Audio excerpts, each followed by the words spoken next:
Hello everyone and welcome to the first live streamed coverage of the Rye House Kart Club in 2025. My name is John Ratcliffe. I'm going to be guiding you through all of the action out on circuit here today from Rye House. So we've had all of the qualifying sessions already done and dusted. We'll be moving into the first round of heats. Now for today, each different class will have their qualifying session and then 2 heats and a final later on this afternoon. We're jumping straight in with the Coma Bambinos and I'll run you through the grid. I'm just going to turn the circuit mic on now. So I've got 2 different mics. I'm trying to dual wield here at the Cops box. Please let me know in the live chat if all the levels are all okay. And of course, if you're watching and enjoying the action, make sure you send this across to anyone who might want to enjoy it as well. Right then, here we go. First race of the day here for round number 4 of the Rye House Kart Club in 2025. Nico Veslovsky lines up on pole position with Matthew Pearson second place on the grid. I'll just see if I can get up the rest of the grid in official terms because it's looking slightly different on the live timing to what I had expected. Coma Bambino, heat number 1 then. Oh, Matthew Pearson, Theo Azzopardi, Ezra Robinson Matthews, and Teddy Veslovsky. Are we missing one of the drivers? Yes, we are. So one of the drivers that was out in qualifying, not starting this race. We did have 6 drivers. Looks like we might be down to 5. Oh, no, there we go. There's Briella Stevens joining the back of the grid. So for some reason, she's not here on my grid, on my screen. But anyway, she's definitely there outside the commentary box window. So we do have 6 drivers taking to the race start in this one. I don't think Briella doing the outlap. Brielle's joined the back of the grid and it's ready to go then. Drivers looking up at the gantry. The red lights go green. We're racing here at the Rye House Kart Raceway for round number 4 of the Rye House Kart Club in 2025. The Coma Bambino drivers hurtle down into Stadium Bend. And it's Nico Veslovsky who leads us out of the first couple of corners, being chased down by the 45 of Matthew Pearson. No moves being made then as they head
Okay, right, it's back. I'm leaving it like that. Okay, hello. It's back. Oh my goodness. I'm having a lot of microphone issues in the box today, so apologies about that. If we missed, which I think the microphone did miss the end of that Coma Bambino session. Sadly, Ezra Robinson Matthews finding the wall down in sector number 3. Luckily, Ezra seemingly all okay, immediately up and out of the car and walking around, seemingly totally fine. But that brought an early end to our Coma Bambino first heat of the day. Then Nico Veslovsky taking the win in that one. Matthew Pearson finishing in second place. Now, it'll just be depending on when the red flag came out as to whether Ezra Robinson Matthews or Theo Azzopardi takes third or fourth on that one. But as you can hear, out on circuit come our Honda Cadet drivers. Now I'm gonna not touch this table. I'm gonna not touch the cable linking the microphone. It's so temperamental today. So I'm gonna do my best to try and keep this all running smoothly for you. But thank you for sticking with me here and enjoying the racing action from the Rye House Kart Raceway. Right then. Out on circuit come our Honda Cadet GX200 drivers. Let's try and get the grid up for this one. I'm going to say that on the circuit mic now as well. Right then, after a little bit of a pause there, courtesy of Mr. Ezra Matthews. Hopefully Ezra all okay. Hopefully we'll see Ezra back out for the second heat for Coma Bambinos after the lunch break.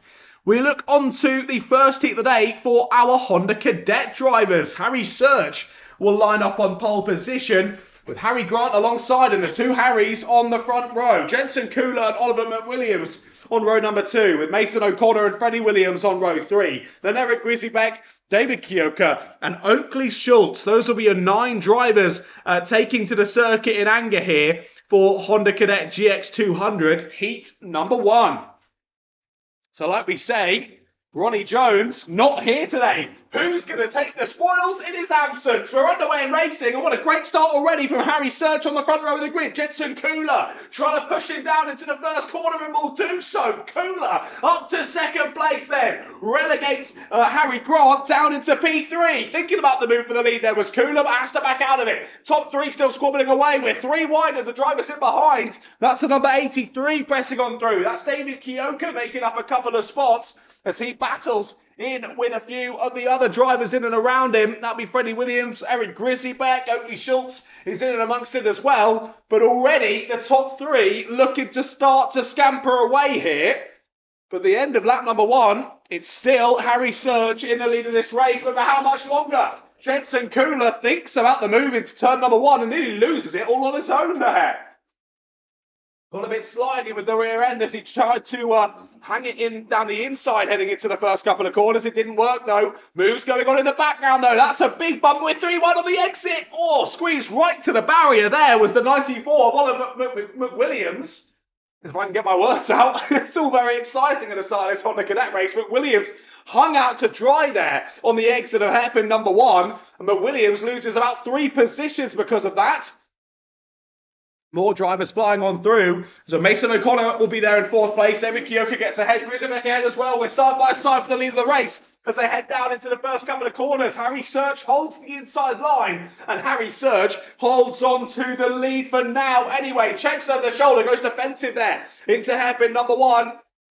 And Kula is still all over his rear axle. They're continuing to battle for 5th place as well. So it's the 12 of Mason O'Connor who's there in 5th place at the moment, being hounded by Eric Grisibek there behind him on the number 15. McWilliams still in with a shout, with Freddie Williams just behind him as well. Oakley Schultz still involved in that train as well. So we've broken away into 2 groups here in the Honda Cadet GX2 Hondas. The top 3 battling well. They're side by side once again as they head down into Stadium Bend. But Harry Search has that inside line, forces Jensen Kuhner wide, and could this be the opportunity for Harry Grant? Gets a good exit out of Reddish elbow, goes to the inside line, late on the brakes for Harry Grant. Up and under though goes Jensen Kuhner. They'll be side by side into the second hairpin. Squeeze to the inside there from Jensen Kuhner. Well, that was aggressive from Kuhner, but he holds on to second place. And this is now the opportunity for Harry Search. Bit of battling between 2nd and 3rd, and can Search try and pull away here? On to lap number 5 we go then. And they're continuing to battle from 4th place backwards as well. McWilliams has got 2 places on that last lap. Relegates O'Connor and Grisibek down to 6th and 7th respectively.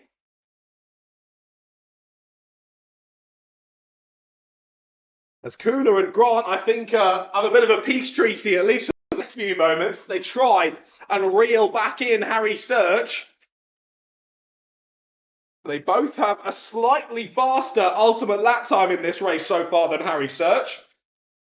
But that bit of battling a lap or so ago gave Search that little bit of breathing room to try and put the pace down. And that's what he's doing. New personal best for himself. And look at that, Kuhner and Grant, both 2.5 tenths quicker than that last lap from Harry Search. And immediately the number 16 is beginning to reel back in your race leader. They had through hairpin number 2. The rest of the drivers not too far behind.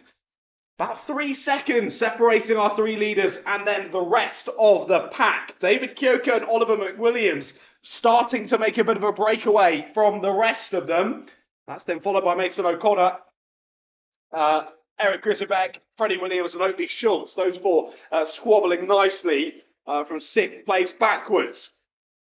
Still just over 2.5 minutes on the clock in this race. Plenty of time for it to play out. And once again, we've got Jensen Kuhner all over the back of Harry Search. Again, the top 3 a line astern as we head through lap number 7. And Harry Search under pressure once more. Through sector number 3, they go then. Trying to keep an eye on both of the battles. I need multiple sets of eyes really up here in the commentary box to keep an eye on what's going on and keep you all updated at home on the live stream or beside the circuit, however you're ending up hearing my tones. Thank you for joining in, and hopefully you're enjoying yourself. Leaders continuing on then, down into the hairpins once more, still as they were. As it looks as though in behind, the 12 of Mason O'Connor has closed back up to the 2 drivers in ahead of Oliver McWilliams and David Kyoka, and he's brought Eric Grisibek and Freddie Williams to the party as well. Number 94, McWilliams, all over the back of Kyoka as they head down into pylon. Can't get the move done. This time of asking, though, we'll need to rethink that one as they carry on. Again, Kuhner trying to chop across to the inside line, but Harry Search, knowledgeable of that one, immediately places his car to that inside line, doesn't give the space to Kuhner. Kuhner again will have to rethink that one. Jensen's in that difficult position, though, where they're all so similar on pace. And he's got not only the driver ahead that he's trying to overtake, but he's trying to keep Harry Grant behind him as well. So his head is on a bit of a swivel at the moment, looking forwards and backwards, just working out where the drivers around him are. And not only trying to place his car in a way that will keep one of the Harrys behind, but also in a way where he can try and get past the Harry that's ahead of him. As he's almost got that inside line. That was the closest that Kuhner's been out of the final corner so far in this race, but still unable to get the nose in front, unable to force his way into a move. And yet again, Harry Search covers that inside line down into the first hairpin. It's been textbook, repeatable defensive manoeuvres from Harry Search so far in this race. You can't be complaining. It's working a treat so far for the number 40 as he continues to hold on to this race lead as we head on into the final 20 seconds of this race. Now, are we going to get 2 or 1 more lap is the question. I think it'll just be 2 more laps. Yes, they crossed the line. No last lap board. We've got just less than 10 minutes left to go on the clock. Onto the penultimate lap of this race we go. Great exit into Regis Elmo from your second place driver of Jensen Kuhn. But again, can't quite get the inside line. He's going to try the up and under. He's got it. Side by side with the lead of the race here into hairpin number 2. Around the outside goes Kuhn. Up and under goes Harry Grant. Harry Grant's going to take the lead here as they go down into pylon. Nearly 3 wide. Oh my goodness. Kuhn cuts back through. Brilliant racing between the top 3 here in Honda Cadets and Jensen Kuhn gets into the lead here as we go on to the final lap of this race. Harry Search, for the first time in this race, isn't in the lead and he's down in 3rd place. Unbelievable scenes on the penultimate lap of this race as Kuhn finds his way to the sharp end. For a moment there, I thought that Harry Grant was going to get both of them as they headed down into pylon. But aggressive move back to the inside as they went 2 by 2 through pylon. Kuhn takes the race lead.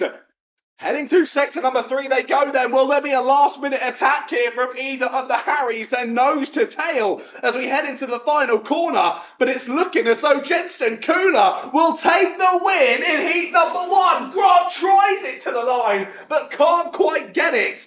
And all this battling is continued in behind us. We'll have no chance to talk about the battles in behind. What an exciting race in Honda Cadets. So close for Harry Search. He had an almost perfect race up until the penultimate lap. And what a move from Jensen Kuhn to take the race win in that one. So it ends Jensen Kuhn from Harry Grant and Harry Search. Then David Kioka, Oliver McWilliams, Eric Griszybeck, then Freddie Williams, Mason O'Connor, and Oakley Schultz. Wow, what a race. If they all continue like that, I'm not going to have a voice by the end of today's action. My goodness, take a bow, you young Honda Cadet drivers. Fantastic stuff then, as their Heat 1 comes to a close. Well, there we have it then. Honda Cadet Heat number 1 done and dusted. We move straight on to the first heat of the day in our Micromax class. And already they're heading out onto the circuit. No waiting around here at Rye House. Let's get straight on with it then. Micromax Heat number 1. This is what your grid is looking like. Adam Galudi, championship leader in Micromaxes, will line up on pole position with Theo McLeish alongside him.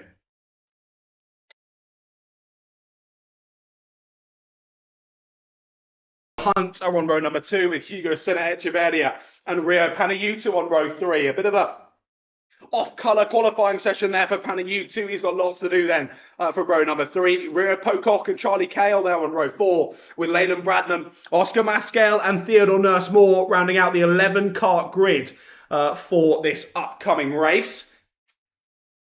Now, Galudi and McLeish were super close in terms of lap time in that qualifying session. Let's see if that translates into race pace as well then. Our first rolling start of round number 4. Can they get underway first time I'm asking? No, they can't.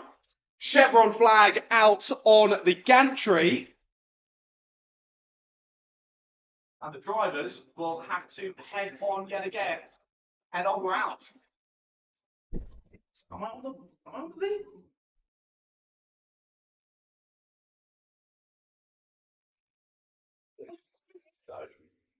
It was brand new.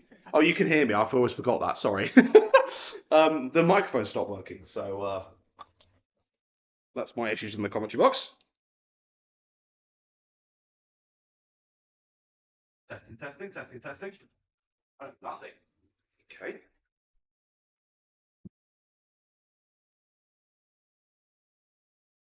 Ideal.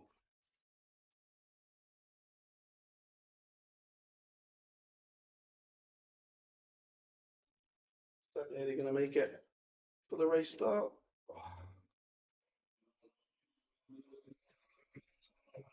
Looks as though we're underway and racing.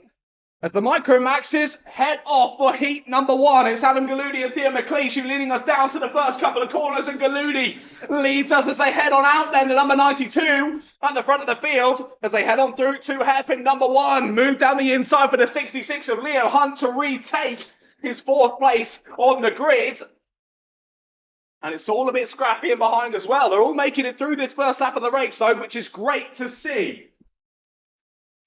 Still your championship leader, though, of Adam Galudi, who's leading the way as they head through the final corner.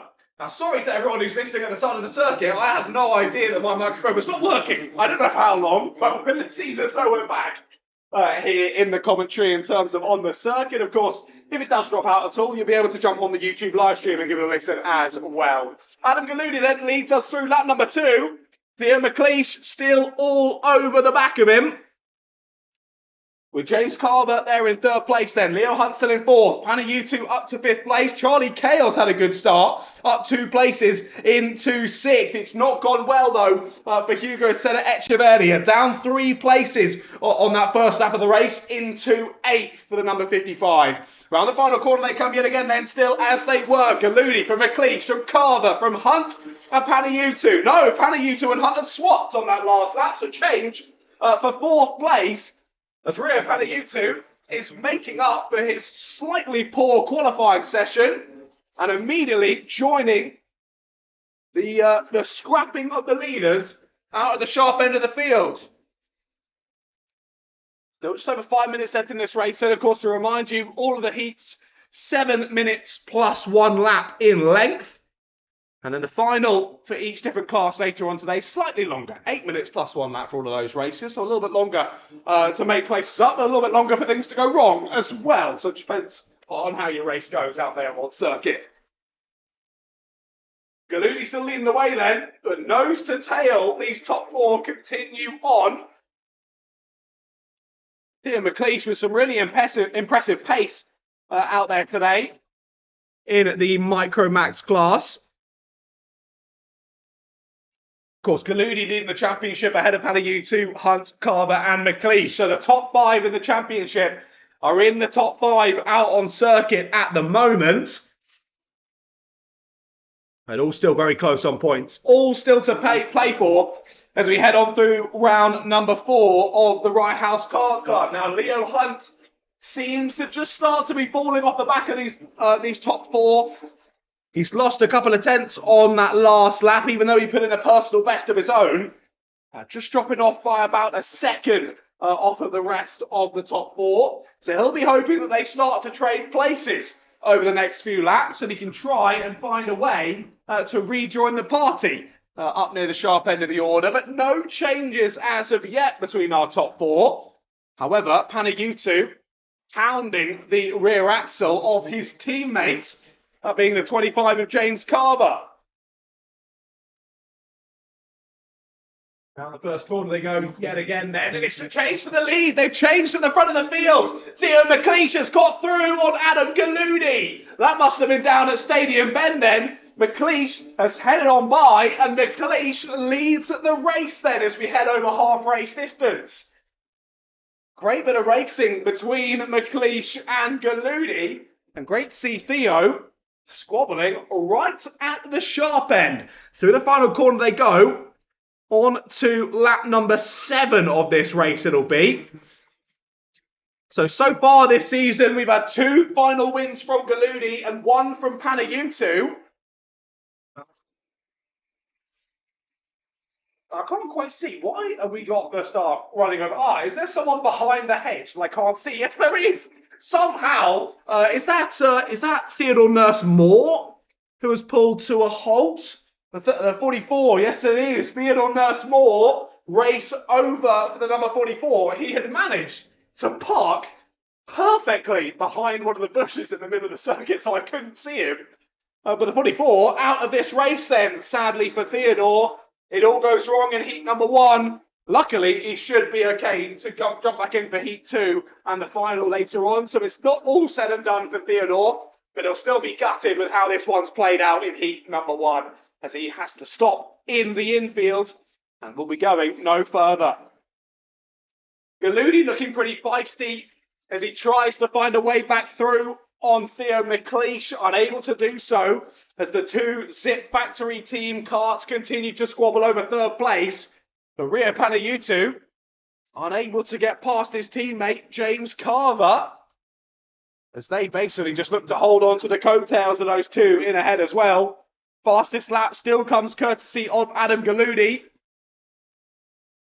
A 39.4 that time to beat both McLeish and Carver and Ranayutu in the 39.5s.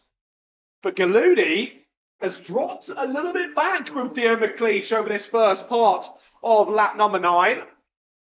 Carver and Panayutu had closed right up to the rear bumper, but again that gap opens ever so slightly yet again. They fall out of attacking distance once more.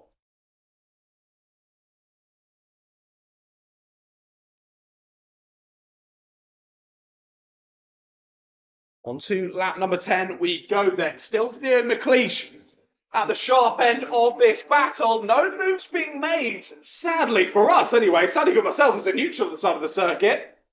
Drivers so close on pace that they're unable to get that overlap and get that run to make a move happen.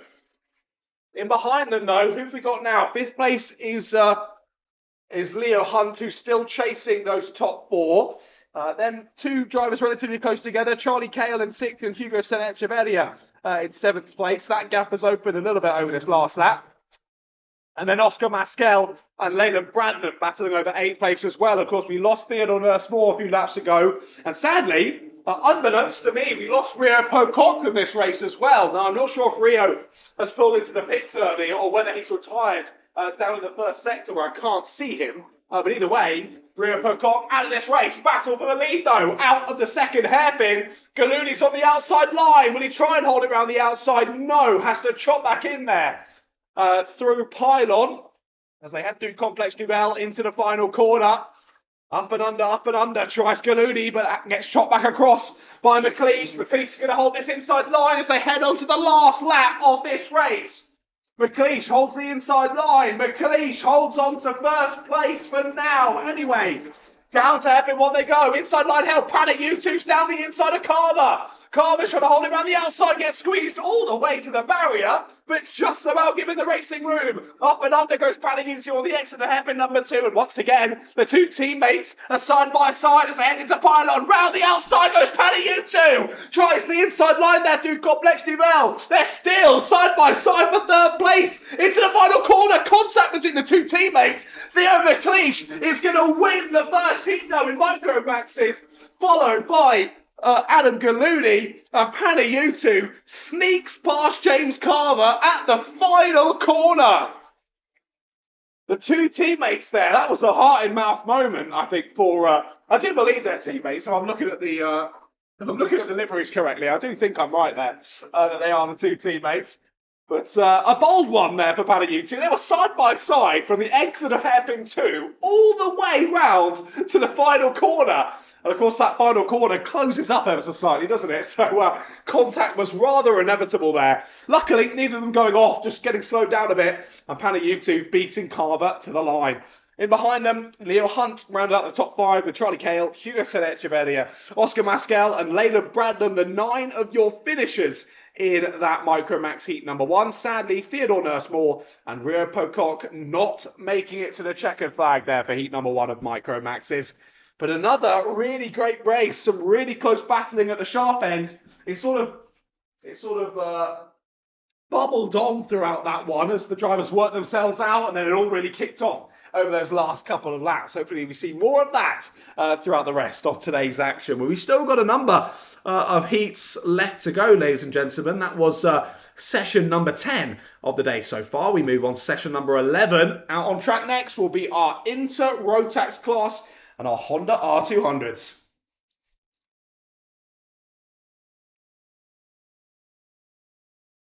Well then, another great race then. I was just checking there. I thought the Yeti microphone had turned off, but we're good. So microphone still working up here in the comms box.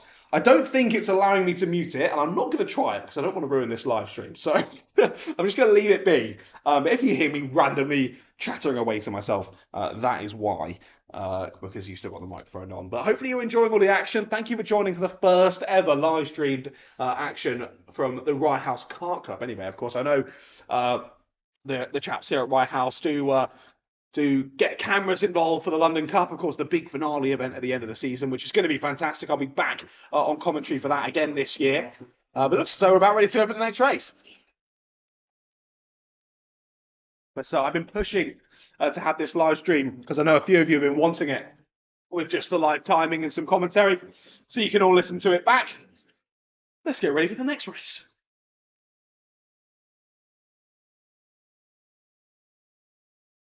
Out on circuit come the Inter Rotaxes and Honda R200s then. Let's run you through the grid then for this one. We've got Freddie Ellingham and Dylan Suresh, I believe, on the front row of the grid. Santiago Simeone and Zach Hunt are there on row number 2. And then our 3 Honda R200s, William Hossack, Tommy Pierce and Kevin Bogarski. Now, it looks like we should have had Henry Welsman in this as well, but didn't set a time in qualifying. We'll see if he does join us. Doesn't look as though he will be joining us. We've gone to a chevron flag at the first time of asking here for the first heat of the day in Inter Rotax and Honda R200s.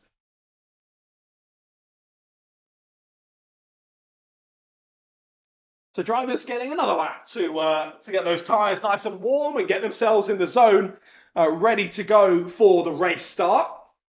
But great to see Freddie Ellingham up at the sharp end here. Pole position for Freddie. I want to say that's Freddie's first pole position of the year. And yeah, so far this season, we've had 3 different winners in the final. Check I'm on the right one. I definitely am. Rotax Inter. Yeah, Zach Hunt winning round number 1 final. Then Dylan Suresh winning the round number 2 final. And then Aidan Hammond winning the round number 3 final. So 2 of those final winners are here today. Dylan Suresh and Zach Hunt. No Aidan Hammond. So will we see one of those have a repeat and get their second final win of the season? Or will we see a 4th different winner this year in Rotax Inter? Well, we're not going to see it just yet, as yet another chevron flag is on the gantry and the drivers will head on round once more.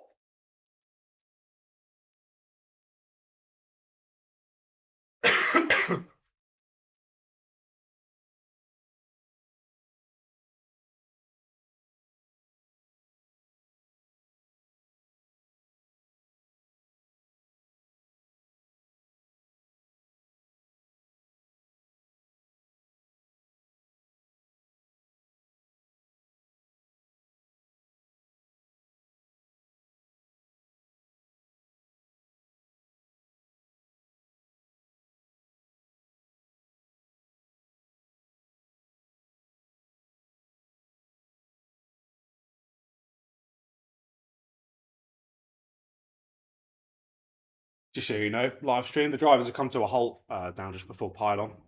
Red flag due to the 2 false starts that we've had already. So they'll be continuing on in a moment's time. I'll get a 3rd chance at this race start for their first heat of the day. It's always the case. There's always one class that can't seem to get the race starts done. Looks like today it might be the Inter Rotaxes. So we'll see. We'll see how that unfolds throughout the day. Right, they're just about getting back underway then. Let's see how this all goes.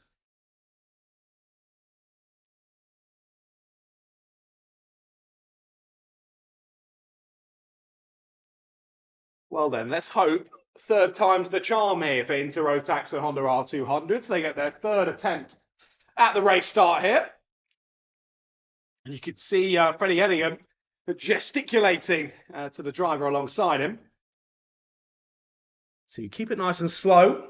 Yeah, talking to Dylan Suresh as they head through the last couple of corners. They look to get this race underway then. Red lights do go green and we're racing here in Inter Rotax and Honda R200s. Side by side as we head down into Stadium Bend, and it will be Freddie Ellingham who holds onto it. Big snap there for Santiago Simeone. A huge whack to the rear end of Santiago as Zach Hunt now goes all the way around the outside. He's going to get 2 positions for the price of 1. Is Zach Hunt as they head into the second hairpin? No, he's going to lose them both as they head to the exit. Simeone trying the outside line. No, Zach is able to slip back into third place then. So 1 position gain for Zach. It was looking like 2 as they headed through into hairpin number 2. But Freddie Ellingham gets the exit, retakes second place. Him and Zach are getting close, oh so close as they head down the start-finish straight.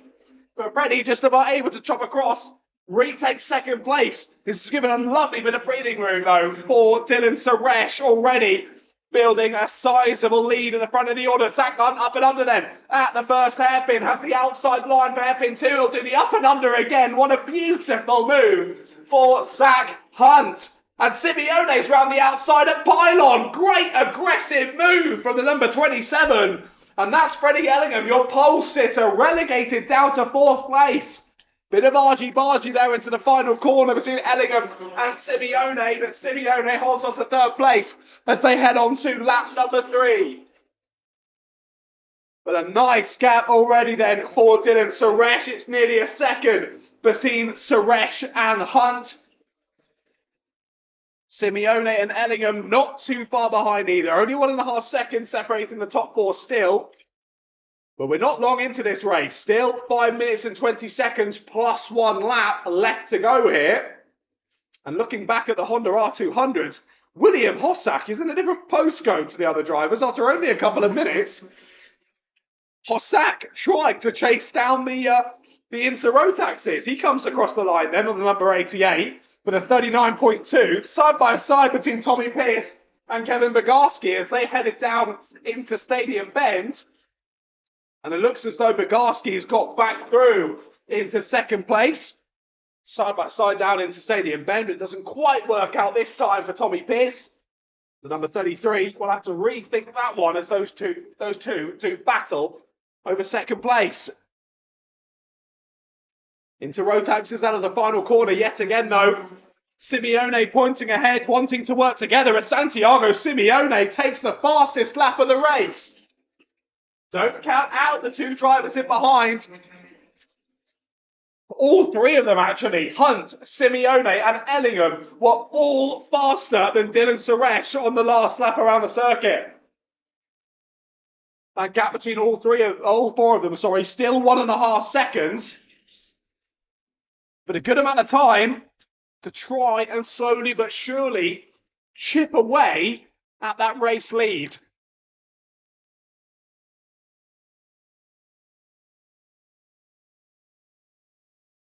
It's a new personal best from Dylan Suresh. That's going to help. But still, Zach Hunt was faster on that last lap. Ellingham thinking about the inside line there, down into the first hairpin. It's not going to work though. Simeone able to brake late enough, able to hold on to 2nd place. Looks as though the R200s have all spaced themselves out a little bit now. There was a battle there for a moment between Bogarski and Pierce, but Bogarski has built about a second or so gap over Tommy Pierce now. Each of those 2 in 2nd and 3rd respectively in the class. And now William Hossack has a 5-second gap over the 2 of them. What brilliant pace out there from William Hossack. As bump again between Simeone and Ellingham. I think Ellingham might be getting a warning sometime soon if he keeps doing that. Bumping the rear end of Santiago Simeone. Simeone doing a good job to hold on to that one. As they continue on through. Great bit of racing at the sharp end between these few drivers. That's on to another lap we go there. I'm going to get the audio levels right here in the comms box. Just give me a shout if it's blowing your eardrums off. And I'll make sure to turn it down a little bit. Another attempt down the inside there into hairpin number 1 for Freddie Ellingham. There you go. I did call it contact warning. There's been, okay, no, they all come through in the same second and then the same contact warning. 1 contact warning for Freddie Ellingham. Call me the commentary oracle up there, or just common sense user. Freddie Ellingham does get a contact warning for his troubles. Clearly getting a bit frustrated that he's stuck in behind Simeone, but Simeone does still have the fastest overall lap of this race. 37.332. He hasn't been able to be consistent on that pace now, lapping in the sort of 37.5s along with Ellingham. 37.6 on the last lap from Hunt. 37.4 from Suresh. So the pendulum has swung back the way of the leader. as he looks to extend that gap once more. It's now 1.1 seconds between Suresh and Hunt. And actually, it's really Simeone and Ellingham that now seem to be reading in Zach Hunt in second place.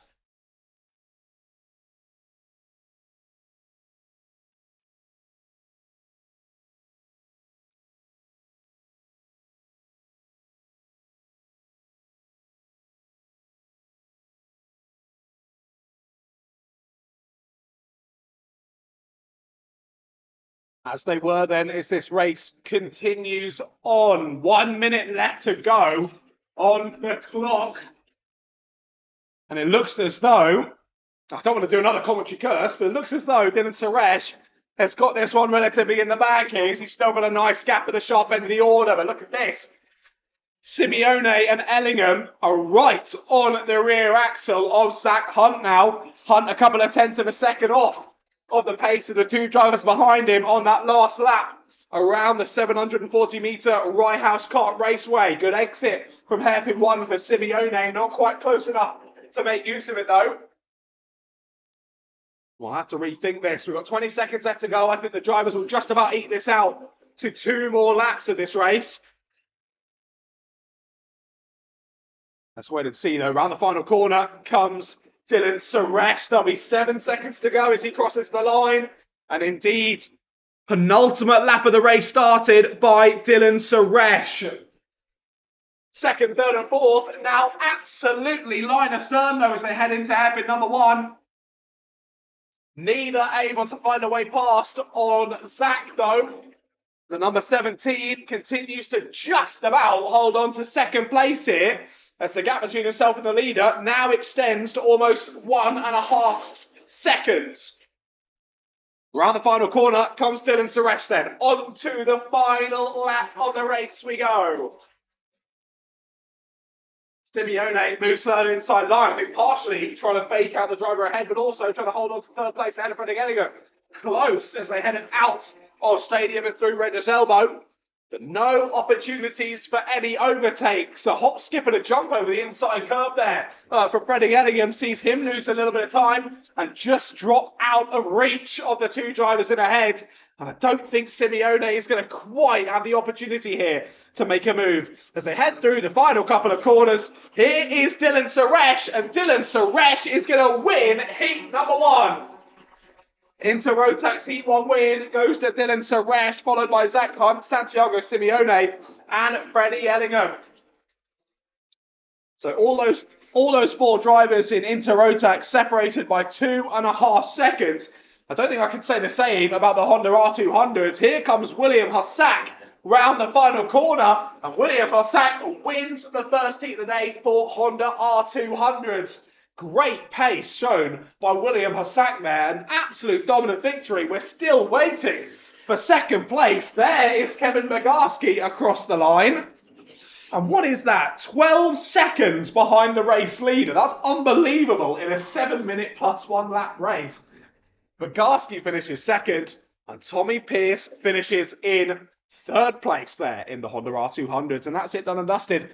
For those two, in terms of their first heat of the day, we'll see them back out on the black stuff after the lunch break. But we've still got 3 more races before we head to that lunch break later on. Just trying to check on one of the old schedules. How long is the lunch break usually? Is it an hour? Yeah, usually an hour's lunch break. But before that, as I say, still 3 more heats left to go before we do so. Up next is going to be heat number 1 for Junior Rotax. This should be rather exciting.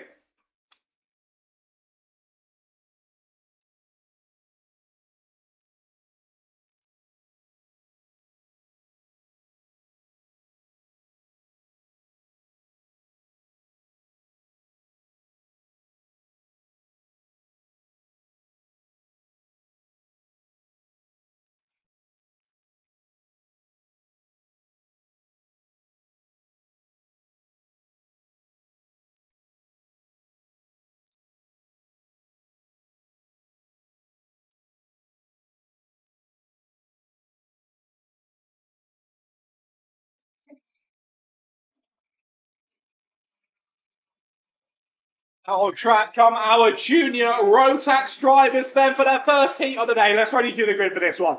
Tyler Mason-Gray is on pole position with Jack Beasley alongside him on the front row. Anthony Parfit and Rex Ashley are on row number 2. They're getting way too far ahead. Some of the drivers still coming out of the pits. I don't think we're going to get out of the way first time of asking, so I'm not going to rush this. As I say, Anthony Parfit and Rex Ashley on row 2. Mikel Islam and Mario Smith on row number 3. Caden Welch and Ayrton Rye on row 4, with Harry Friel and Franklin Masama on row number 5. Leon Canellas and Lewis Joyner on row number 6. And yeah, chevron flag, pole driver, slow down, it says on the gantry. Aaron Clark-Nixon and Radu Melian are on row number 7. The 2 novices there on row number 7. Luigi Perlini is alongside Adam Turasek on row number 8. And then Mia Caruso, Christian Kehoff, Edward Jones and Ashton Baker. They are 20 drivers on the grid for Junior Rotax here today at round number 4 of the Rye House Kart Club. Now, as I mentioned, Adam Turasek, surprising to see him so far down the order on this grid. If I can get my notes up fast enough ahead of this race. So it's Rex Ashley in the lead of the championship by 1 point ahead of Mikel Islam. William Smith, Tyler Mason-Gray 4th, and Adam Turasek in 5th. We're going to be going round again. Technical defect for the 118. So the 118 is getting called into the pits. That's Ayrton Rye. Ayrton Rye is out of this race already. The 118 with a mechanical flag on the gantry. Now, Ayrton still remaining in and amongst the 2x2 formation. Now, potentially Ayrton didn't see the message or whatever's happened there. Either way, I definitely saw it. It's definitely there on the live timing as well. Ayrton Rye looks to be out of this race before it's even underway. From row number 3. It was a great qualifying session for them. Red flag is out, of course, with 2 attempts at the race start. But yeah, here you go then, not Mikel Islam, my apologies. Ayrton Rye on the 4th row of the grid. I think possibly being told to go back to the pits or maybe able to fix whatever the issue is. We'll see whether Ayrton does pull into the pit lane.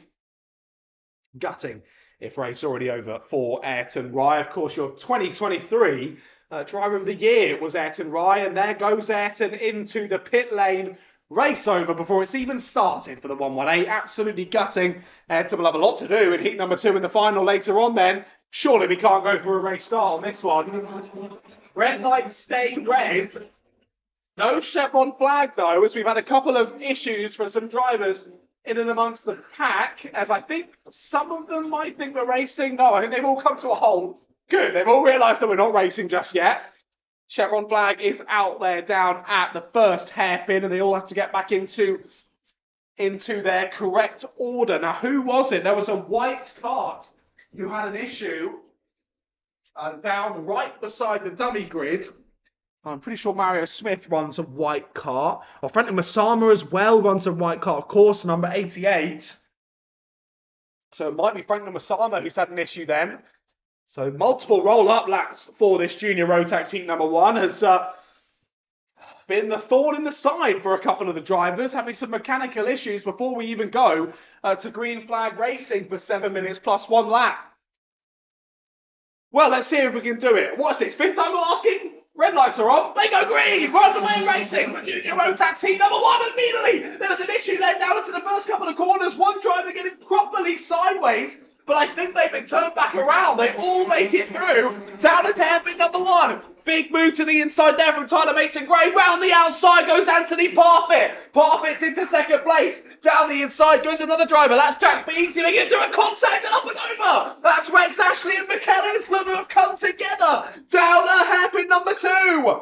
Ashley up and over the front of Islam and both dropping down to the back of the order. End of lap number 1 then. Still Mason-Gray in the lead of this race. Anthony Parfit in 2nd. Beasley in 3rd. Mario Smith has had a good start. Up to 4th.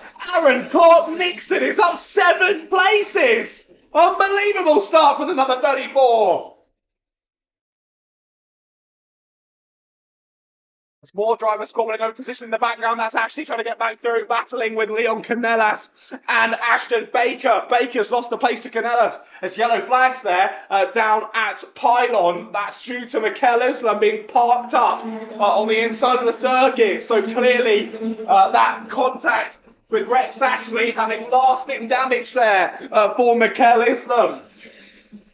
So Islam, another driver out of this race. And Islam, a driver in championship contention this season. And round 4 has not gone well here in the first race of the day for Mikel Islam.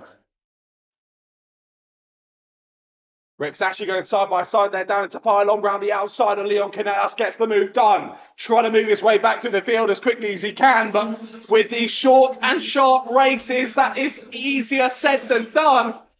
But Rex Ashley is going to do the best he can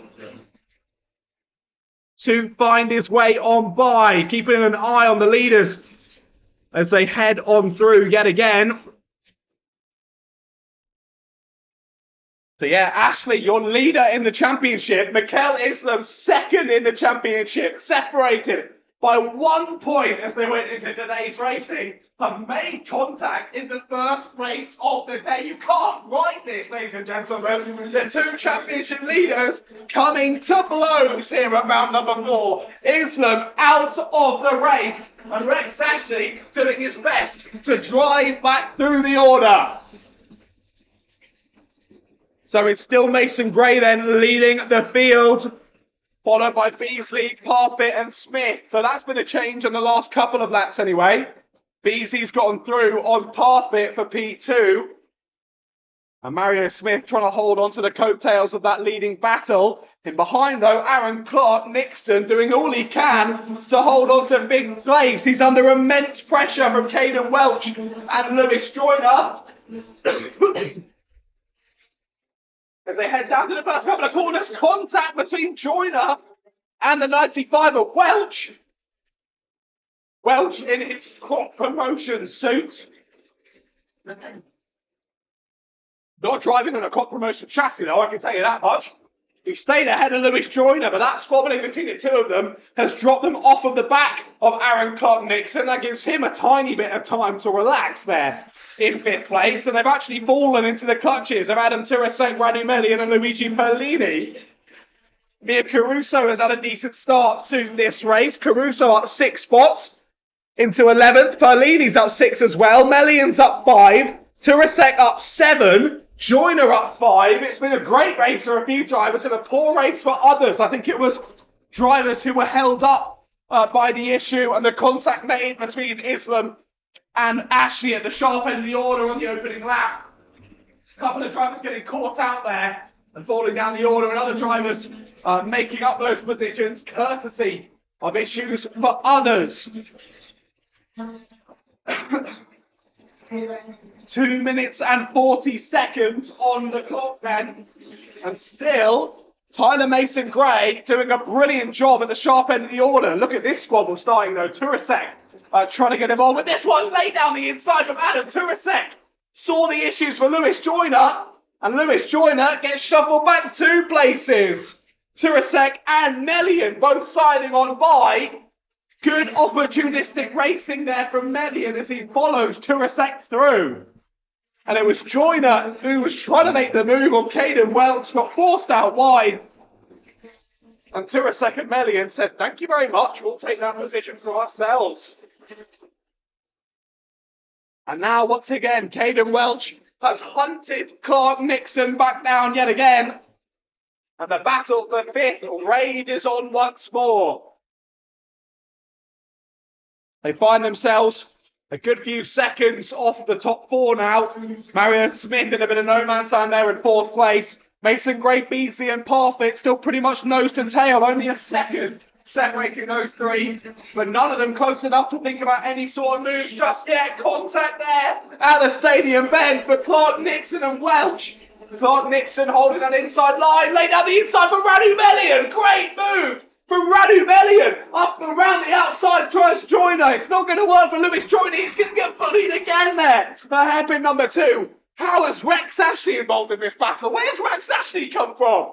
Rex is involved as well. He gets through on Lewis Joyner. They're side by side into the final couple of corners. Rex Ashley's down the inside. Up and under goes Lewis Joyner, though. They'll be side by side across the line. Great movements between those two. Luigi Perlini is under investigation, as we've got a lot of contact warnings in this race so far. 45 seconds left to go. There's the move for 5th place. Radu Melli is trying to follow through as well. To the outside there of the 34. That's not going to work. And Adam Turasek going to try and get back involved. So change to 5th place. Caden Welch is through on Aaron Clark-Nixon. Radu Melli and Adam Turasek continuing to battle with Aaron Clark-Nixon as well. And I still don't understand how is Rex Ashley back into the top 10. He's right on the back as Radu Melli is through. Radu Melli gets the move done there on the exit of Stadium Bend. And here comes Turasek down the inside. Late on the brakes. Sideboard to sideboard contact and off goes the 34. That's Clark-Nixon who's gone wide. Turasek's off down the headman number 2. Turasek's forced on wide. Leon Canellas comes through. Contact there down the top. Oh my goodness.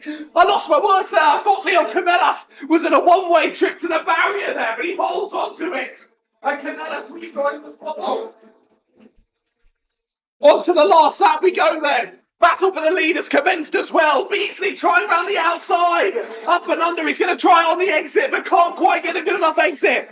Tyler Mason-Gray holds on to his. Canellas will descend down the inside of headman number 1. There's so much contact going on between those 5 drivers. Leaders, though, heading round the final corner. There comes Mason-Gray. Tyler Mason-Gray is going to win the first heat of the day. Followed across the line by Beasley and Parfit. Then Mario Smith there in 4th place.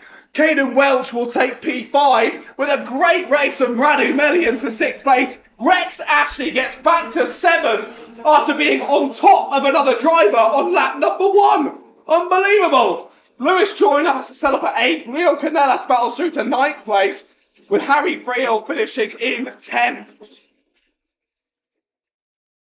Luigi Perlini just outside of the top 10 with Edward Jones, Mia Caruso, Adam Turasek, Aaron Clark-Nixon, Christian Kehoff, Ashton Baker, and of course Mikel Islam not making it to the end of lap number 1. What a race in Junior Rotax. That was unbelievable. Top 3 remaining pretty calm and collected as they worked their way through that race and then saved the batting for the last lap. But from 5th place backwards, it was just chaos throughout that entire race. Absolutely fantastic to watch. My voice doesn't think that was absolutely fantastic, but it's trekking on nonetheless. What a brilliant race to kick off Junior Rotax's day here at round number 4. Absolutely fantastic. But Tyler Mason-Gray takes the spoils then at the sharp end of the order. Comes into this round 4th place in the championship. And that is really, really going to help him on for a perfect day at the moment. Qualified in pole position. Takes the win in the first heat of the day. Well, 2 more heats left to go then before we head through into the lunch break. Up next, it's Senior Rotax. Oh my goodness. My voice is ruined, YouTube live stream.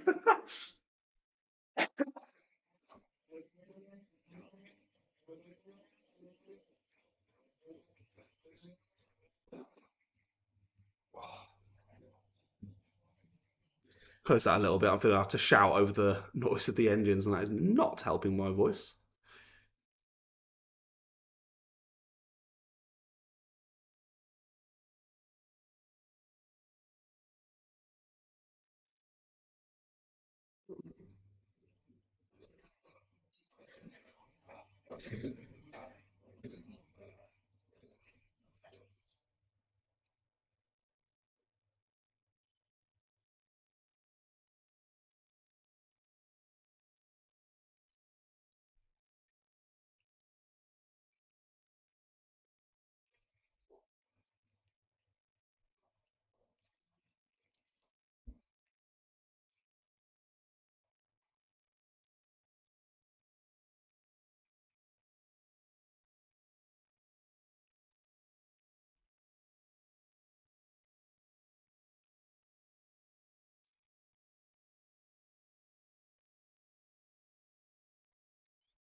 out onto the circuit come our senior Rotax drivers then.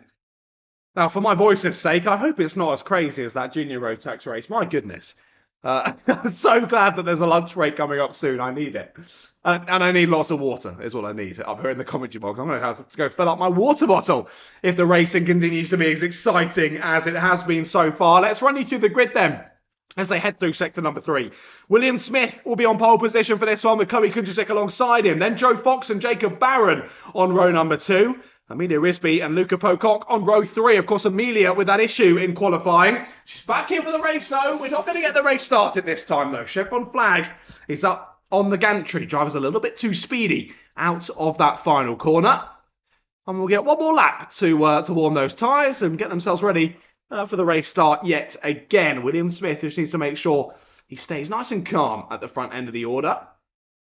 He keeps it nice and slow around the final corner. Of course, you've got to keep the same pace until those lights go green. That's when you can hit pedal to the metal, go to full throttle and head on down towards the gantry. And then only when you cross the start-finish line can you break formation and get on with racing for 7 minutes plus 1 lap. Right then, round sector number 3 they come yet again. Second time of asking here for the race start for heat number 1 of our senior Rotax grid. Will it be second time lucky? Let's wait and see then. Looking at the lights, they have gone green and we are racing. Great start from the outside of the grid though. It's been a poor start from William Smith and through goes Chloe Kundrzik to the lead of this race. William Smith slots back into second, trying down the inside immediately there at hairpin number 1, but can't quite get the door open. Laid down the inside goes the 1-2-6 of Joe Fox. Up into second place goes Joe Fox. Relegates William Smith into third. Amelia Risby is right there as well, squabbling in amongst it, along with Luca Pocock and Jacob Barron. End of lap number 1 though. And still, Chloe Kundrzik has no drivers ahead of her. She leads us down into Sadie Bed, up and over. Huge off down at the first corner. Up and over the top of Chloe Kundrzik. That was a massive accident. Oh, I hope Chloe's okay after that one. She looks a bit dazed and bemused there in the car. We're going to go to red flag on that one. That was a big off immediately. I think, is that William Smith or is that Joe Fox who's gone up and over the top? It's not the 1-2. It is William Smith who's gone over the top. Great to see William Smith immediately come over to check if she is okay. But it looks as though we will have the ambulance heading onto the circuit there. That was a massive incident between those two drivers. Never what you want to see. Such a fast section of the circuit. And when it goes wrong at Stadium Bend, it often goes wrong in quite a sizable fashion. And that's exactly what's happened there for Chloe Kundrzik. Not a nice one to see there at the opening part of this race. It was all looking so feisty and so exciting between all of the drivers there on our senior Rotax grid. But it's gone wrong there down at Stadium Bend. So I think we'll be going for a bit of a break here at round number 4 of the Rye House Kart Club. Of course, the main thing, we do hope that Chloe is all okay after that one. That was a big, big incident for her down at Stadium Bend. But like I say, red flags out on the circuit. I'm not sure whether we'll get this one underway again, but immediate attention is on to Chloe and making sure that she is all okay. But we'll go to a short break here as we wait to see what is the outcome of this one. And we hope and we watch on that Chloe is all okay as she's tended to by the fantastic medical crew here at the Rye House Kart Raceway.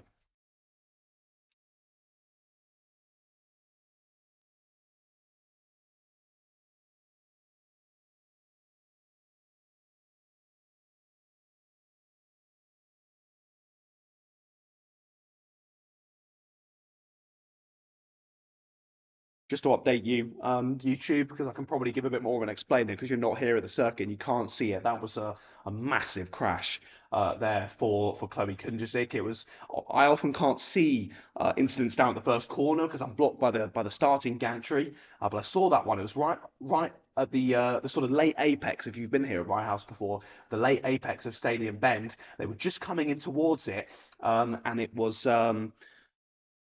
William Smith had gone down the inside of Chloe Kunjazik, and I think the wheels had touched, and William went up and over Chloe. The rear left of the car hit Chloe in the side of the helmet, and then as William went up and over the car, it basically just sandwiched Chloe below his car, and he was properly on top, like directly on top of her, double decker bus style on top of her. She was completely perpendicular to the car, basically lying down inside of the car, which obviously is never a nice place to be, and that's not very nice on your hips and your spine and everything. That's not where it should be. So she's still there, sat in the car at the moment, being tended to by the medical staff, and I really do hope she's okay, because she's a lovely girl and she's a very fast racer. It was great to see her out there battling right at the sharp end of the order in that one. But never how we want to see a race end. So gutting to see that, but yeah, it's a full stoppage out here. There's loads of people on the circuit, and it looks as though kart stands are going out to the kart. So I don't think we're going to get this race restarted, sadly. But as I say, main point is hopefully Chloe is all okay. But I'll try and give you an update as and when I can. But as I say, I'm going to leave the microphone on here because I don't want to touch it. I don't want to ruin the live stream. I'm going to head downstairs and just try and see what's going on.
Also, these don't touch the desk.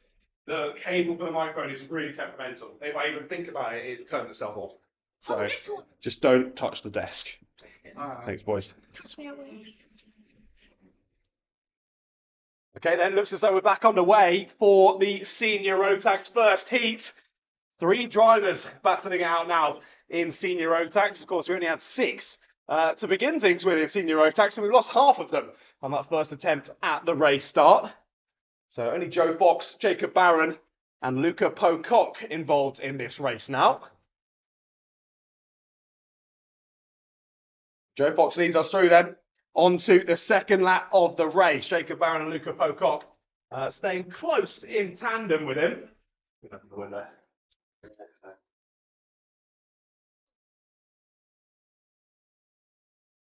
And they continue on through this race. I have a feeling this might be a little bit more of a subdued race after the craziness that we had in the first attempt. 3 drivers lost from it, though, due to that contact down at Stadium Bend. Of course, Amelia Risby out of the race. Chloe Kundrazik and William Smith all coming a crop up because of that one down at Stadium. Still on to lap number 3 we go then. Still Joe Fox ahead of Jacob Barron. All 3 of them on pretty similar lap times. 35.8 for both Fox and Barron, and 36 dead for Pocock, as Luca just falls ever so slightly off of the back of the 2 leaders. A few tenths of a second in it. But no moves being made as of yet. I think this one's going to be a little bit more subdued, given there's only 3 people. I mean, there's 11 in there. There might be a 7 towards the end, but not.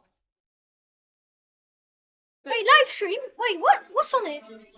This is, they can hear you right now coming through this mic, but don't touch it. Yeah, don't. Oh. If I touch it, I lose the microphone. So. Do not touch it. Oh, big. But yeah, it's still working. They can hear you. You can say hello. So everyone like hello. Hello. Hello. What's your first base name? It's Joe Fox. I'm gonna leave at the moment. Oh, Jacob Barron's gonna. I know Joe Fox would do. Jacob Barron was closing in there, 35.6 personal best lap time immediately. That is beaten by Joe Fox. So down to the 35.4s goes Joe Fox. If he can keep that pace up, he's looking like he'll be sitting pretty out at the sharp end of the order and looking like he can bring this one home to take a win in the first heat of the day. And that's really going to jumble up proceedings as we head through into heat 2 after the lunch break, given that a lot of the other drivers that we expect to be having at the sharp end aren't involved in this race anymore. Continuing on then onto lap number 6. Just less than 4 minutes left to go in this one.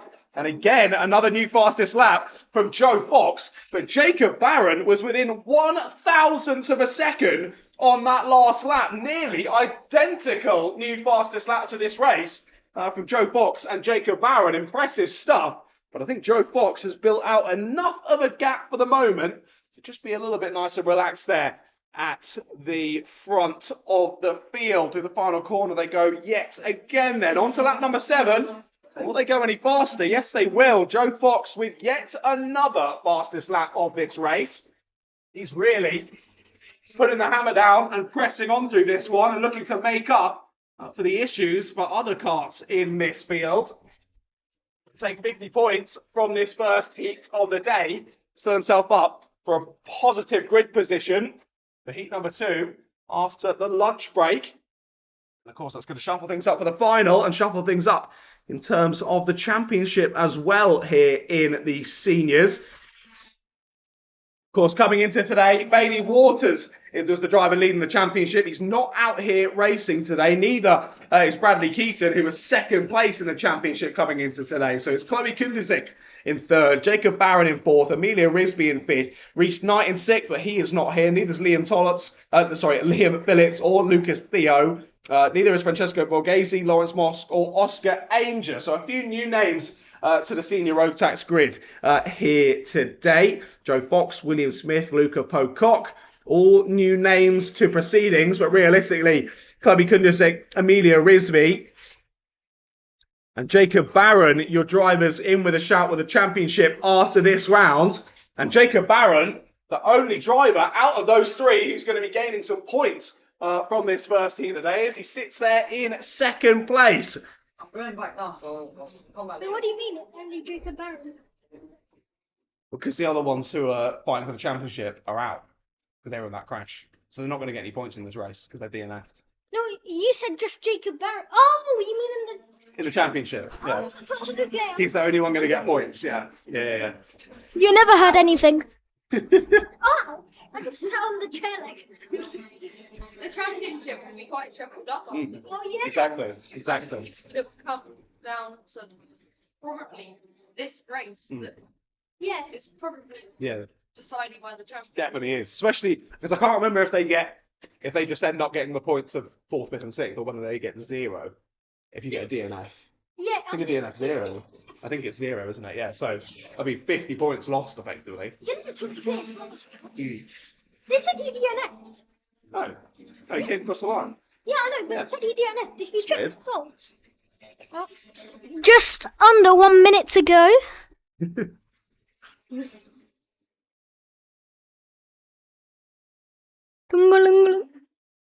Be careful of that. Yeah, don't. Don't touch it. Yeah. I won't. It was this old, wasn't it?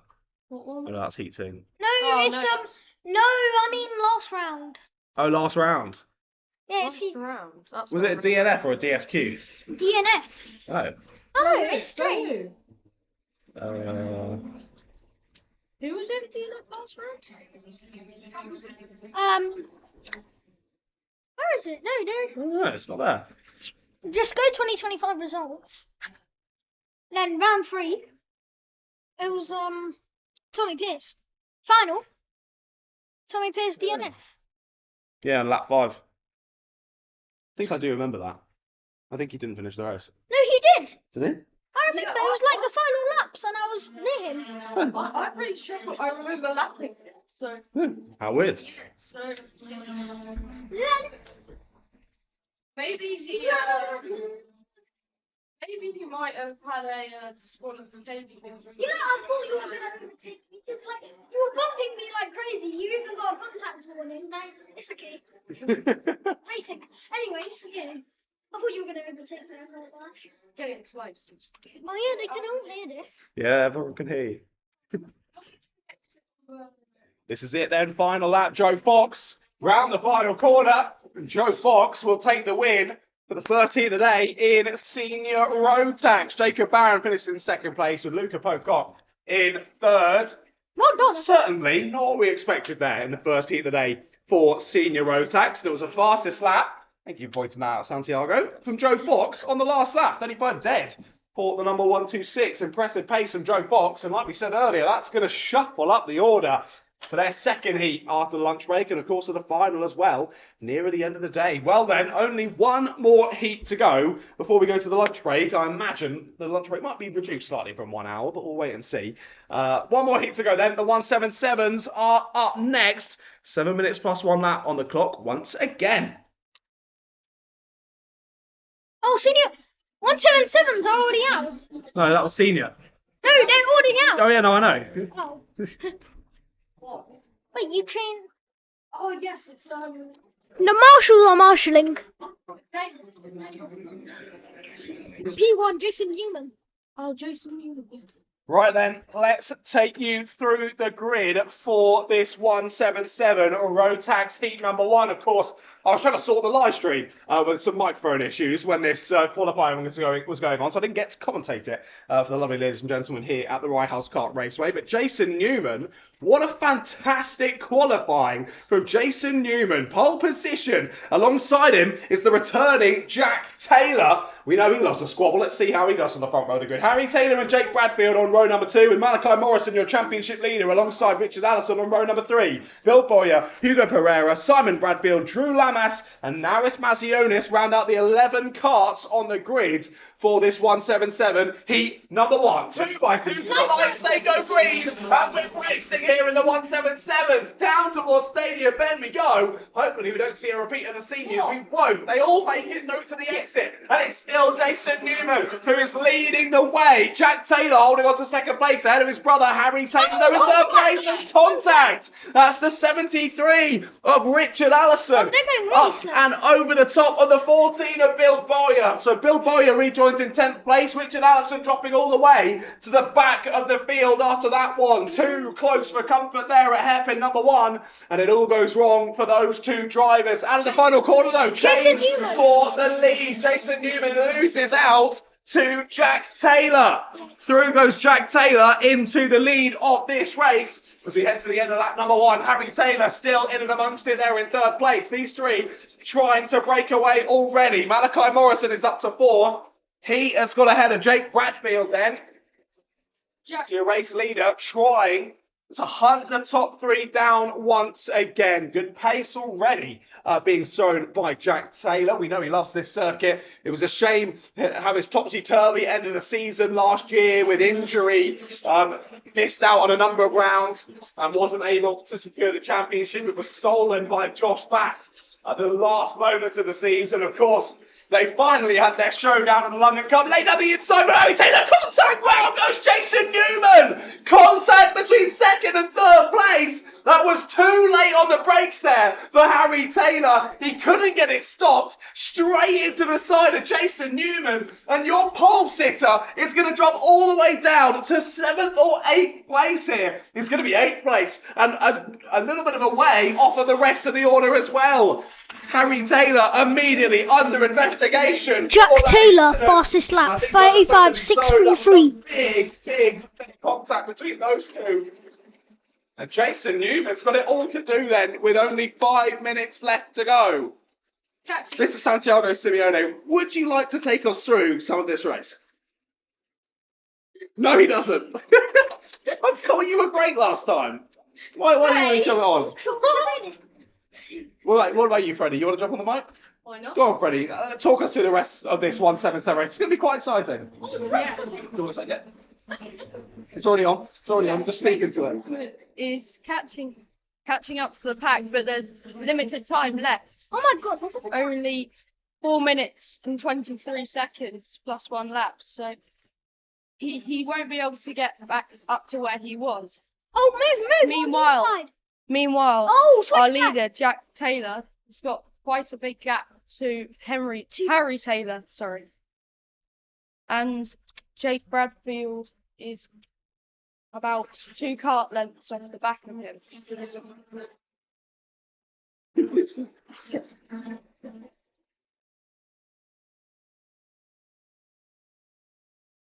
So we've got Jake Bradfield closing in on Harry.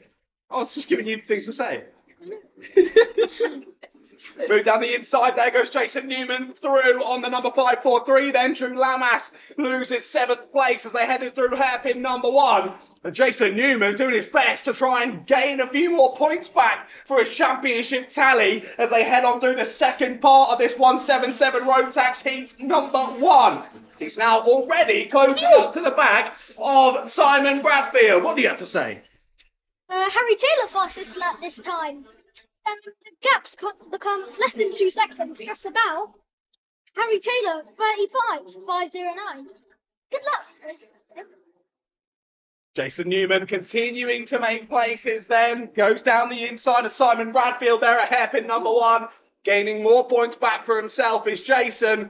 But he's got the bit between his teeth, trying to find his way back through the order. As Santiago mentioned there, fastest lap for Harry Taylor, trying to close the gap on his brother. And he's done it again on this lap. Half a second he's taken out of that gap on the 999 of Jack Taylor. What a fantastic lap that was from Harry Taylor. The question is, can he keep that up over the last 2.5 minutes of this race?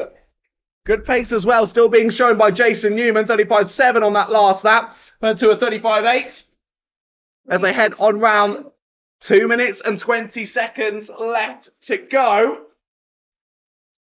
We carry on through this race. What's that gap going to be then? It was 1.4 seconds. New It's actually fastest back up to 1.5. New fastest lap from the race leader of Jack Taylor, 35.399. It's now the time to beat. So maybe Jack can hear me in his helmet.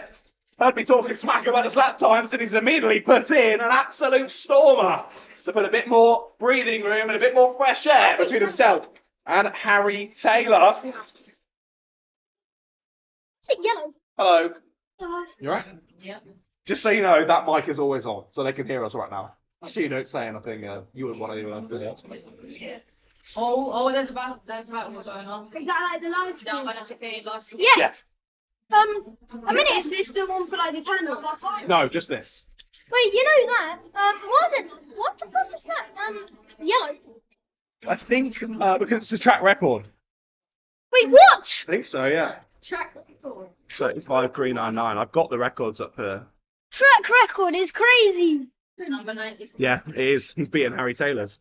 Wait, what's 36.9. Oh. yeah, last year. So the lads in the box just made a great point. The fastest lap wasn't purple, it was gold, and that's because it's a new track record for Jack Taylor. Wait. It was previously held by his brother, 35.413 for Harry Taylor, but a 35.399 for Jack Taylor sees him take the fastest lap. But look at that gap now. It's been a good first part of this lap for Harry Taylor. He's trying to close up to Jack, but is there enough time left? What did you want to say, Santiago? In qualifying as well, I saw that William Hossack, his time was also gold. It was indeed. Yes, we've had a couple of lap records already so far today. Clearly, there's some pace in the air. The drivers are finding some lap Oh, records. the sun! Finally! The sun's starting to come out as well. How lovely. Just as we go to the lunch break as well, we can enjoy some time in the sunshine. Look at this, though. Gap that's closed to only a kart length between the two Taylors. There's 10 seconds left to go on the clock. They're This gonna will battle. be the penultimate lap of this race. But can Harry Taylor close in enough to Jack Taylor here?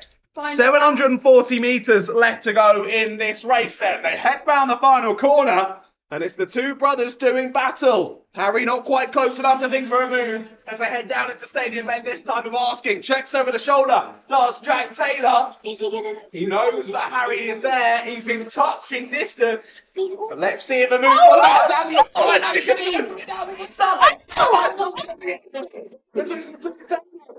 Just about getting enough exit speed there. But Jack Taylor, he holds on to it. Keep going, it's the last lap. They come through the final chicane now. Jack Taylor, he's had a really good race. Jack Taylor comes.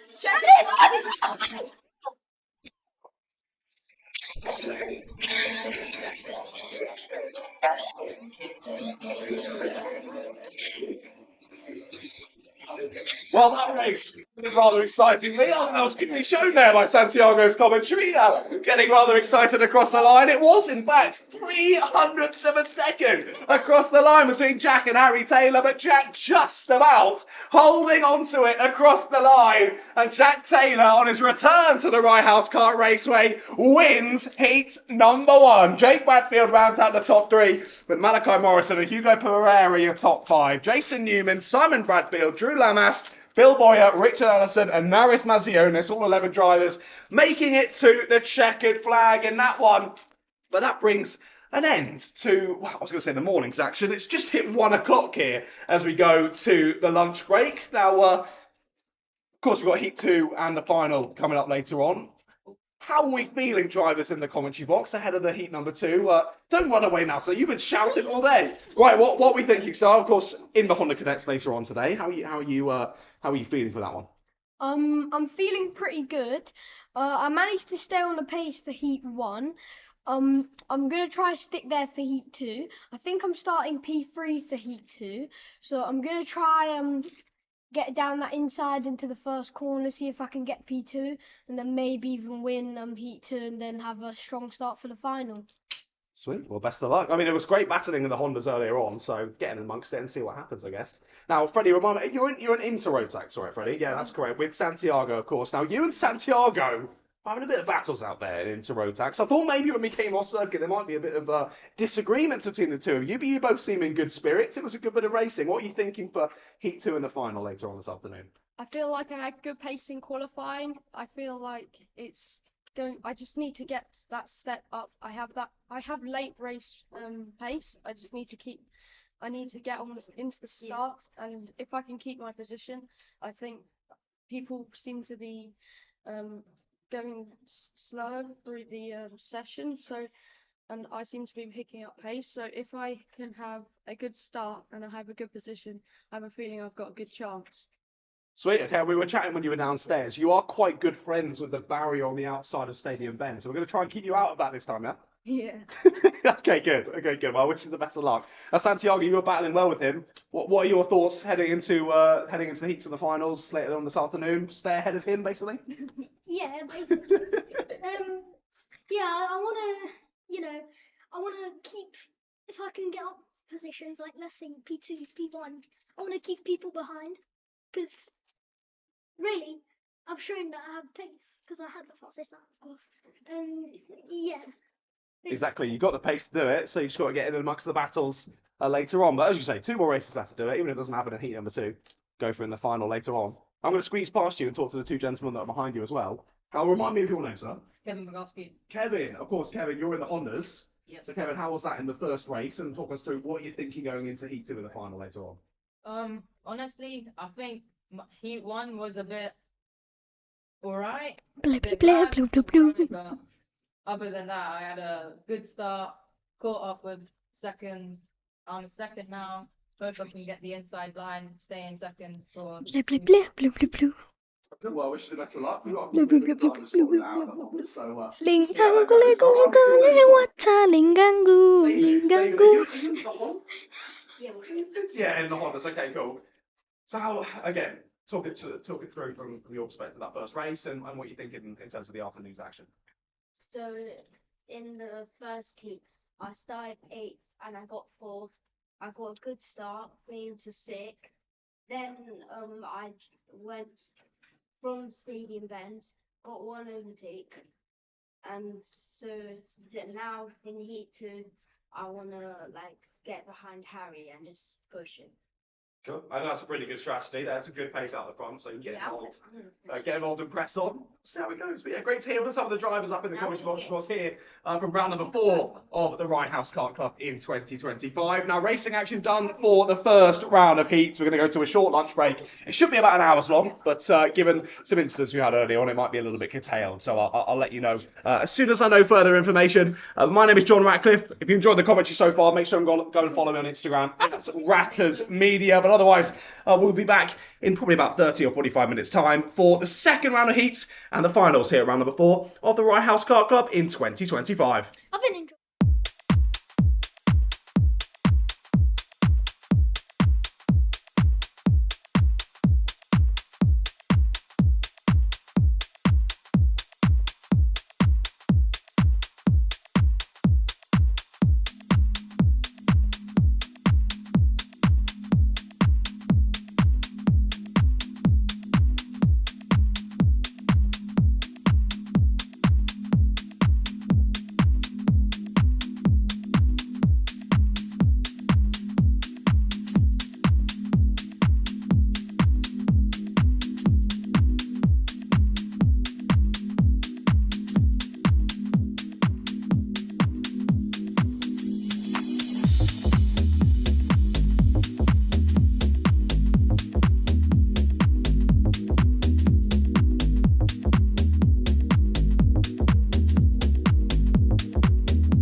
Welcome back, ladies and gentlemen, for the afternoon's action here for round number 4 of the Rye House Kart Club in 2025. My name is John Ratcliffe, continuing to guide you through the action here today. It's been very exciting so far in the first round of heats, as well as a little bit behind schedule, but not too far behind. You'd rejoin us here for the second round of heats. For every class, of course, it'll be 7 minutes plus 1 lap for those second round of heats once again. And then we'll be going into the all-important finals later on. 8 minutes plus 1 lap for those. And, of course, that's where you want to get yourself up into the top 3 and take home some silverware for yourself. Right then, out on circuit already are our Coma Bambinos. Let's look at the grid for this upcoming heat. Nico Veslovsky, a perfect day for the BM plated driver so far. The Bayford Meadows BM Plate champion lines up on pole position for this one. Alongside him is Matthew Pearson, joint on points with Ezra Robinson-Matthews. But a slightly faster personal best lap for Pearson sees him get on the front row. Next to Robinson-Matthews is Theo Azzopardi, your championship leader there on 4th place. And just behind them on row number 3 is Brian Stevens and Teddy Veslovsky. Lights go green then, and we are underway and racing. And what a start from pole position then. We're 4 wide as we head down into Stadium Bend. Who's going to end up in second place on the exit? It's Ezra Robinson Matthews who sides on by. So Robinson Matthews getting past Matthew Pearson early on in this one, something he struggled to do throughout the whole of heat number 1. This time he's done it early on though, bit of contact there on the outside as they headed in to the second hairpin. And trying the up and under on the exit there is Matthew Pearson. He's on the outside line as they head down into pylon, but he gets it done around the outside. Good move into second place then goes Matthew Pearson, but he has got a contact warning for his troubles on that first lap around the circuit. But like we say, brilliant start from pole position for Nico Veslovsky. He leads us through at the end of lap number 1, and he's got a lovely, almost second gap at the front of the order. Happened to Theo. Ahead of Matthew Pearson. Robinson Matthews then in third place. Bryla Stevens has made a place up. She's got past her championship leader, Theo Azzopardi. Great racing from Bryla Stevens then. She's gone from strength to strength, not only here at the Rye House Kart Club, but across Bambino racing in the UK. She's really getting her elbows out there on circuit as she keeps Azzopardi behind as they head through the second hairpin.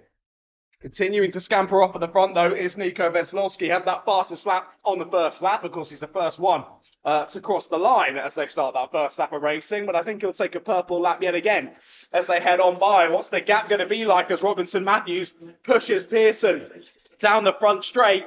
Nearly 1.5 seconds now between Veslovsky and Pearson as they head through onto lap number 3.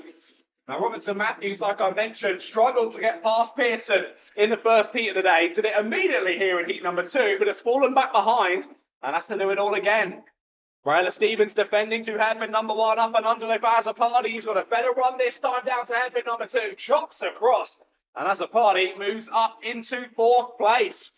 He's got quite a bit of work to do though if he wants to catch those top 3 ahead. They've really made a bit of a gap between themselves and Azzopardi in 4th place.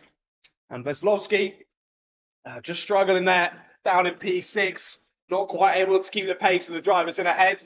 Had some really nice battling in heat number 1, but it hasn't quite materialised here in heat number 2. What's the lap record of Mamino's?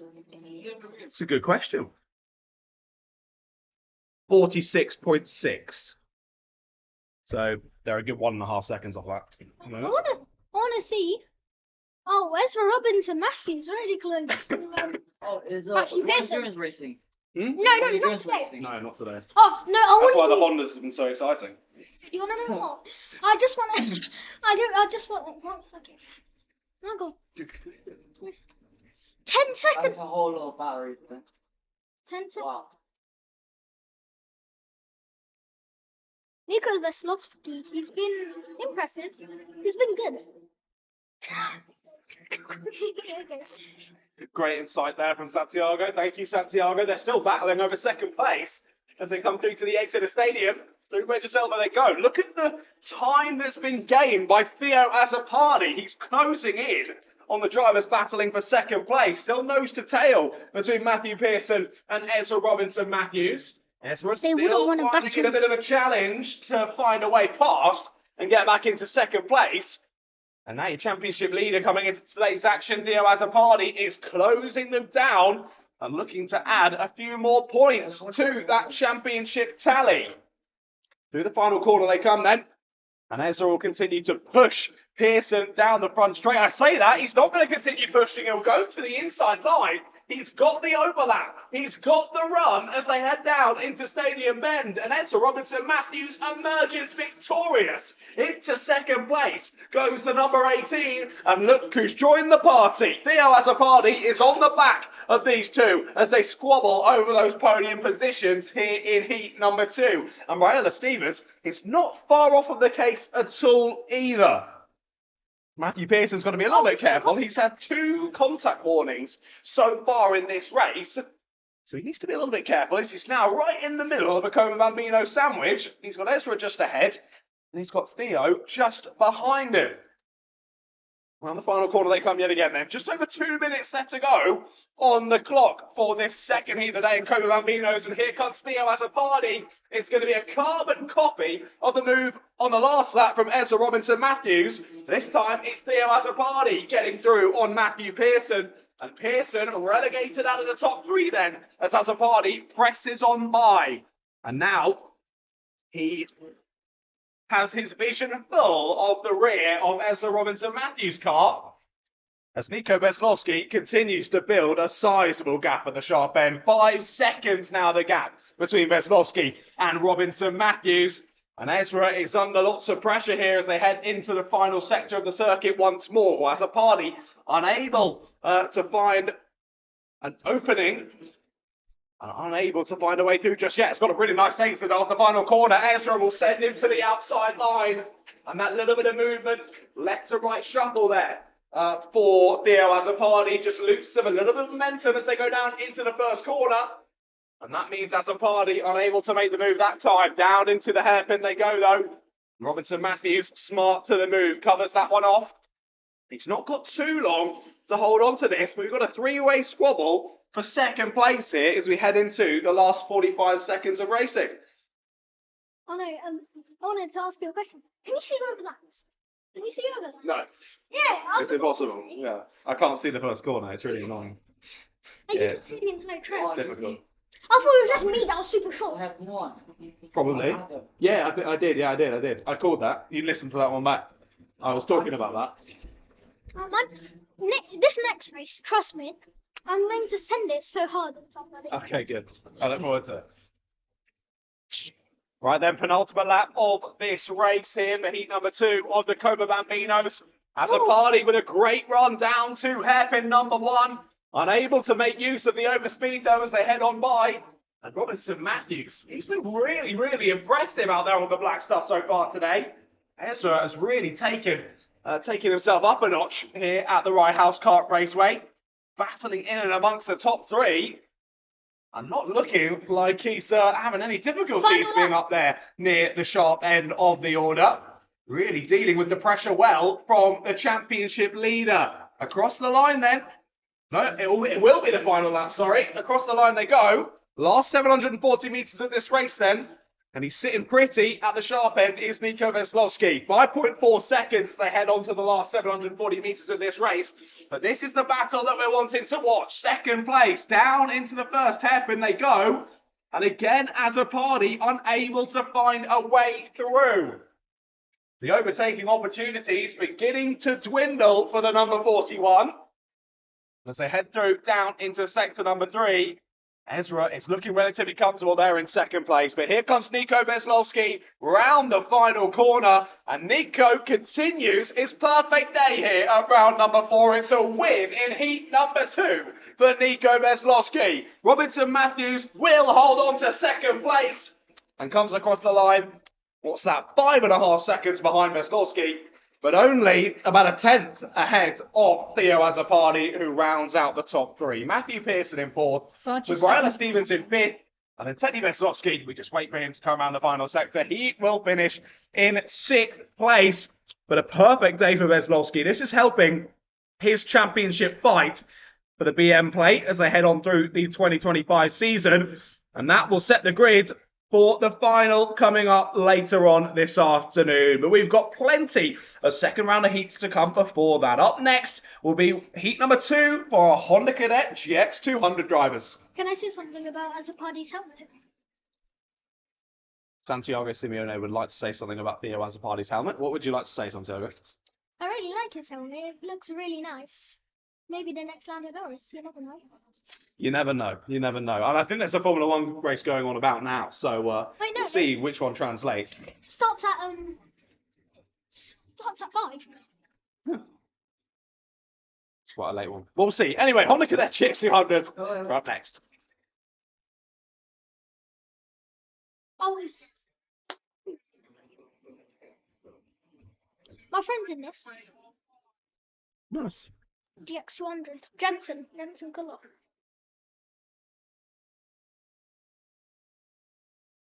How's the pizza? Good. Nice.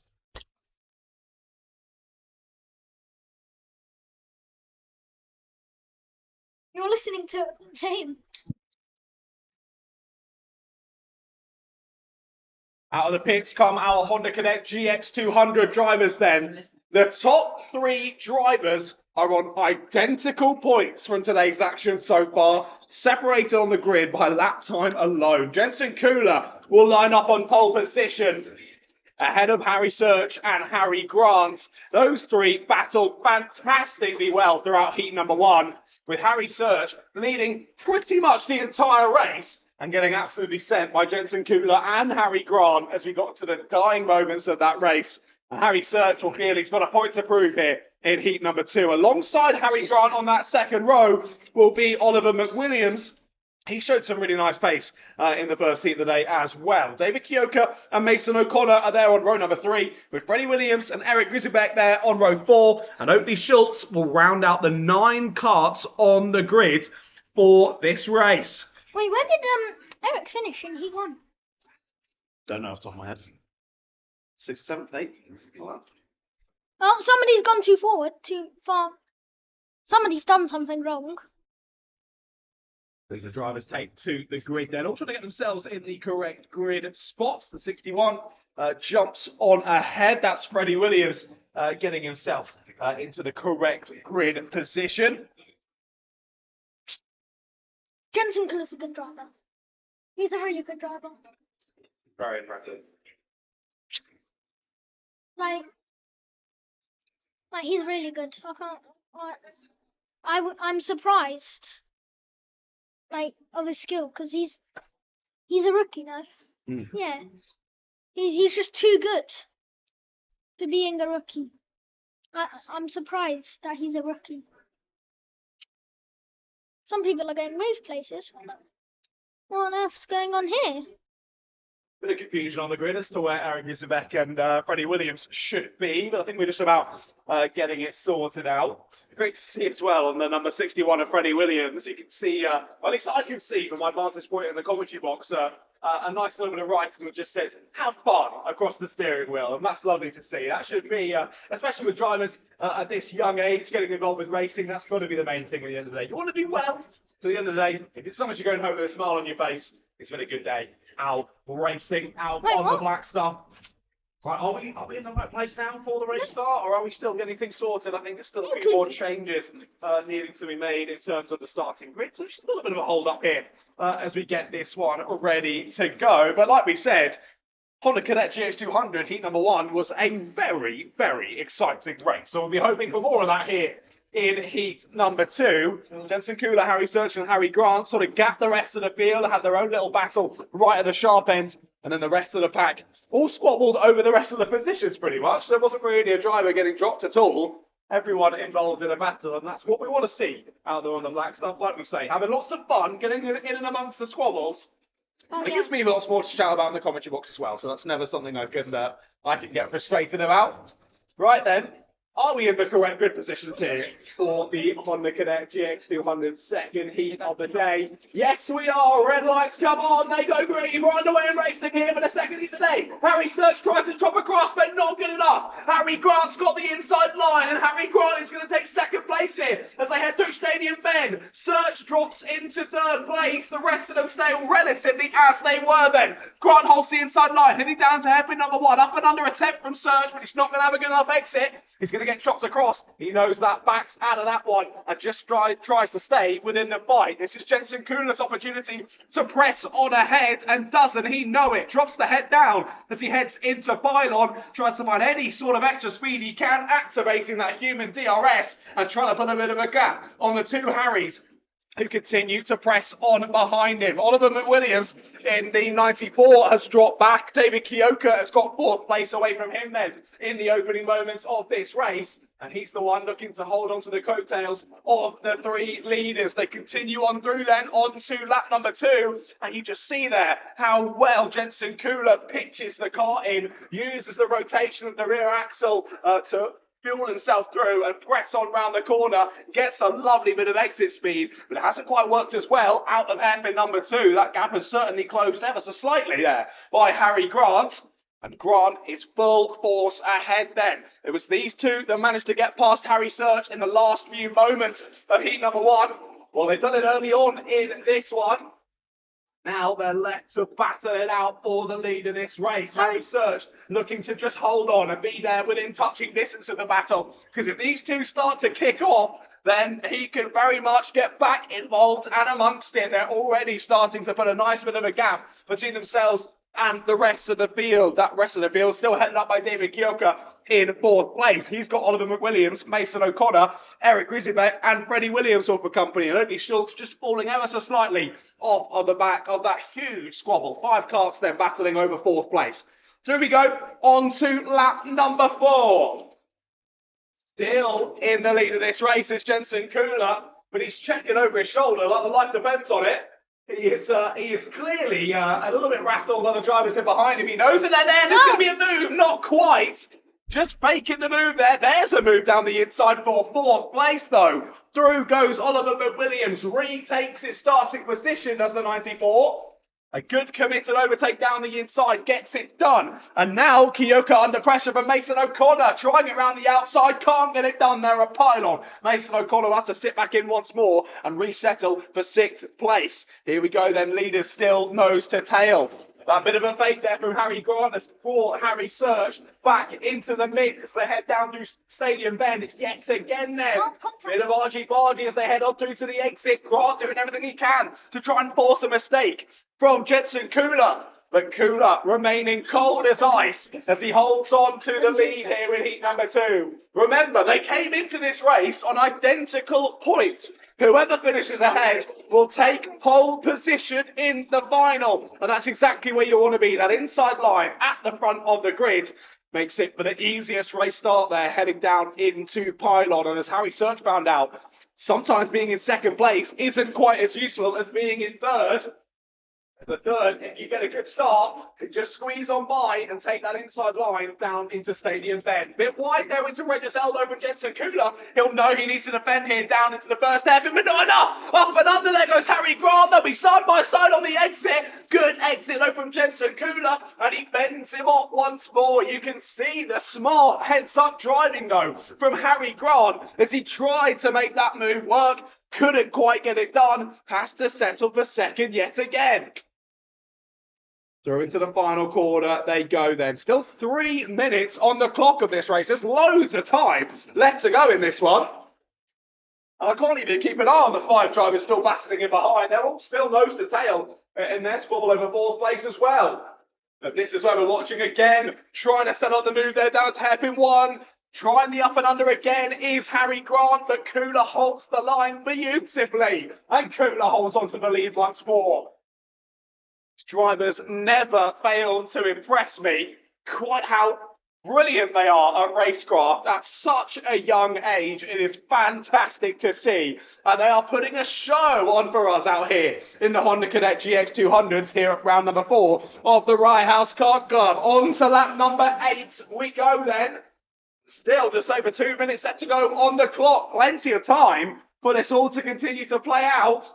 The pressure makes diamonds, and Kula dealing with the pressure beautifully. It's a carbon copy of the last lap. Down the inside goes Harry Grant, but again, Kula just about keeps the throttle in and holds on to the lead on the exit. Up and under this time, the hairpin number 2. Grant's on the outside as they head down into the pylon. Hasn't got the overspeed enough. Has to drop back in behind once again. And even though they're battling, Harry Search has fallen off of the back of them ever so slightly.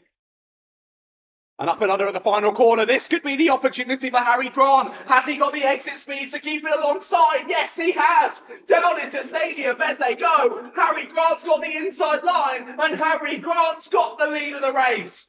After many, many, many attempts at that move for the race lead, Harry Grant finally gets it done, but he's made a mistake. He's made a mistake out of the first hairpin. Can he keep the inside line? No. Back through goes Jensen Kula. Round the outside as they headed into hairpin number 2, and we're back as we were.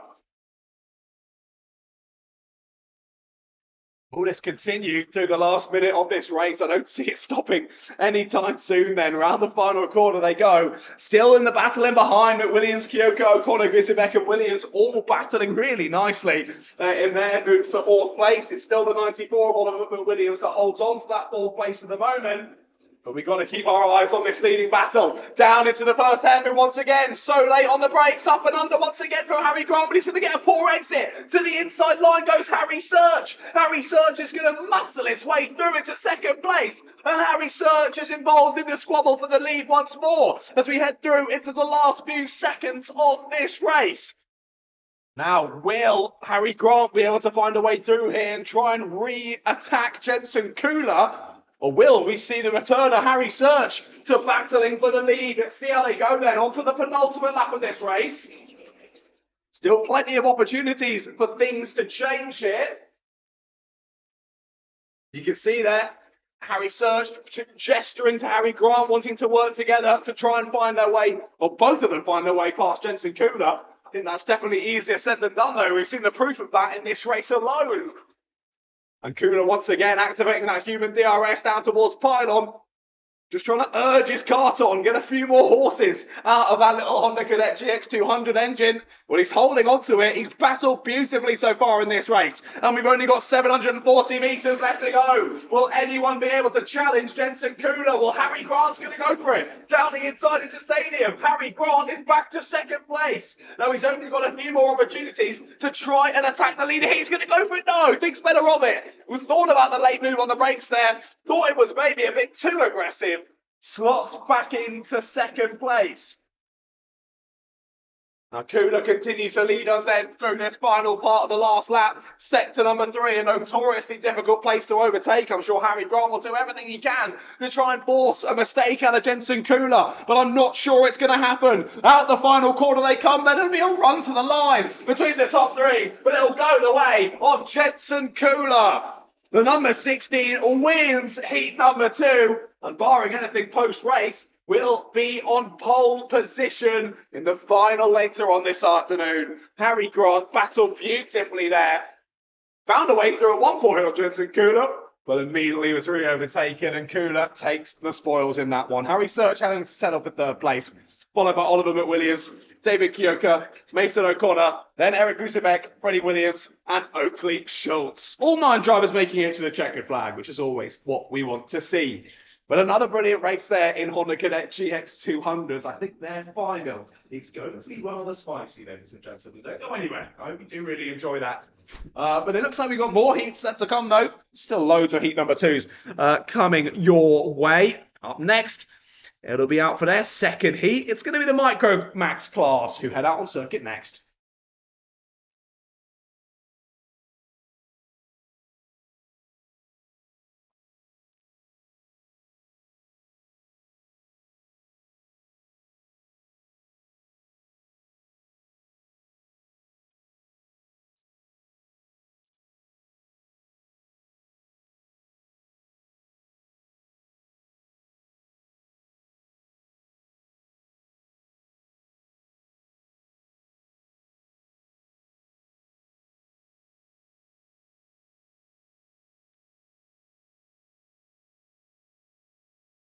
Well, we've got a driver having a perfect day so far here in the Micromax class. Heat number 2, pole position will go the way of Adam Galudi, 100 points out of 100 so far. Alongside him is James Carver, Leo Hunt and Hugo Senna Echeverria on row number 2, with Charlie Cale and Rio Panayutu on row 3. Oscar Maskel and Leyland Bradham on row 4, with Theo McLeish, Rio Pocock and Theodore Nursmore, the 11 drivers getting ready for this race start. There was a bit of argy-bargy there as they came up towards the line. And the chevron flag definitely going to be out on that one, as they'll head round again and go for a second opportunity. First start of this race. Well, there were battles galore in terms of this one in heat number 1. The top 4 were pretty much inseparable throughout heat number 1. I think we're going to see more of that here in heat number 2. But hopefully a few more overtakes to whet the appetite here in the Micromax class. So yeah, Galudi leading the championship as we headed into today's action. He's having a perfect day so far. We already saw him have a perfect day at round number 1 to kick off the season. A perfect 200 points. So quali on pole, heat number 1 win, heat number 2 win, and a final win as well. But it's been quali pole and heat 1 win so far for Galudi, and he's starting in the perfect place, the place you want to be for this race, in pole position, but plenty of quick drivers around him looking to put a stop to that perfect day. We've only had one chance at this race start so far. We've come to a red flag. I think potentially the driver being out of position. I think Hugo Echeverria was in the wrong place on the grid there, so he moves up into where he should be on the outside of row number 2 there in 4th place. And directly behind him is Mr. Rio Panayiotou. Very quick driver. We saw him up and involved in that top 4 squabble in heat number 1. Starting in 6th place in this one after that poor qualifying session. Of course, the grids for heat number 2 are the average of your position between the qualifying and heat 1. And then for the finals, it's your average between quali, heat 1 and heat 2. As oh dear, we've had a few carts come together on this roll-up lap. I don't think we're going to go to racing this time. We're going to be going around yet again. Drivers were involved in that one. Drivers coming a cropper on that one. And again, they'll see the chevron flag. Again, will be sent round for another warm-up lap here in the Micro Maxes. I think all that time was maybe slowing down a little bit too much, and drivers going to get it caught out. Heading off to the green stuff on the outside, which I'll tell you, there's not much grip on their drivers, especially with your slick tyres. I mean, you don't want to be anywhere out there. And let's see how this goes then. As we say, Adam Galloudi is definitely not an unknown force when it comes to leading from the front. So I don't think he should find too much pressure on himself there if he pulls out a nice little lead here and tries to hold off the charging pack in behind him. Well, let's see how this race kicks off then. 3rd time lucky here for our Micromax heat number 2. Around the final corner they come then. Let's keep it nice and chill, drivers. Wait for that light to go green. It does go green. We're racing in Micromax for their heat number 2. Trying to hang it around the outside there is James Carver on the 25. It's not quite going to work. He'll drop down to 3rd place as through slips the 66 of Leo Hunt. And already Panayioutou's up to 4th place. So the 4 that we saw scamper off in heat number 2 have already found their way to the front of the order and looking to do a repeat of what we saw in that first race of the day. Charlie Cale, I think that is, has made his way through into 5th place. Who's that that's fallen in behind him? Theo McLeish is there behind him. So I think Senna Echeverria has dropped 2 places, or maybe even 3 places from that race start. Yeah, down from 4th to 7th on the first lap for Hugo Senna Echeverria. Less than ideal as McLeish thinks about the inside line there down into Stadium Bend. Charlie Cale closes the door, up and over the back, they're nearly going to make contact with the wall. That was so close for Theo McLeish and Charlie Cale. McLeish up and over the back of Cale as the door closed there on the exit of Stadium Bend. And they were so lucky to get detached before they made their way to the scene of the accident. Either way, the move seems to have worked for Theo McLeish. He's made it up into 5th place. Sadly, it's not quite gone so well for Charlie Cale. He's dropped down to 10th place after that one, after a really positive start to the race.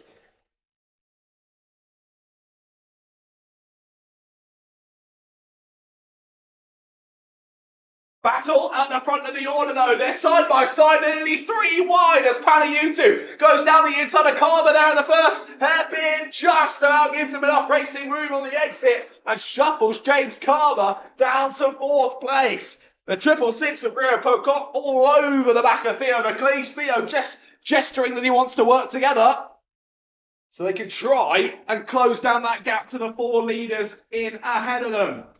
Look at Adam Galloudi though. That bit of battling between Hunt, Carver and Panayiotou has given the slightest bit of breathing room to the 92 of Adam Galloudi. He's got his teammate chasing him down though, the 66 of Leo Hunt. So we've got two different pairs of teammates here in the top 4. So let's see if there's any sort of teamwork, any working together. Yeah, actually. Let's see if there's any sort of teamwork between the 2 of them. Obviously, the 2 pairs at the front of the order, I should say.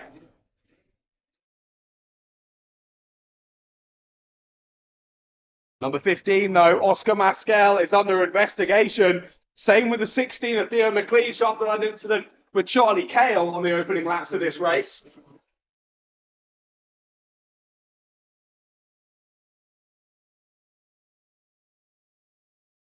There is Charlie Cale sending it down the inside. What a late braking manoeuvre.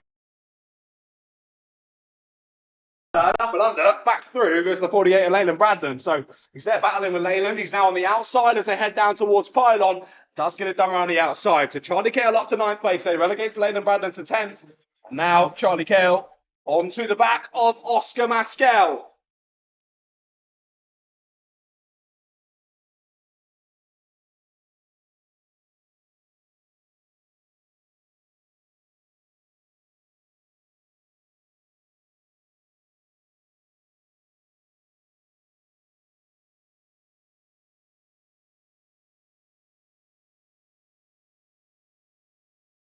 Rio Panayutu all over the rear axle of Leo Hunt.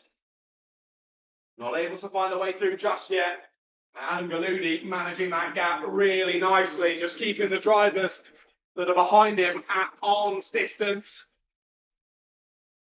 He's certainly not home and dry though. He's only a few tenths of a second ahead of those three drivers. As thinking about down the inside, Panayutu late on the brakes. Hanging it round the outside though is Leo Hunt. Beautifully placed under brakes there from Leo to hold on to that second position. But again, this is all playing into the hands of Adam Galudi as he continues to build out that race lead.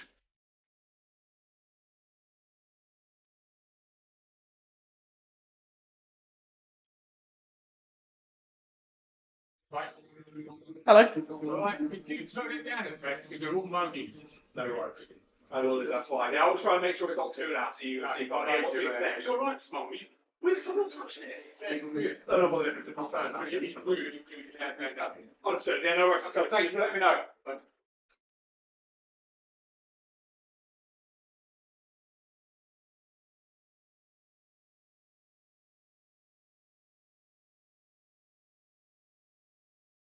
There's a yellow flag down at hairpin number 2, and out of the race has gone Leo Hunt. He's in the barriers on the exit of hairpin number 2.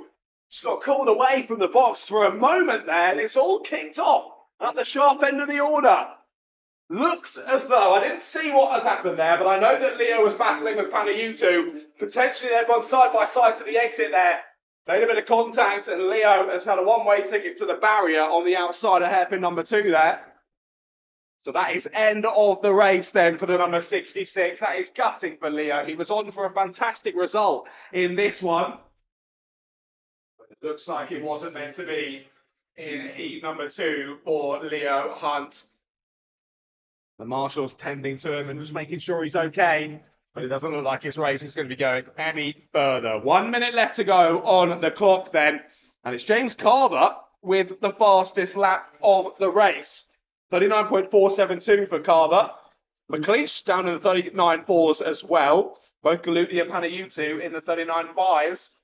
Let's see then if Panayutu can close that gap to Galudi any further. Since that all kicked off between himself and Leo, of course, didn't quite see how it happened, so I can't possibly make any comments. But Panayutu's been doing a great job. That gap 0.6 of a second. Let's see what it is now as they cross the timing beam yet again. New fastest lap of the race from Panayutu. That's immediately stolen by Theo McLeish, though. Key point is that Panayutu is closing the gap to Adam Galudi. It's down from 0.6 to 0.4, with only one more lap to go after this one. Is it going to be enough for Panayutu? Is it enough extra pace for him to close the gap down and think about making a move? Of course, these are your two championship leaders heading into today. Galudi on 3.98, Panayutu on 3.92. And Panayutu is all over the back of Galudi. This is it. Final lap of the race, ladies and gentlemen. He's going to go for it. Late down the inside. No. Door just about closed there by Galudi. It looked as though he'd reopened the invite there to Panayutu as they headed down towards the apex, but placed the car really nicely to Galudi there to make sure that the opportunity was not available for Panayutu. As they head round the final sector, Into the final corner they go then, and it looks as though Adam Galudi will continue his perfect day here at the Rye House Kart Club. Fantastic. Now, Panayutu has to set off a second on the road, but he can say that he now holds the lap record here at Rye House in a Micromax car. 39.344, new lap record for Rio Panayutu.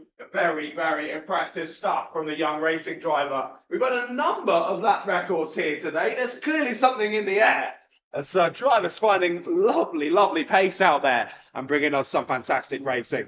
So Galudi wins heat number 2 in Micromax ahead of Rio Panayutu and James Carver. Then Theo McLeish and Rio Pocock were your top 5. They were followed by Hugo Senna Echeverria, Charlie Cale, Oscar Maskell, Leyland Bradnam, Theodore Nurse-Moore, and of course Leo Hunt. We lost from that battle for the lead. Sadly, I missed how it happened. But either way, he ended up in the wall on the outside of hairpin number 2. And that was race done for Leo Hunt. Gutting for Leo. But hopefully we see him back out in the final later on, ready to batter it out. He'll have a few places to make up, though, from his starting grid position. Still lots more heats left to come, though, ladies and gentlemen. Up next, it's going to be heat number 2 for our Inter-Rotax drivers and our Honda R200s. Also, apologies if there's any issues with the audio levels.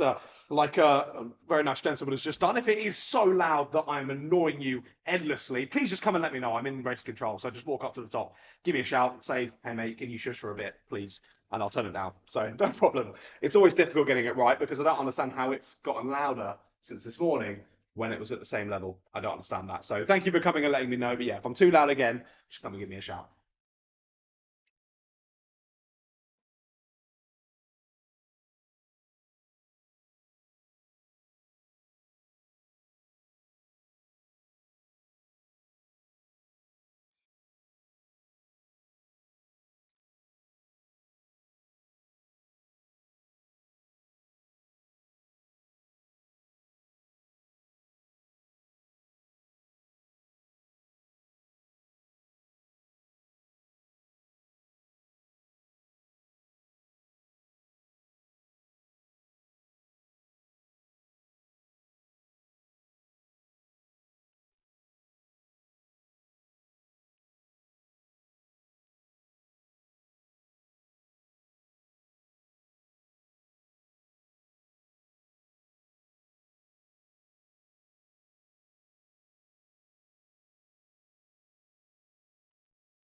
Out on track come the Inter-Rotaxes and Honda R200s then. Let's run you through the grid for this one. Dylan Suresh lining up on pole position. Alongside him is Freddie Ellingham. Zach Hunt in 3rd place with Santiago Simeone alongside him. Those are your 4 Inter-Rotaxes. And then behind them, the 3 Honda R200s. William Hossack, Kevin Magarski and Tommy Pierce.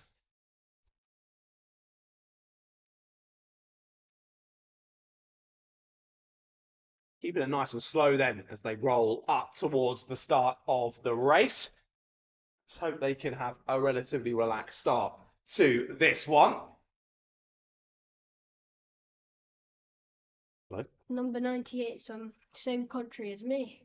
Nice. Hungary. Nice. Yeah. We both talk Represent. Hungarian to each other. Nice. I'm afraid I don't know any Hungarian, so I won't be able to chat with you. The green car. Okay, go.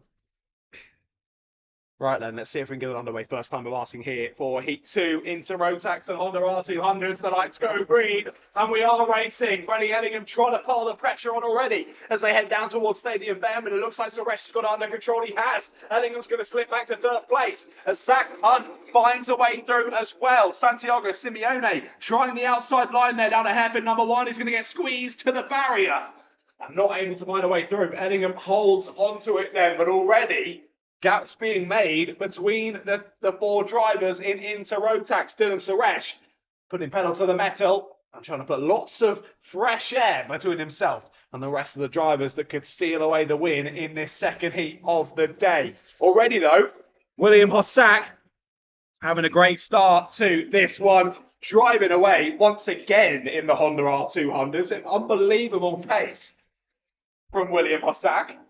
I want to say he got the lap record earlier on in the Honda R200s, and he'll probably do it again at some point this afternoon. Let's wait and see as Kevin McGusky and Tommy Pierce continue to squabble over second place. Santiago Simeone putting the pressure on to Freddie Ellingham now. As good friends off track, but fierce rivals on track. And now Santiago trying to find a way through. On we go then. On to lap number 3, and it's Freddie Ellingham who has the fastest lap of the race. And we spoke to Freddie earlier. Freddie did say that he's really happy with his 1-lap pace, but it's just the racing he maybe needs to work on a little bit. Getting in amongst it early on in this one. Sadly, he has slipped back 1 position at the start of this one so far, from 2nd to 3rd, but with that fastest lap, that should hopefully give him some positive momentum to continue to press on in this race. Just over 5 minutes left to go, and we'll see how this one continues to play out. Now, while it's a little bit quieter out there on circuit, I'm sure it'll begin to kick off again. Mr. Harry Grant, you joined me in the commentary box, so I'm gonna annoy you and start talking to you lots. Did he almost? What's the lap record in? Do you know off the top of your head? 39.1. 39.1.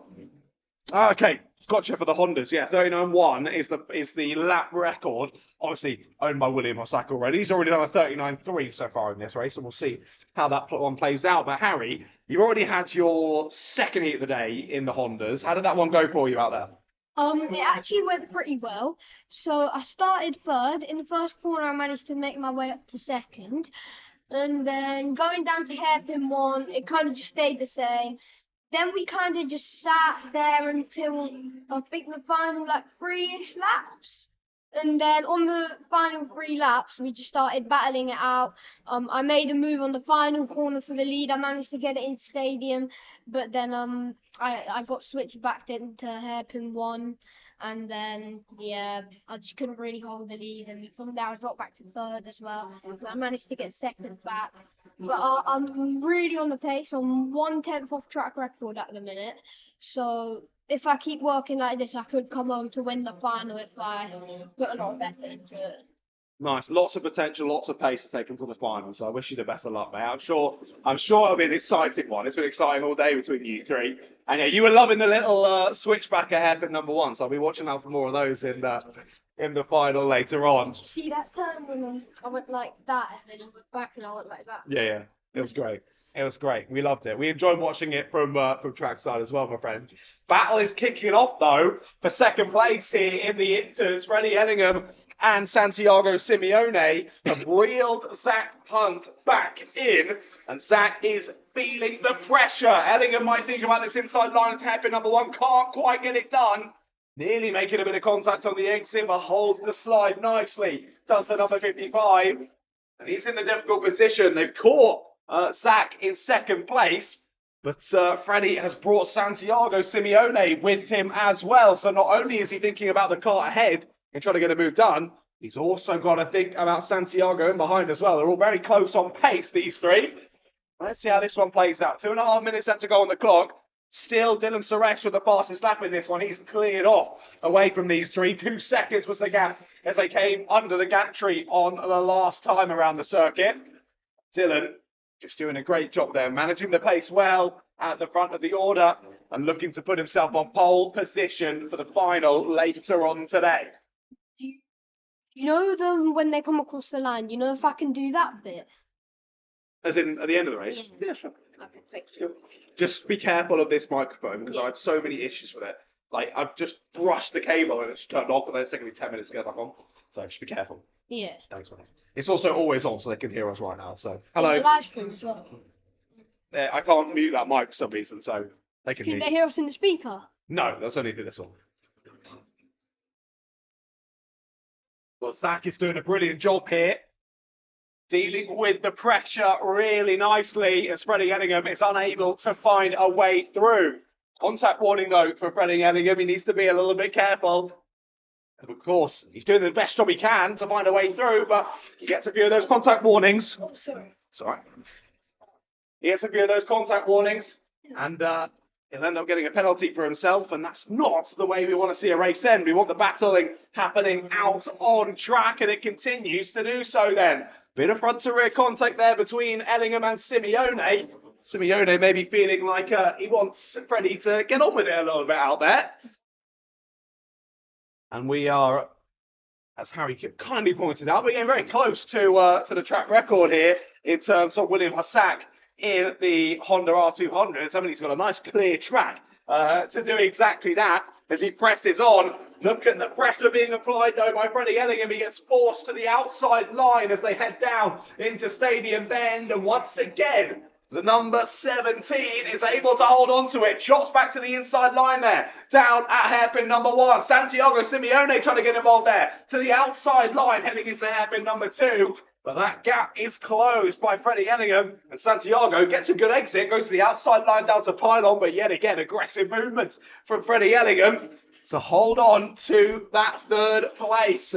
2 Honda R200s come across the line. There'll be 10 seconds on the clock as Dylan Suresh starts the penultimate lap of this race. And that'll mean 2 more laps for Zach Hunt to try and hold on to this second place. He's done a stellar job of it so far, but will he be able to continue that through the last 1,500 metres of this race? To the outside line goes Ellingham once again, but yet again can't find a way through. Zach has really earned this second place so far in this race, but it could still all change here in the dying moments. And look at this, Suresh has caught the 2 Honda R200 drivers. But I believe as they squabble for second place, Mr. Harry Grant is going to take us through the final lap. Okay, here we go on to the final lap now. Dylan is leading the way from Zach Hunt to Ellingham to Santiago. Let's see if Ellingham can get past Zach Hunt here. This is the final lap now. Let's see. But Dylan Suresh is coming around the final few corners now. Only about 50 metres of track length to go. And it's Dylan Suresh who takes heat 2 at Rye House. Zach Hunt comes home in second and Freddie Ellingham in P3. And Santiago in P4. William still has 1 more lap to go with the Honda R200. So, around the final corner now, and he comes home to win the Rye House Round 4 Heat 2. Fantastic work. That was lovely, Harry. Thank you for taking us through that last lap of the race. And like you say, Zach managing to hold on to it there to the line. Was squabbling all the way to the checkered flag there with Freddie, but managing to keep both Freddie and Santiago behind. But like you say, Dylan Suresh, what a win. 3.6 seconds was the gap by the time they got to the checkered flag there. William Hossack was so far ahead there, he got a whole extra lap of racing. Couldn't quite beat his own lap record here at Rye House. Only about 1/10 of a second off. But he takes the win on the track in the R200s, followed by Kevin Bogarski and Tommy Pierce. Well, that's the heats done then for the Honda R200s and the Inter Rotaxes. We've got 3 more heats left to come. And out next, it's 20 junior Rotax drivers all looking to take the win. Let's see how this one goes. Tyler Mason-Gray has had a perfect day so far, 100 out of 100 points. And he's got some love in the live chat as well. Barbara Blackstone is here to support Tyler Mason-Gray. Thank you for joining us on the live stream, Barbara. Hope you're enjoying it from wherever you're watching from today. And Tyler starts this one on pole position. Alongside him is Jack Beasley with Anthony Parfitt and Mario Smith on the second row. Caden Welch and Rex Ashley on row 3. Rex trying to make up for what was a difficult heat number 1, dropping all the way to the back and then driving back through to a good finishing position. Leon Canellas, Harry Friel, Radu Melian and Lewis Joyner round out the top 10. They're followed by Mia Caruso, Adam Turasek, Edward Jones, Luigi Perlini, Christian Keoff, then Ashton Baker, Mikel Islam, Ayrton Rye, Franklin Masama and Aaron Clark-Nixon. A lot of drivers having issues in that first heat. Radu Melian have an issue on this race start. They go green, but Radu Melian slow to the race start there, and that holds up all the drivers in behind him as well. Mason Gray holds on to the lead then as they head through Reggie's elbow down towards the first hairpin. And we've got 3 drivers off at the back of the pack on the exit of Stadium Bend. 3 drivers are now trying to pick up the pieces. The 222, the 43, and another driver out of the race. That's Christian Kehov, the 43 of Edward Jones. And I can't quite tell who the other driver is that is now out of this race. We'll see who doesn't come across the timing line to end lap number 1. Mason Gray fighting well at the front and holding on to the lead now anyway. Second place of Anthony Parfitt, looking to try and get the move done, but can't quite find the inside line. Mason Gray holds on to it for now. But look at the defensive manoeuvres there down to hairpin number 1. They're all closing up as Canellas tries to get involved. Nearly into the side there of Rex Ashley as more drivers getting involved as well. That's the 34 of Aaron Clark-Nixon. He's had a great start to this race already, squabbling up and in and amongst the top 10. But change is continuing then. How long is this train of cars? You must have about 15 cars all in a train still as we head on to lap number 3. Number 22, Mikel Islam, is under investigation. He's trying to make up for the difficulties in race number 1. He had Rex Ashley up and over the top of him, caused a mechanical issue, having to battle here in heat number 2 to regain some points towards his championship tally. But he's getting a little bit impatient out there, clearly. Harry Friel really squabbling there with Radu Melian and another driver there as they get on by. Yeah, Eton Wright is battling, and amongst it was Lewis Joyner, who was round the outside there. I think Lewis has got the move done. Yeah, Lewis Joyner through on Harry Friel then. We head through on to lap number 4. Still absolutely nothing in it between the top 3. That's Anthony Parfitt piling on the pressure to Tyler Mason Gray.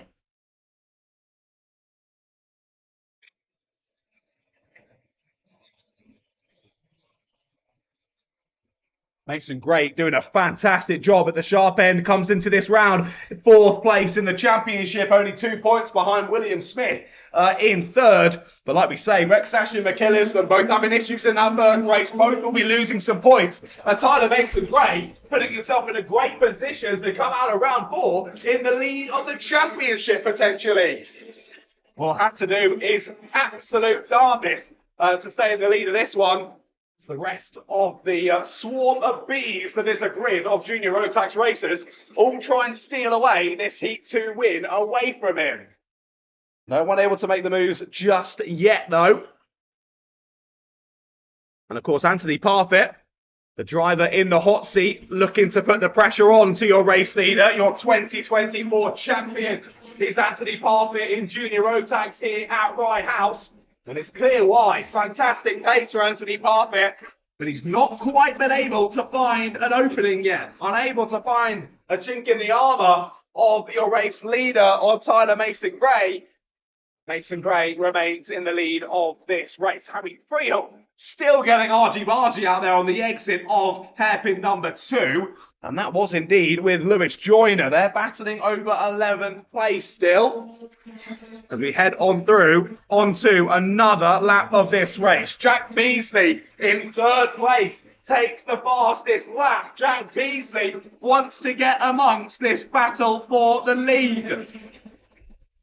Still just over 3 minutes left to go then. The top 7 have made a bit of headway here and have left the rest of the drivers in their dust. That's Adam Turasek, who heads up the next group. He's under a lot of pressure from Aaron Clark-Nixon, Radu Melian, Lewis Joyner, Harry Friel, Eton Rye, Mikel Islam, all involved in that squabble, all trying to make up those points they lost in heat number 1. Lap number 8 then has begun. Top 3 trying to do a bit of clear air between themselves. And then Mario Smith, Rex Ashley, Caden Welch, and Leon Canellas. A good race so far from Leon Canellas. A little bit of contact there on the exit of hairpin number 1.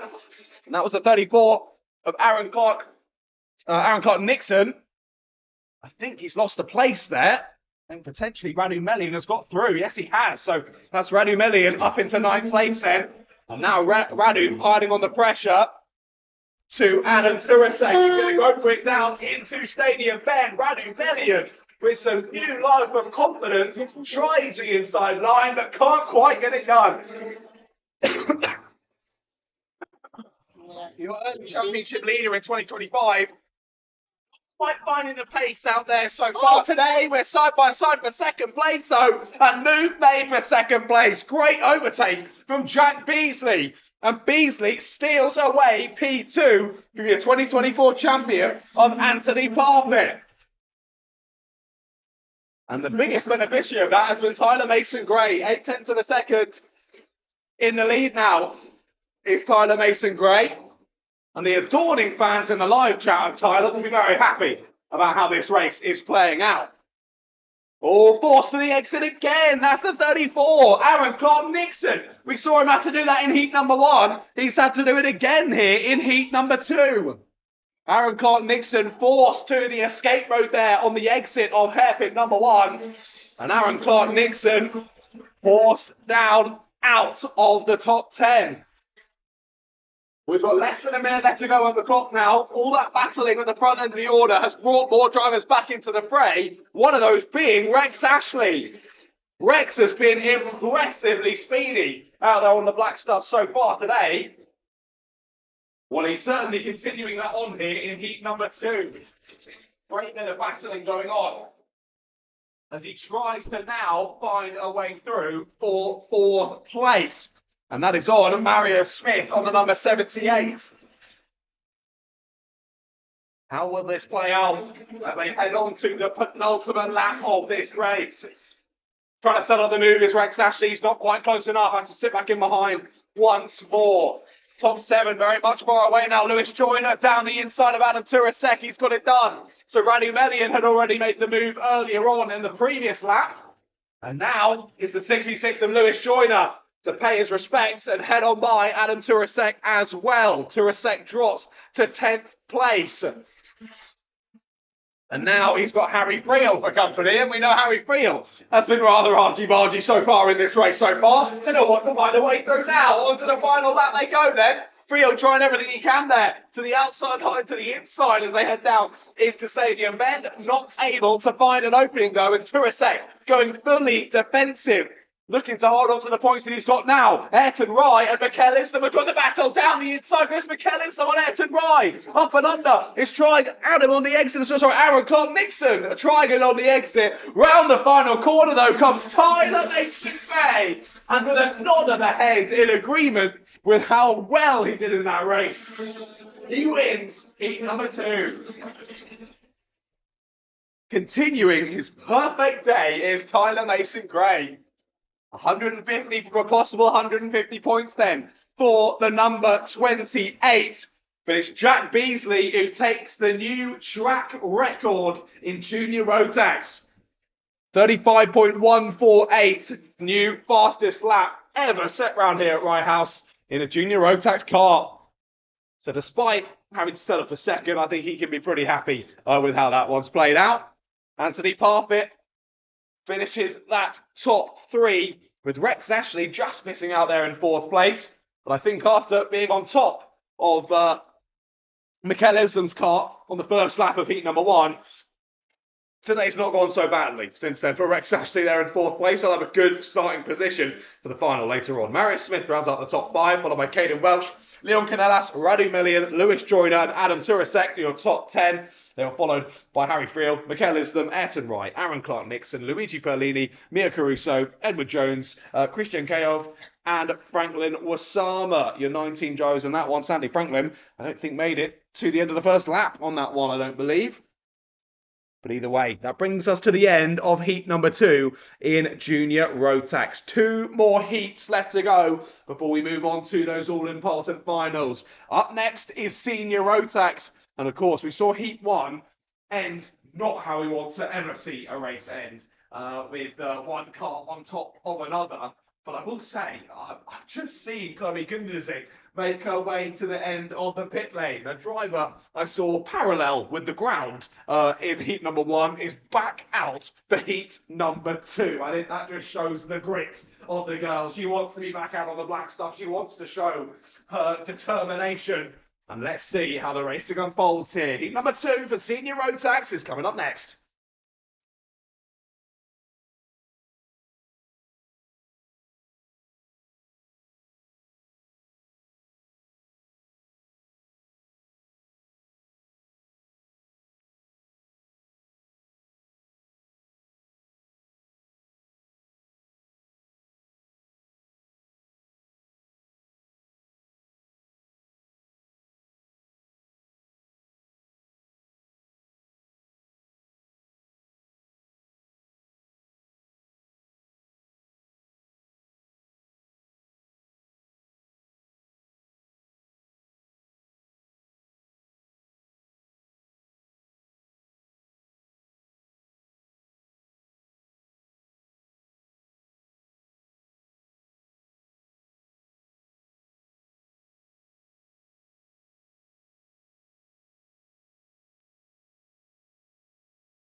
Around the final corner come our senior road tax drivers then. Joe Fox and Jacob Barron on the front row. Second row, Luca Pocock and William Smith. Third row, the two girls, Chloe Kundisik and Amelia Risby. Lights go green and we're racing here for Heat 2 in senior road tax. Round the first corner they come then, and round the outside goes Amelia Risby. Great movement from the number 136. Gets past both Chloe Kundisik and Luca Pocock, that is, so she shuffled down into 5th place. Great start from William Smith as well. He's got past Luca Pocock and Jacob Barron. But Jacob Barron relegated down to 3rd place then. William Smith already onto the back of your pole sitter of Joe Fox. End of lap number 1 we get to then, and it's Joe Fox leading the way. William Smith, Jacob Barron, Amelia Risby, Luca Pocock and Chloe Kundisik. And already starting to break away then are those top 4. Chloe Kundisik probably a bit battered and bruised after that crash in heat number 1. So I have full respect for her just being out on the black stuff for this one and not calling it a day after that sizable incident down at Stadium Bend. But I know she'll be wanting to go for it in the next one and try and close back up to the leaders as best she can. Hopefully with a bit of assistance from Luca Pocock, who is in behind her. Down to the first hairpin they go then, late on the brakes for Smith, but too late on the brakes, gets it all locked up, goes too deep into the corner, and again loses out on the lead. Joe Fox up and under, retakes 1st place, as Amelia Risby does get the move done. Amelia through into 3rd place, gets past Jacob Barron, and Amelia having a point to prove then, after getting collected in that accident down at Stadium Bend in heat number 1. Had to just fix a broken track rod and a bit of a damaged side pod, as now you can see she's running a totally white right side pod, and that'll be why it was totally bent in after that incident in heat number 1. But she is flying here in heat number 2. As we say, she's put Jacob Barron back down into 4th place. He's dropped off of these top 3 ever so slightly. But now Fox, Smith and Risby all line astern as they head through onto lap number 5.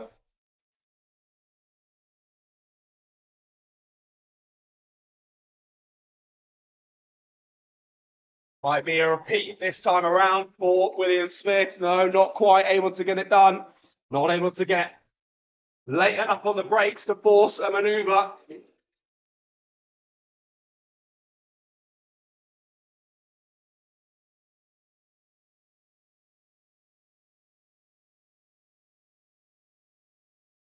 Joe Fox dealing with the pressure really, really nicely though.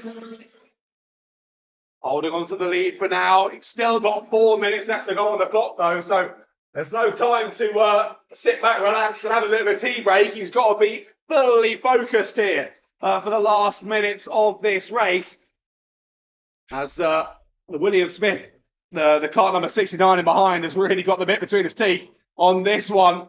He's got the kart all sorts of sliding around as he heads around this Rye House Kart Raceway. And I mean, it's clearly working. Fastest driver out on circuit, 34.974. Fastest lap of the race, courtesy of William Smith. However, it's one thing being faster than the driver ahead. It's a whole other thing getting the move done and finding your way past. And that's exactly what William Smith is struggling with a little at the moment.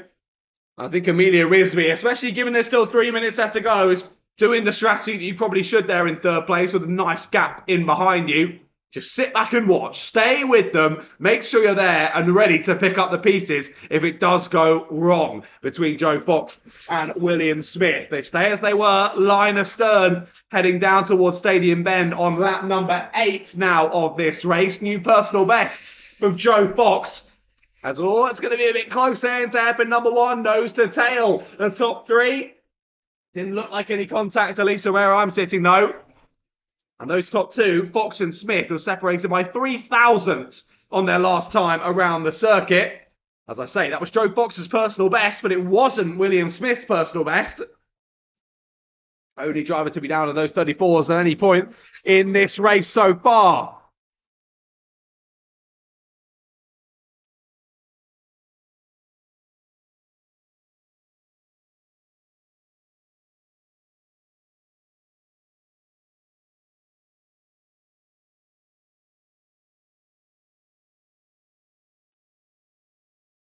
And as I say, Emilio Rizvi will be hoping that these two ahead begin to start battling a little harder than they have been so far in this race. But really, it's the two drivers in behind who'll be mostly hoping that. Jacob Barron and Chloe Kundasik. They've been trying to close the gap to the three leaders ahead for a little bit of a while. William Smith, has he got through? Yes, he has. William Smith is into the lead of the race then. I missed that happen at the end of the last lap or the start of this lap. My sincerest apologies. But either way, the 69 is through into the lead, so it didn't take much battling to get it done. And Joe Fox has now been relegated into second place. And that's not going to be what Barron and Kundasik wanted. They were hoping for a bit more of a scrap, lose a bit of time, and they can close back up and get involved with the battle for the top three. But it doesn't look like that's going to happen for themselves, sadly. And look at that. As soon as William Smith has clear air, he puts in a new fastest lap of the race. 34.898. New time to beat for William Smith. And look at him. Absolutely racking the kart around the two hairpins, getting all sorts of slidey as he heads through those hairpins. But finding some brilliant lap time out of that senior Rotax kart as they continue on through. 30 seconds on the clock then. Not too much longer have we got to go in this race. As new fastest lap is now stolen back by Joe Fox. Okay. Let's see if Joe Fox has any answer here to William Smith over what I think will be the last 2 laps of this race.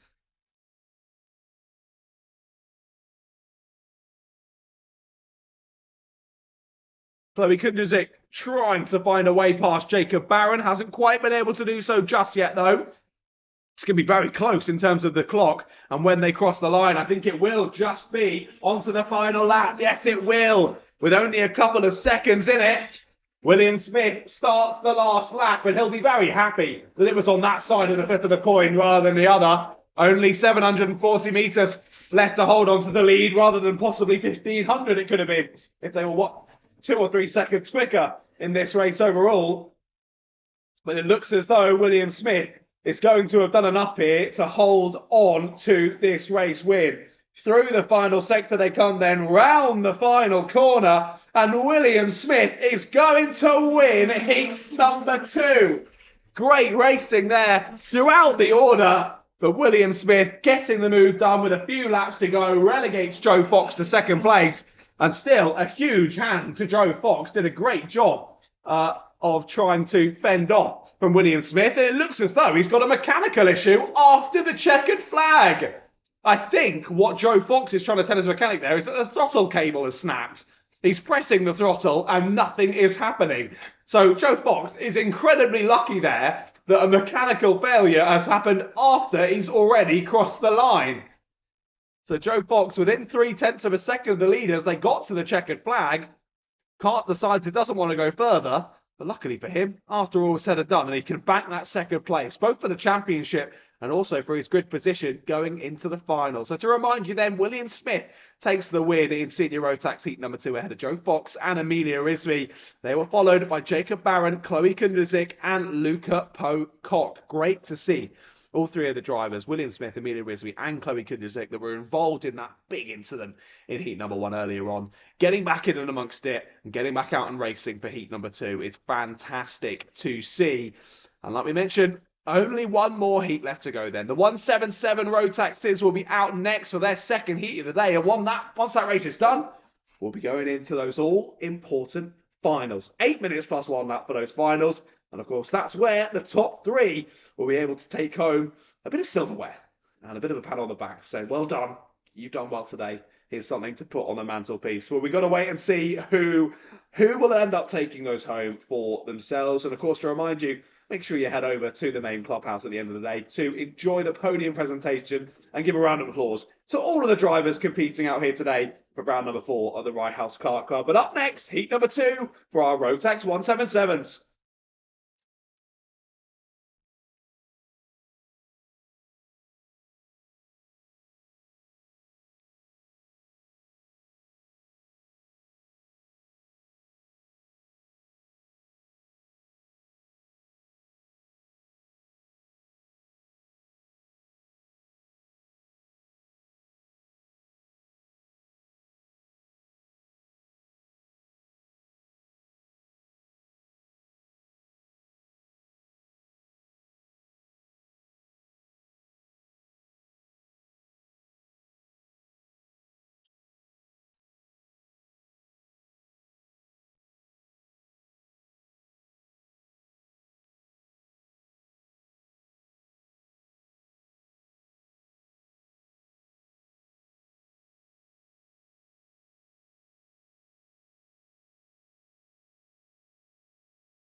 Out on track then for the last heat of round number 4 of the Rye House Kart Club in 2025. It's the 177's Jack Taylor on his return to Rye House. Lines up on pole position. Alongside him is Jason Newman.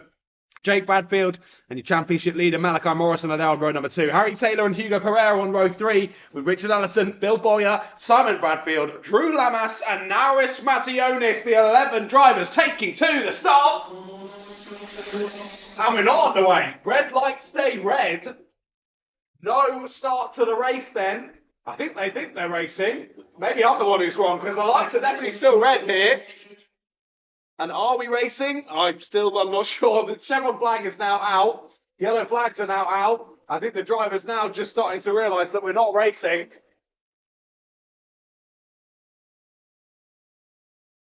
There's a little bit of confusion there on that one. The chevron flag didn't come out on the gantry. The lights just stayed red. The drivers just sort of went, oh, we're just going to crack on and keep racing anyway. So there we go. After one lap, the drivers finally realised that we've gone to a chevron flag. Understandable there. If I don't see a chevron flag, I'm keeping going flat out as well. So fair play to the drivers out there. But yeah, we'll go for that race start again then. Not sure the reasoning, but clearly race control feeling there was some reason for that to be redone. So the drivers will carry on around, get back into 2x2 formation and get ready for another attempt at the race start.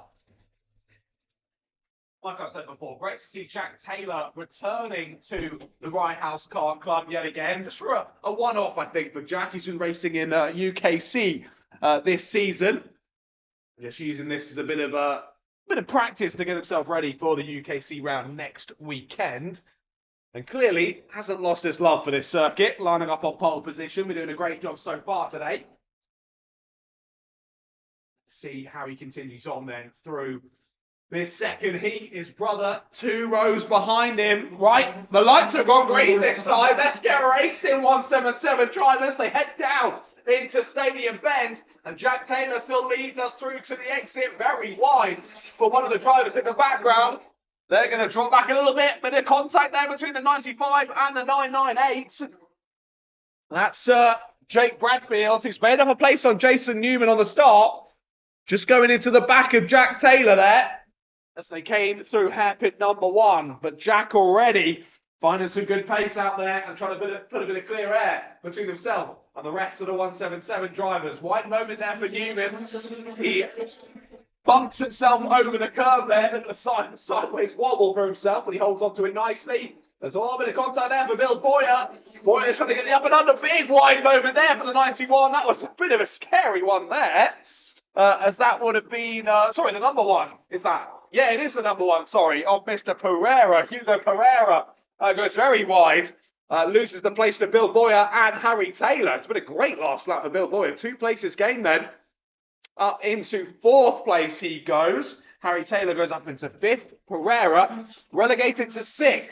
And now has Malachi Morrison right behind him. Malachi losing a place off of his grid position so far in this one. Wide moment there out of Stadium Bend for 2nd place of Jake Bradfield. And Jason Newman all over the rear axle of the number 95. Oh, bit of contact there. That's Malachi Morrison. Malachi Morrison goes wide. That was contact with the 73, I think, of Richard Allison. Or where is the number 1? Maybe it's the number 1 of Pereira, sorry. I think it was potentially the number 1 of Pereira. Yes, it was. So Hugo Pereira drops down to 9th place. So that was Malachi Morrison trying to get the move done at hairpin number 2. Clearly not paying off. And both drivers suffering because of it. The 73 gets past Malachi Morrison. So Allison gains 2 places. Morrison stays in the same place and is trying it again. Tried the outside line this time. Down at hairpin number 2. But this time again it does not work. And Malachi getting frustrated there in 7th place as the top 5 continue to press on. And this is really hampering Malachi Morrison's championship plans.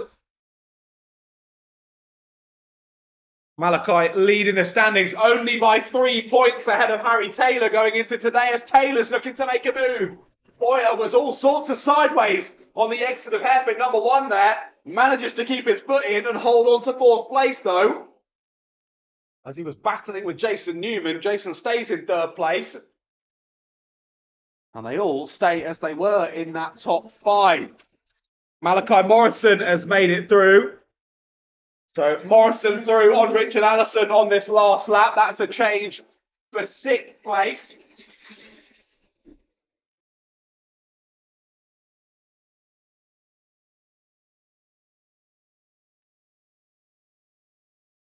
Richard Allison, that is under a bit of pressure now for the 99 of Simon Bradfield.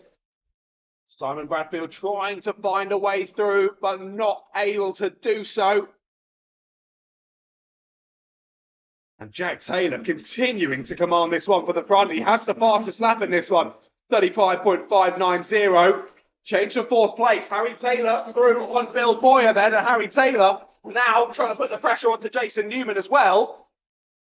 As after that bit of squabbling, Jason has fallen off of the back of Jake Bradfield ever so slightly. Still just over 3 minutes left to go on the clock though. Move down the inside from the 5.43. As a bit of time lost there for the 94. And place is lost for now as Mazionis. Hugo Pereira slips on by, and I think so did Simon Bradfield. So that's Mazionis down to 11th place.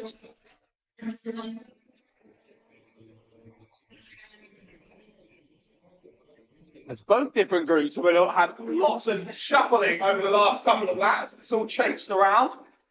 Jason Newman definitely under a bit of pressure here as we head into the last 2.5 minutes of this race. Harry Taylor all over his rear bumper. And will Harry be able to find a way through? We see him win a final already this season. I want to say at round number 2, 2nd place at round number 3. And Malachi Morrison who took the win at round number 1. It's been nice and consistent around this season. But I think today's performances might drop him out at least of the championship lead. He'll still be in contention. Jason Newman absolutely fighting the car around through the infield, trying to hold on here to 3rd place. And Harry Taylor continuing to pile that pressure on. While the 5.43 of Jules Lamas, after getting through in 7th place, is sort of commanding that secondary group now. I've only just spotted that Malachi Morrison broke free of that group and is really chasing down the battle for 3rd place. Newman's been overtaken as well. Harry Taylor has finally got it done. And Harry Taylor joins his brother up in the top 3. Jason Newman is in a bit of a sandwich now behind Harry Taylor, ahead of Bill Boyer. Bit too slidey there through haircut number 1. That's not going to help his overall pace. And Bill Boyer has been very impressive so far in this one. But it's Malachi Morrison in that free air who now has the fastest lap. 35.587. And he is putting pedal to the metal out there, is Malachi Morrison. Less than a minute left to go in this race. Will he be able to close the gap to the 3 ahead? Bill Boyer still trying to find an opening here on Jason Newman, but the opportunities aren't arising quite as quickly as he would like. As Jason Newman goes wide, just as I say that, Newman goes wide. Up and under goes Bill Boyer, and Boyer moves his way up into 4th place then. He's been incredibly impressive so far in this race. And up to the top 4 he goes. Less than 30 seconds then to go on the clock now. Remember, the 73 of Richard Allison still under investigation in this race for an earlier incident. So he'll have to be careful for the rest of this one. And Jake Bradfield still about 1.1 seconds behind Jack Taylor here as the timer is going to tick to 0. Oh, Jason Newman's got wide again. Down to hairpin number 2. I'm not sure if that was an issue or Jason just let Malachi through there. It seemed pretty simple, though, for Malachi either way. Up to 5th place he goes. And that's some more points to add back to the championship tally. That's only going to be an assistance to Malachi Morrison then. Jack Taylor starts the final lap of the race. What a day it's been on his return to Rye House with Jack Taylor. Jack's signature golf-style helmet. He's always easy to pick out of a crowd on the kart circuit. Well, you don't need to pick him out of the crowd. He's led comfortably so far in this race. And he's going to lock in that pole position start for the final later on. Round the final corner he comes then. And Jack Taylor, the 999, will win the second heat of the day in 177. Jake Bradfield, Harry Taylor, your top three, followed by Bill Boyer and Malachi Morris in the top five. Malachi doing a good job to get some points back there in that one, followed by Jason Newman. Then a big squabble across the line. Drew Lamas, Richard Allison, and Hugo Pereira. Only 3.5 tenths of a second between the three of them there as they came across the line, followed by Simon Bradfield and Nauris Masionis. Well, Harry Taylor having a bit of an off there on the in lap. That was a bit odd for him, but had a great race, did Harry. We'll see them back out for their final later on today. And speaking of finals, we're about to kick them off then. The Cobra Bambinos will be the first final to start in a few moments' time. Well, how are the juniors faster than the seniors? Because they're lighter. Yeah, but I These said are well, second. Oh, right. Yeah. Did you see my move, Adam? Yes. That's good. Absolutely sick. That was good. That was good. We liked Got it. the straight right, going right into the corner. Oh my That was nice. That was F1 nice. start. Cheeky. Very cheeky. Oh, all right. Go for it. Go for it. Did you see that? Yeah, go for it. I bro nobody likes her. Yeah, she's my girlfriend, bro. I swear. Yeah. Was it obvious, bro? Kissed her like 3 times, yeah? Right. Wait, what if we just got I'm going to have to ask you guys to vacate, if you don't mind. Just for the finals. Yeah. It's where all important stuff happens, so. Yeah. No worries. Good to see you all. I'll come out and find you after the racing done. But best of luck in your finals, yeah? Number 17. Good luck. I'll be watching. 144? I'll be watching. 17. I'll be watching, boys. Good luck. Right then, here we go. The finals for round number 4 of the Rye House Kart Club. And we kick it off with the Cobra Bambinos. What a day it's been so far for little Nico Veslovsky. He's had a brilliant day so far. Absolute perfection for the BM plated driver. Qualified on pole, won the first heat and won the second heat. I think he's probably going to be pretty happy with that. But of course, it all comes down to the final. He wants to take a nice big trophy home, does Nico Veslovsky? Well, he's got to try and hold on to it through 8 minutes plus 1 lap here to finalise the day's action. Alongside him on that front row is Ezra Robinson Matthews. Ezra's been so impressive so far today. If Ezra could try and latch onto the back of Nico early on, we might see a good scrap here and bring Matthew Pearson along as well. He lines up alongside your championship leader, Theo Azzopardi, on row number 2. And then it's Brianna Stevens and Teddy Veslovsky, the 2 drivers on row number 3.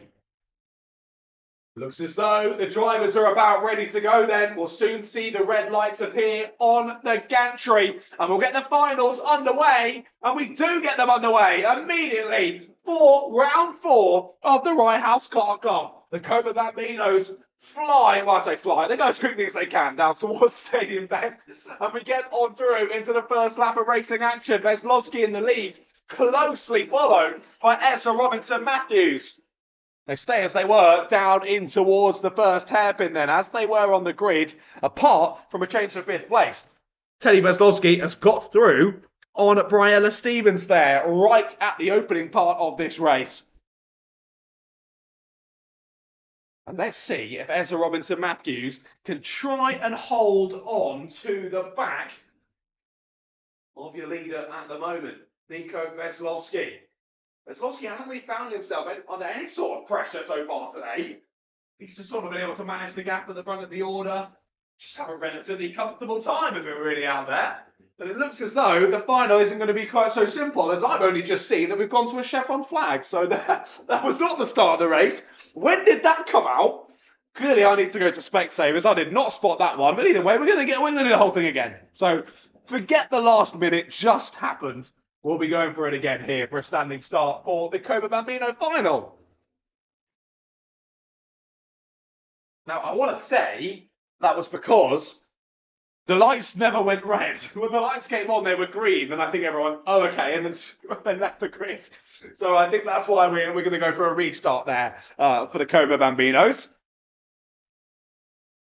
So Nico Veslovsky just has to do what he just did then. Again, that's all he's got to do. Let's see if he can have a nice positive start there on the BM plate. He's got to be watching the lights though. Red lights are on. Red lights go green for the finals here at round number 4 of the Rye House Kart Club. I haven't said that already. You must be thinking of another time. Here we go then, down to the first couple of corners. Go our Coma Bambinos. And it will be Nico Veslowski who leads us through down into the first hairpin, closely followed by Ezra Robinson Matthews once again, and Matthew Pearson there in 3rd place. Theo Azzopardi in 4th. Briella this time holding on to 5th place ahead of Teddy Veslowski. Teddy was having a little sniff at the inside line at Stadium Bend, but Briella was able to close the door, and Briella able to hold on to 5th place. Still as they were then as they head through this first lap of the race. As I say, Nico Veslowski will just realistically be hoping for a rinse and repeat of the 2 heats that have already happened today. He'll just be hoping he can keep it nice and relaxed out there at the sharp of the order, and he can just press on. He doesn't have to think about the drivers in behind him, but I know the drivers in behind him are going to be thinking the exact opposite story. I know we're trying to pile on the pressure as best they can. Theo Azzopardi in the replica Lando Norris helmet, looking to channel his inner Lando Norris and press on towards the sharp end of the order. But firstly, his first task is to get past Matthew Pearson for 3rd place. Well, he's right on the rear bumper of the number 45.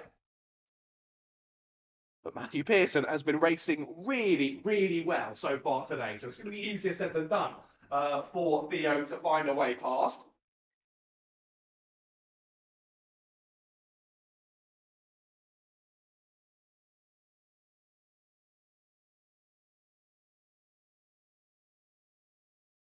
Look at that. Pace being put down by Nico Veslowski. Fastest lap of the race already. 48.460 for Nico Veslowski. Was a good 3 or 4 tenths clear on that last lap than any other driver on circuit. And Nico Veslowski trying to make this final as easy as possible for himself. He's doing a pretty good job of it so far, is Nico Veslowski. As we say, perfect day so far for the BM plated driver. 150 from a possible 150 points. And if he continues that here in the final, it'll be 200 points for Nico Veslowski. And it's not been the most ideal day for Theo Azzopardi. And Theo still trying to find a way past Matthew Pearson at the moment, unable to do so.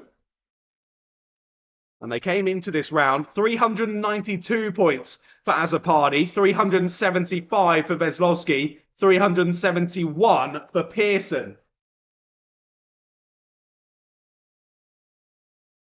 So with this perfect 200 day, this could potentially shuffle up the championship order in the Coma Bambinos going into the second half of the 2025 season. They continue on through, though. Onto lap number 5 they go then. What's the gap now between Veslowski and Robinson Matthews? 1.5 seconds as they go through onto lap number 5. And Azzopardi is through. Azzopardi is through on Pearson. Sorry, I had to tell the other guys to just go because it's the finals. That's all right. No worries. Thank you, guys. And look at that. Now that Azzopardi has cleared Pearson, he's already looking to hook himself onto the back of Ezra Robinson Matthews. So Theo Azzopardi trying to make up for the points lost in earlier sessions so far today and gain a few back here in the final and get a little bit of a bigger trophy for himself to take home at the end of the day as well. I think trying to chase down Nico Veslowski is going to be easier said than done, but there's definitely a potential here for 2nd place for Theo Azzopardi. Robinson Matthews dealing with the pressure nicely though, and Azzopardi, after having a few little attempts there to find a way through, Matthew Pearson has closed back up to the 2 of them once again. So we've got a 3-way squabble now for 2nd place here in the Coma Bambino final. That gap now over 2 seconds to Nico Veslowski out at the sharp end of the order with just over 2 minutes left to go in this race. That as a party. Pushing on the rear bumper of Ezra Robinson Matthews as they head on through. Onto lap number 7 they go then. And as a party find a way through. Trying the left side, trying the right side. You see Robinson Matthews check over the shoulder as they head down into the first hairpin. Good exit speed for Azzopardi, but he can't make use of it as they head through hairpin number 2. And look who's caught up to the train. Hello, Briella Stevens. Briella Stevens has got the fastest lap of the race. Where's this pace come from Briella Stevens? Unbelievable. From the number 20, she's closed back up to this battle. And Briella Stevens is looking to take her first podium here at the Rye House Kart Club.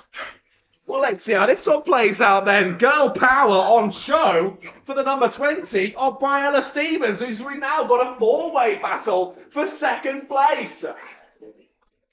Can Ezra Robinson Matthews deal with this pressure as we head into the final minute of this race? Matthew Pearson right on the back then of Theo Azzopardi.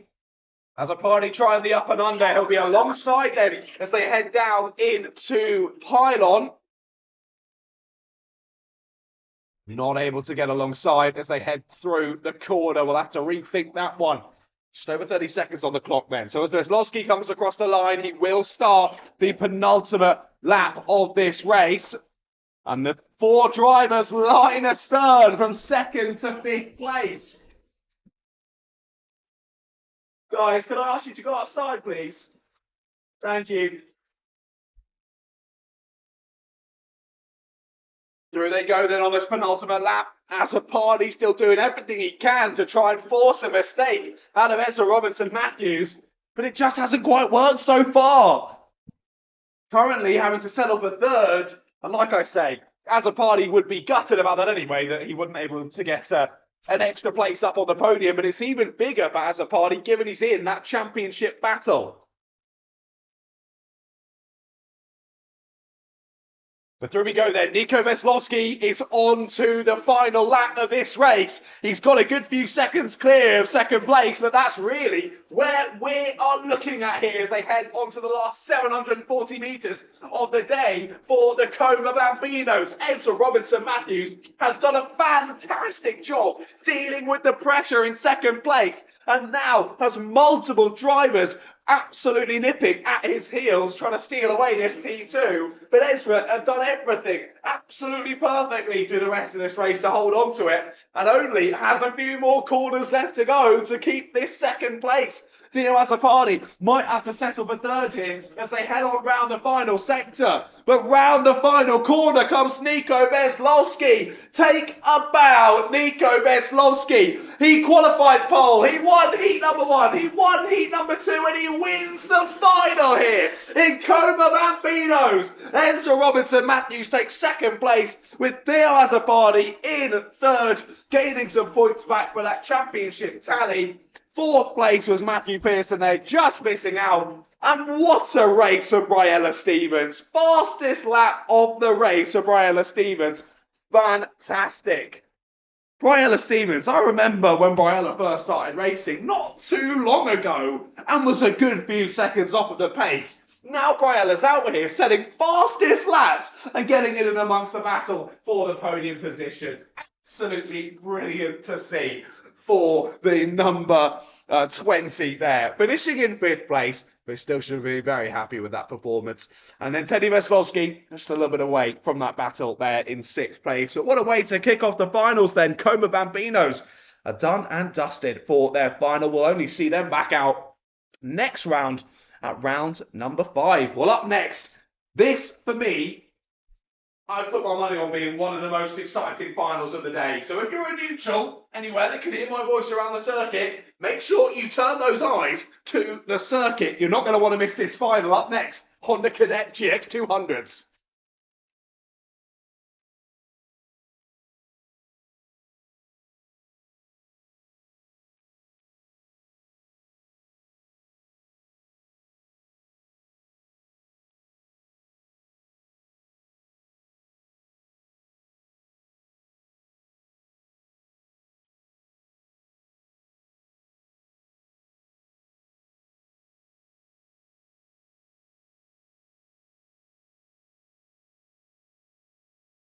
Out of the pits come our Honda Cadet GX200 drivers then. Let's have a look at the grid ahead of this race. Jensen Kula, the formidable Jensen Kula, lines up on pole position. Alongside him is Harry Grant. Now, we had a little chat with Harry earlier on, heard about his desire to win and how he was going to try and do it. Well, let's see him try and put plan into action out there on circuit. Harry Search and Oliver McWilliams will be there on row number 2 with David Kioka and Mason O'Connor on row 3. Eric Griesbeck and Freddie Williams are there on row 4, with Oakley Schultz rounding out the 9-kart grid for this one.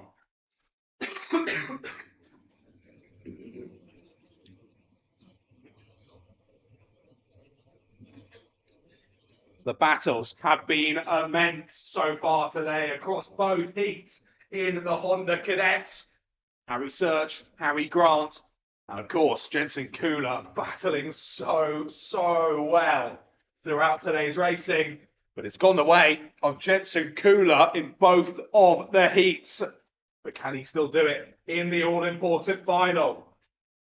Only a few minutes on the clock to find out. The lights go green and we're racing in the Honda Cadet GX200 final. Harry Search with a good start from 3rd place. He's going to try and take the inside line away from Harry Grant, and he's done so. Up to 2nd place goes Harry Search at the first time of asking, and immediately tries to put the pressure on to your pole sitter of Jensen Kula. Couple of drivers a bit too late there on the brakes into the first hairpin. One driver really having to slow up there on the exit. That was Oakley Schultz, I think, on the 89. Who just dropped back ever so slightly there down at hairpin number 1. And really, the big desire of the drivers who haven't been involved in that top 3 squabble so far today is just to hold on to the back of those 3 battling it out and get in and amongst the squabble. We sort of have the top 3 breaking away so far today. And then the rest of the drivers being left to fight us out for 4th place. There's the move for 2nd, though. Down the inside, late at Stadium Bend, goes Harry Grant. And immediately on lap number 2, retakes 2nd place. And now is the driving force in putting the pressure on to Jensen Kula at the front of the order. Well, like we've seen in heat number 2, Jensen does not crack under the pressure. He's done a valiant effort of racing out there and keeping the drivers behind him, and he did a great job of it in heat number 2, taking the win on the road. But this is what it all comes down to. No extra points in terms of the championship for the final, but everyone wants to take home a nice big winner's trophy, and that is what all 3 of those drivers at the front want. But you can't count the drivers behind as well. If they properly start squabbling over the lead, you might have more drivers getting back involved with that leading squabble. Or if all goes wrong for the top 3, then they'll be ready to battle it out. To the outside into pylon goes Harry Grant. Can't quite get anything done this time of asking, though. I have to sit back in behind. I think just sort of showing his desire here to get past Jensen Kula more than anything. And just being like, yeah, I'm here, Jensen, and I'm about to try and get past you. Down to Stadium Bend they go then. Kula forces Grant to the outside line. And just like we saw in heat number 2, Jensen Kula placing his car beautifully, but not beautifully enough. Down the inside goes Harry Grant. Forces Kula all the way out to the barriers, but Jensen's got the inside line for hairpin 2. Slots back into 2nd, but up and under goes Harry Search. He'll be on the outside line as they head into pylon. That'll be a bold one to hold and can't do it. Harry Grant moves through into the lead of this race. Fantastic manoeuvre there from Harry Grant, doing exactly what we'd spoken about on the commentary earlier on. Looking to put some switchback moves into place. But he's done it there late on the brakes down the inside at hairpin number 1. But Kula immediately looking to repay the favour here. Gets sent to the outside line this time into hairpin number 1. No moves being made from that one. But Jensen can sit comfortably in the fact he's still got just less than 4 minutes left to go in this race. It's not all the time in the world, but it's a good amount of time to try and make some moves work. He's just in that difficult position now where not only has he got a driver ahead that he's trying to get past, he's got to try and keep Harry Search behind him as well.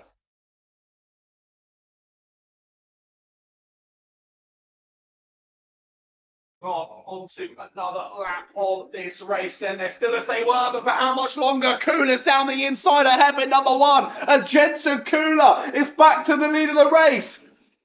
Basically did what Harry did to him only a few laps to go, and Jensen Kula repays the favour. Back to the front of the order goes the number 16.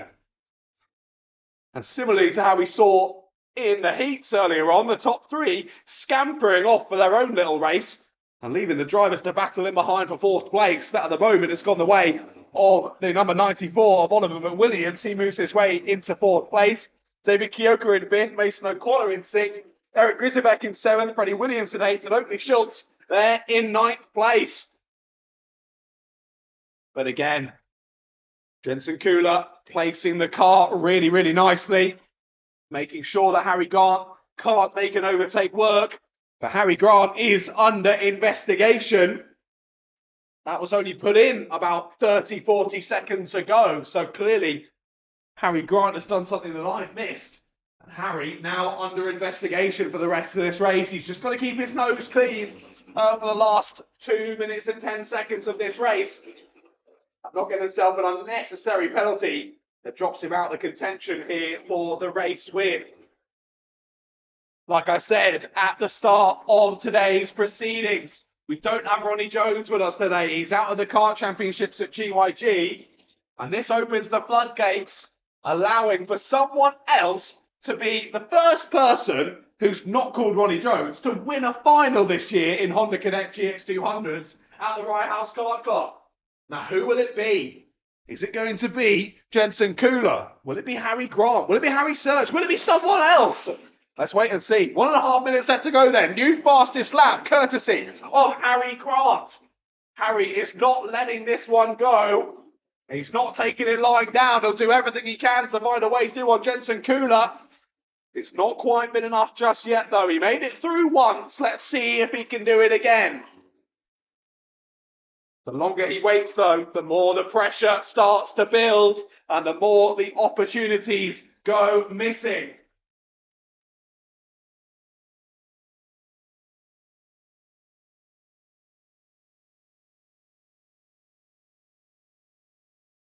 Here they go on to another lap of this race then.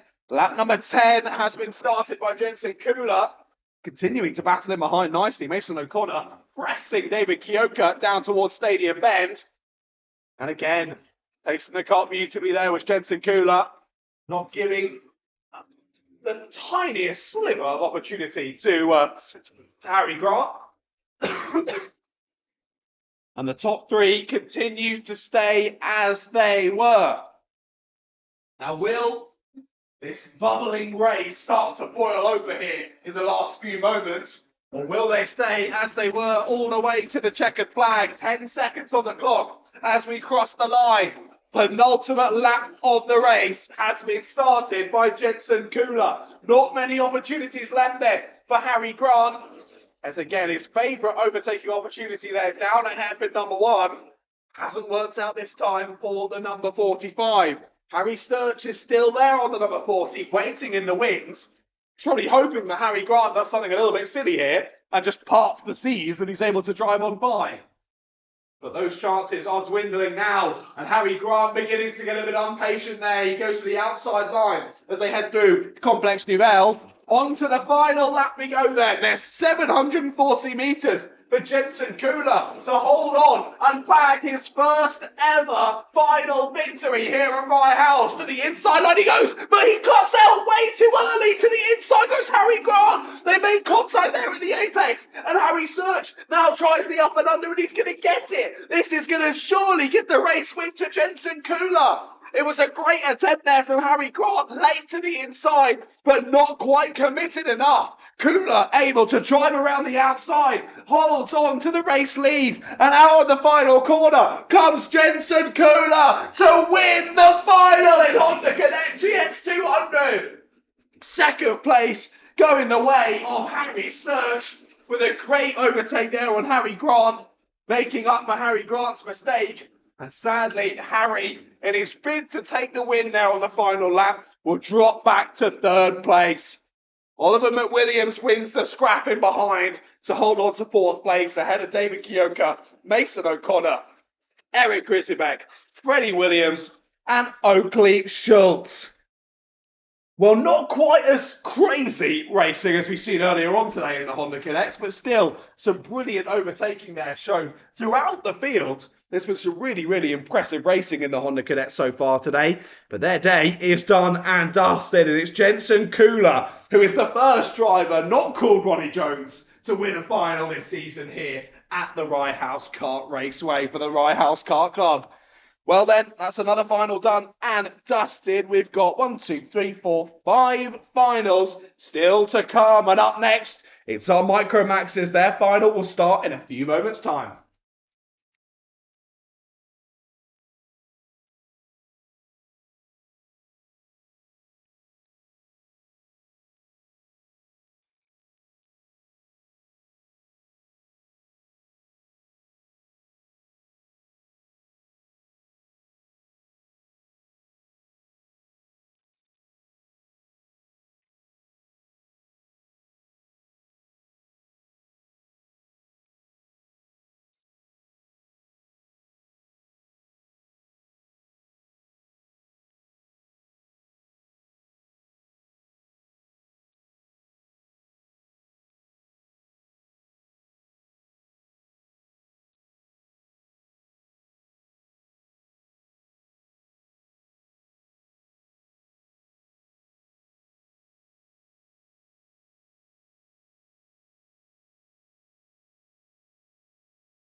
Micromax drivers out on track, and let's see how this final goes. Adam Galudi, another driver on a perfect score going into the final. Alongside him is James Carver on that front row. Hugo Echeverria and Rio Panayutu on row 2, with Charlie Cale and Landon Bradham on row 3. Oscar Maskell and Leo Hunt on row 4, with Rio Pocock, Theodore Nurse-Moore and Theo McLeish rounding out the 11 drivers on the grid for this one. We'll be getting underway first time of asking. No, we won't. Drivers far too speedy out of that final corner. Around again. Get another opportunity to get this race underway. But as always, when I rush through the grid, they never go when I rush through the grid. And we'll go around again. Look at that, though. Finally, the sun actually shows up here in Hoddesdon as we're getting to the end of the day. Finally, we're blessed. We're sun-kissed down here at the Rye House Kart Raceway. And hopefully the drivers all got their tinted visors on and they're going to be a little bit blinded in certain areas of the circuit. Right then, Micromax final about to get underway. As we say, Adam Galudi with a perfect score so far today. Adam Galudi has been very impressive throughout the championship so far this season. And Galudi comes in today 6 points clear of Panayutu. Panayutu has been battling him very well, though. Let's see how that goes through this final. We're underway and racing in the Micromax final. And the 92 leads us down into Stadium Bend. Trying to hang it around the outside there was James Carver. Couldn't quite do it. Has to slot into 3rd place. But it's the 2 championship protagonists battling over the sharp bend. Galudi and Panayutu nose to tail as we head through this first lap of action. James Carver sticking with them nicely. Then there's Leo Hunt, who's made up a couple of places on that start up into P4. It's been a good start for Leo Hunt. Now, of course, he started a bit further down the order than he would have liked. given he ended heat number 2 in the barrier on the exit of hairpin number 2. Now, I didn't see how it happened. All I know was it was battling in with Rio Panagiutu. Either way, not making it to the checkered flag, but he's made up for that here on the start of the final. But we watch this battle for the lead with bated breath as they continue to squabble. Number 16 making a move there. That's Hugo Echeverria losing a place to Theo McLeish.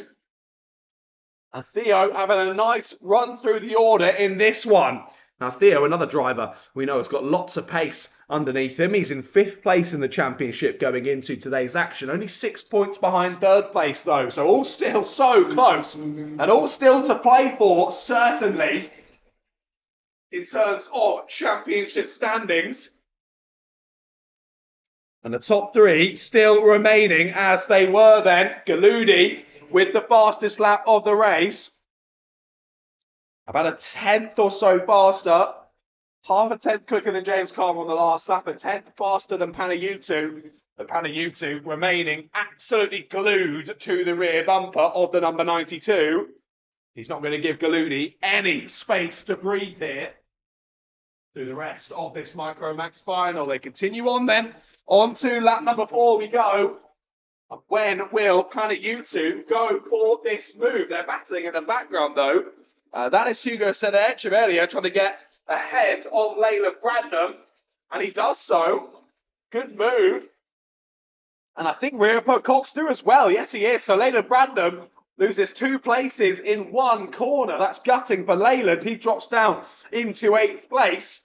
As Hugo Echeverria gets up into 6th, and Riopo Cox moves his way up into 7th place. Top 3 still as they were as they come through to the end of lap number 4. And again, Panagiutu is just absolutely glued to the rear bumper of Adam Galudi, but unable to find an overtake just yet. And I will say, we've been blessed by some sunshine here at the Rye House Kart Raceway, but everywhere I look, in a 360 around the circuit, the clouds look a lot darker. Hey, we might enjoy some sunshine for a bit, but maybe some rain later on. Hey, you never know, you never know. It's been a little while since we've had rain here at the Rye House Kart Club. We'll wait and see, then. We'll wait and see. Leaders around the final corner once again. Onto a new lap leads Adam Galudi. Thinks about it this time. This is the move for the lead. Down the inside into the first corner goes Rio Panagiutu, and Panagiutu steals the lead away from Adam Galudi. Panagiutu trying to make sure that Galudi cannot complete this perfect day. They're so close in the championship coming into today. Panagiutu needs to do everything he can to stop this charge for the championship in 2025 from Adam Galudi. Well, he's doing a pretty good job of it so far here in the final, at least. He'll just be hoping that Galudi loses another space to his teammate of James Carver.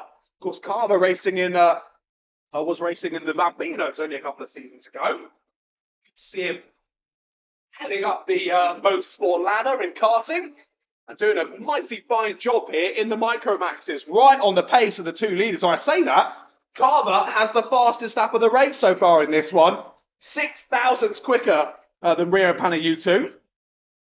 But still faster. 39.347 that time on the board, courtesy of James Carver.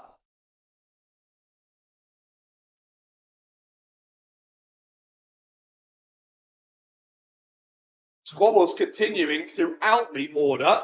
Hugo Echeverria battling well with Rio Cox.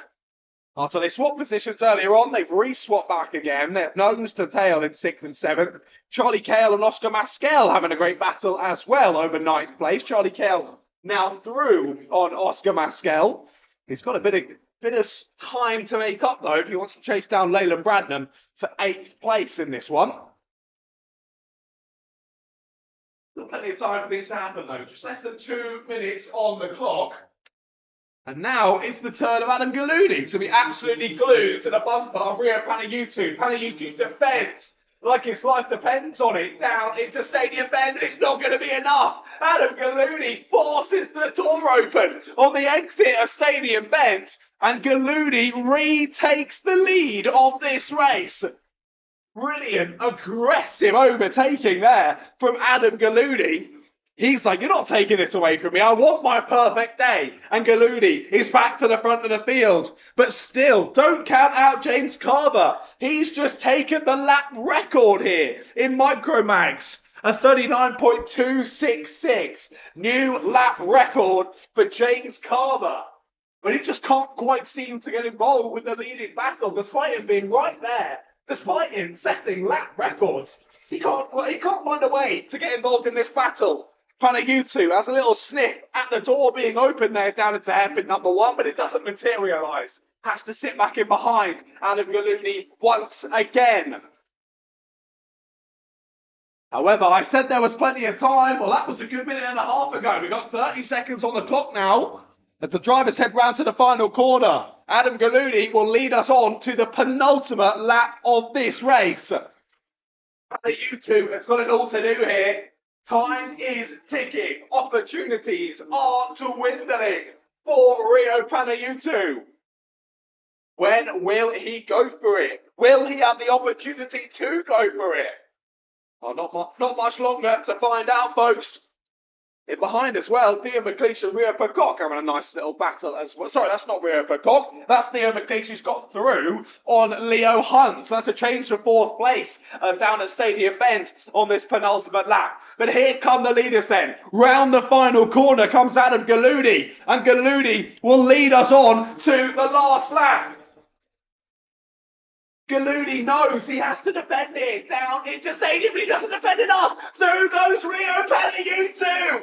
Pains him back. The move done earlier on there down at Stadium Bend does the exact same thing back to Galudi, and Galudi is shuffled down to 2nd place, goes to the inside line, late to the inside, and it's too late. James Carver is going to try and do the up and under. He'll be on the outside. That pylon gets a bit too slidey there at the apex, and James Carver drops back down to 3rd place. Here comes Rio Panayutu. He's going to spoil Adam Galudi's perfect day, and Rio Panayutu wins the final in Micromax. Fantastic racing between Panayutu and Galudi, and Panayutu steals it away on the last lap of the race.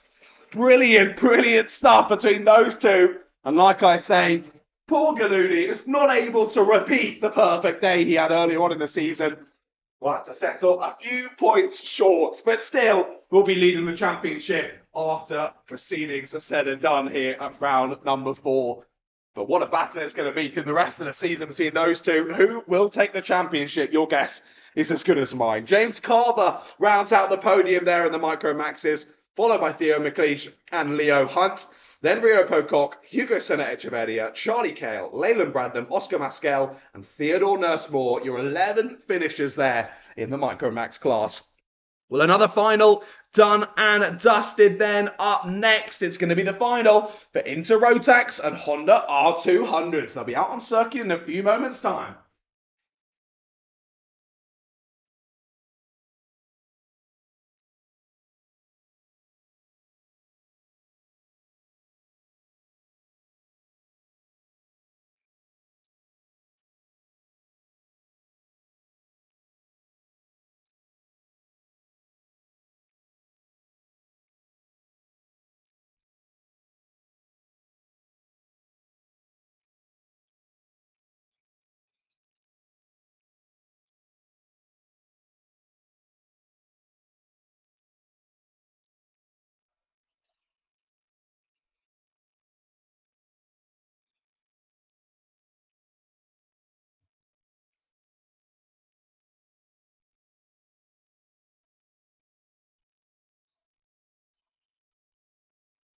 Sorry, boys, I'm asking for people not to be in it just for the final, so that's okay.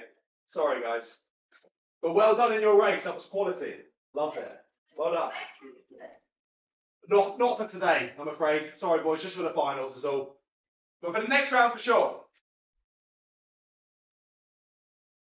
Right then, let's get ready for the Inter Rotax and Honda R200 final. Dylan Suresh lines up on pole position with Freddie Ellingham alongside him. Zach Hunt there with Santiago Simeone on row number 2. And then you've got your 3 Honda R200 drivers, William Hossack, Kevin McGarsky and Tommy Pierce.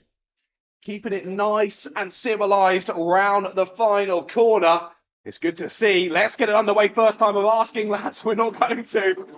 Oh, just as I was singing their praises, we do go to a chevron flag. It will be another opportunity to get some heat in those tyres. Another opportunity at this race start.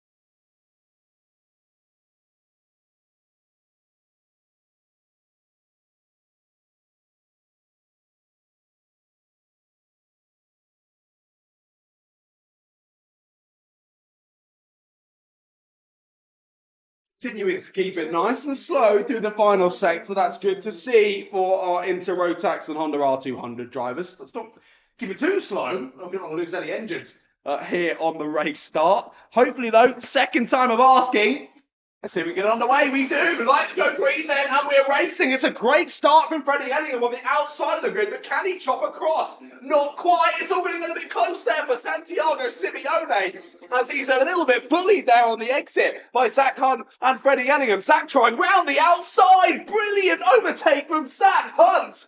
Gets it done around the outside of Freddie Ellingham there, through hairpin number 1. Beautiful move from the number 17. As he moves himself up into second place. So Ellingham's down to third. Simeone still there in fourth place. And already, look at that, William Hossack just driving away on his Honda R200. Kevin Bogarski and Tommy Pierce just can't quite keep on the back of him. He's at ridiculous pace so far today. It's just been unbelievable for William Hossack. But let's see how the rest of this race plays out then. Can Dylan Suresh drive away with it like he did in heat number 2? Or can the three behind work together to try and re-close that gap, which is already opened after only about a lap of racing here?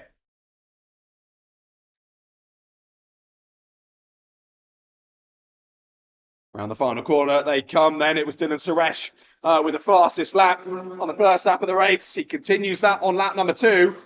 All three drivers, though, within a tenth of a second of each other, within 3/4 of a tenth of a second of each other in terms of the Inter-Rotaxes on that last lap. But it seems as though we usually see Zach usually has really good opening pace and makes some really nice moves, but then the pace just starts to fall away in the second part of the race. So we'll see if that happens here in the final as well. Freddie Ellingham starting to put the pressure back on to retake that second place that he had at the start of this race. Can he find a way through? That's a whole nother question entirely. Definitely easier said than done.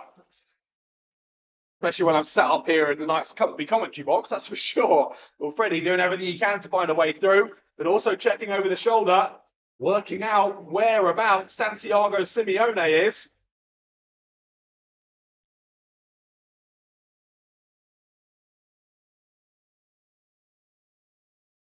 No changes just yet between those three.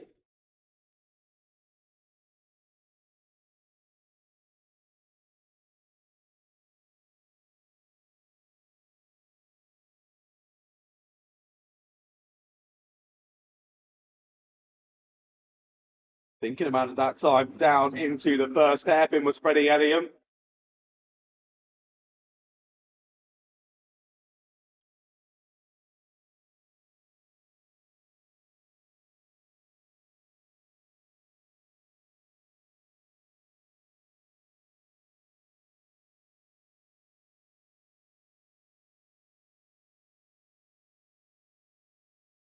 Looking to squabble as they go down into Stadium Bend, though. Drivers pulling out from the slipstream, trying to make something work, but not able to do so yet again. And now Santiago Simeone on his ADX car, trying to make a move there at hairpin number 1, but again, opportunity goes missing there for Santiago Simeone, and he can't get it done.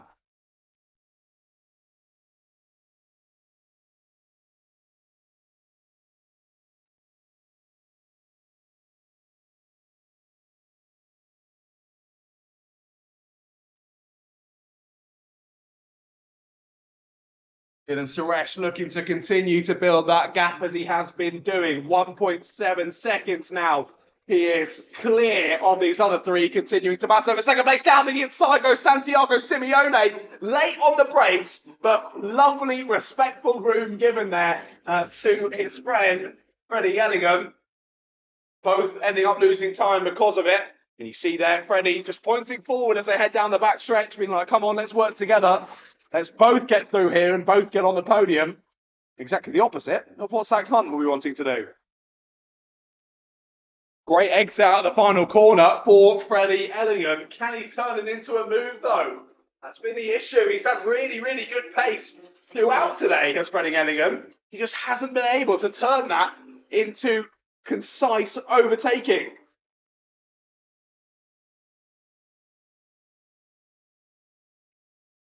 Again, in the R200s, William Hossack in a different postcode to the rest of the drivers. Now 10 seconds clear of Bogarski and Pierce, who continue to battle over second place.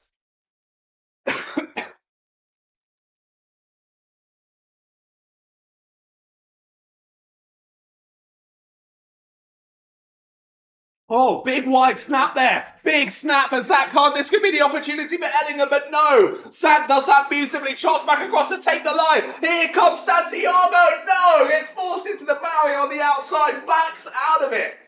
A smart option there for Santiago, but he could have had two. He could have had two positions in one there.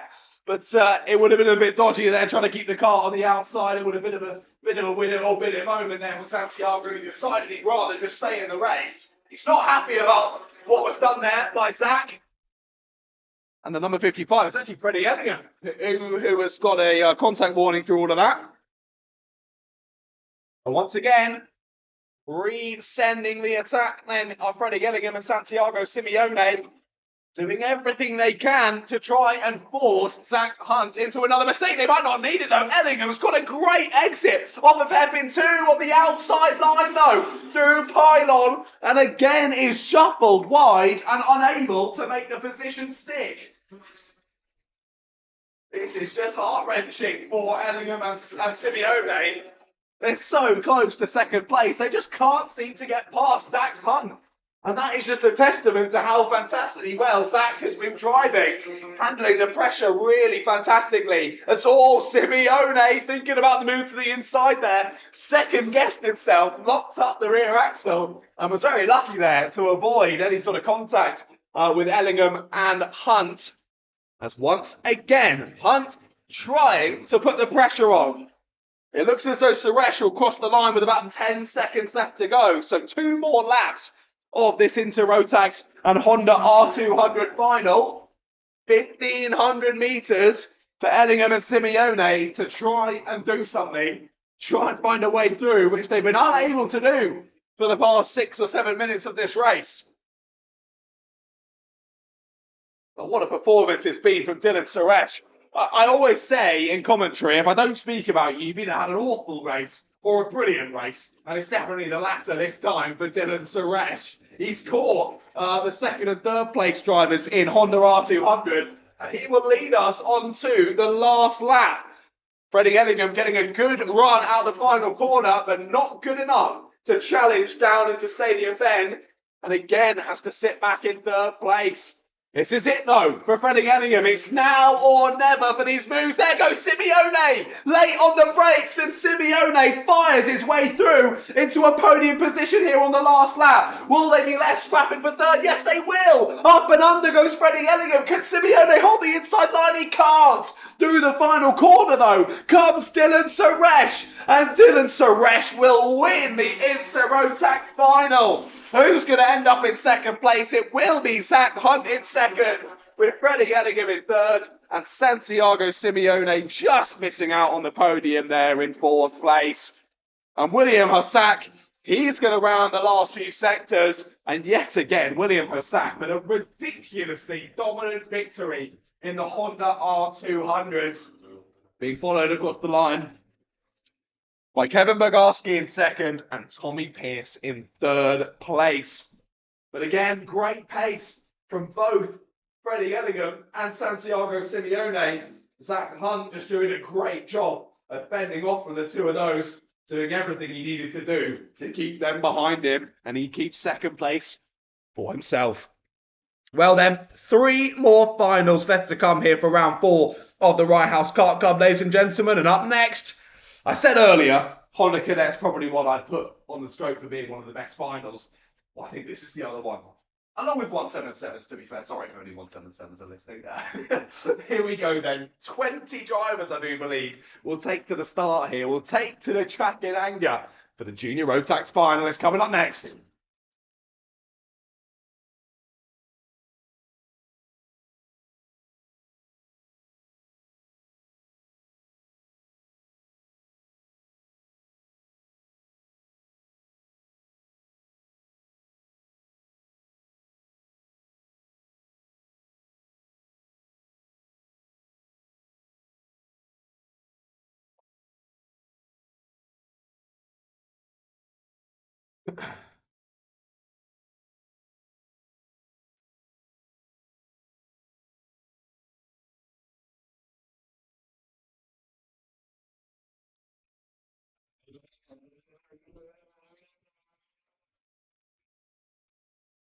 Where's he gone?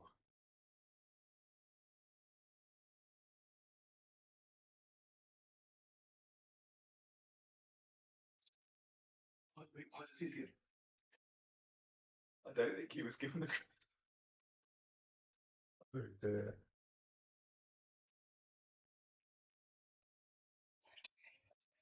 Jack Beasley's just gone. Yeah, Jack Beasley's just gone onto the track, and I don't think he was told to.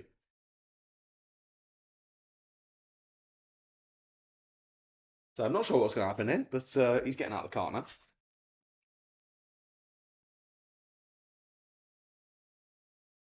I don't know what is going. Jack's got out of the car and is now walking back to dummy grid. Oh, understood. They're going for a chat, ladies and gentlemen. All of the drivers are out of their car. They're all walking down the start finish straight in front of me, and they're all going for a chat. I think potentially there's been a bit of argy-barging in the junior road taxes throughout today, so maybe that is why Sam is going to have a little chat with them on the gantry. So I'm afraid I can't let you listen into that one. The mic's not good enough, but I'll be poking my head out the window to have a little listen. But yeah, I think what it was they were sort of pointing them to get up and get out of the carts to go for a chat, and Jack thought that was his cue to leave the pit lane. So, oh dear.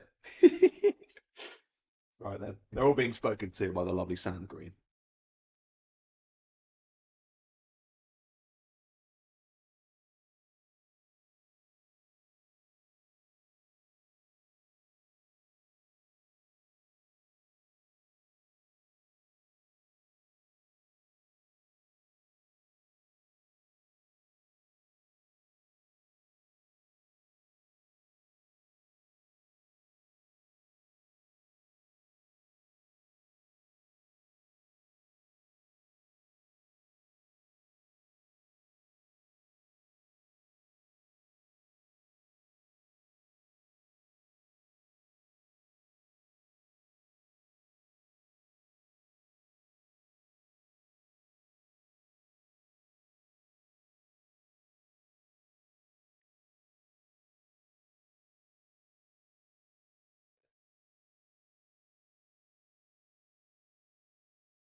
Here we go then. Junior Rotax is about to start.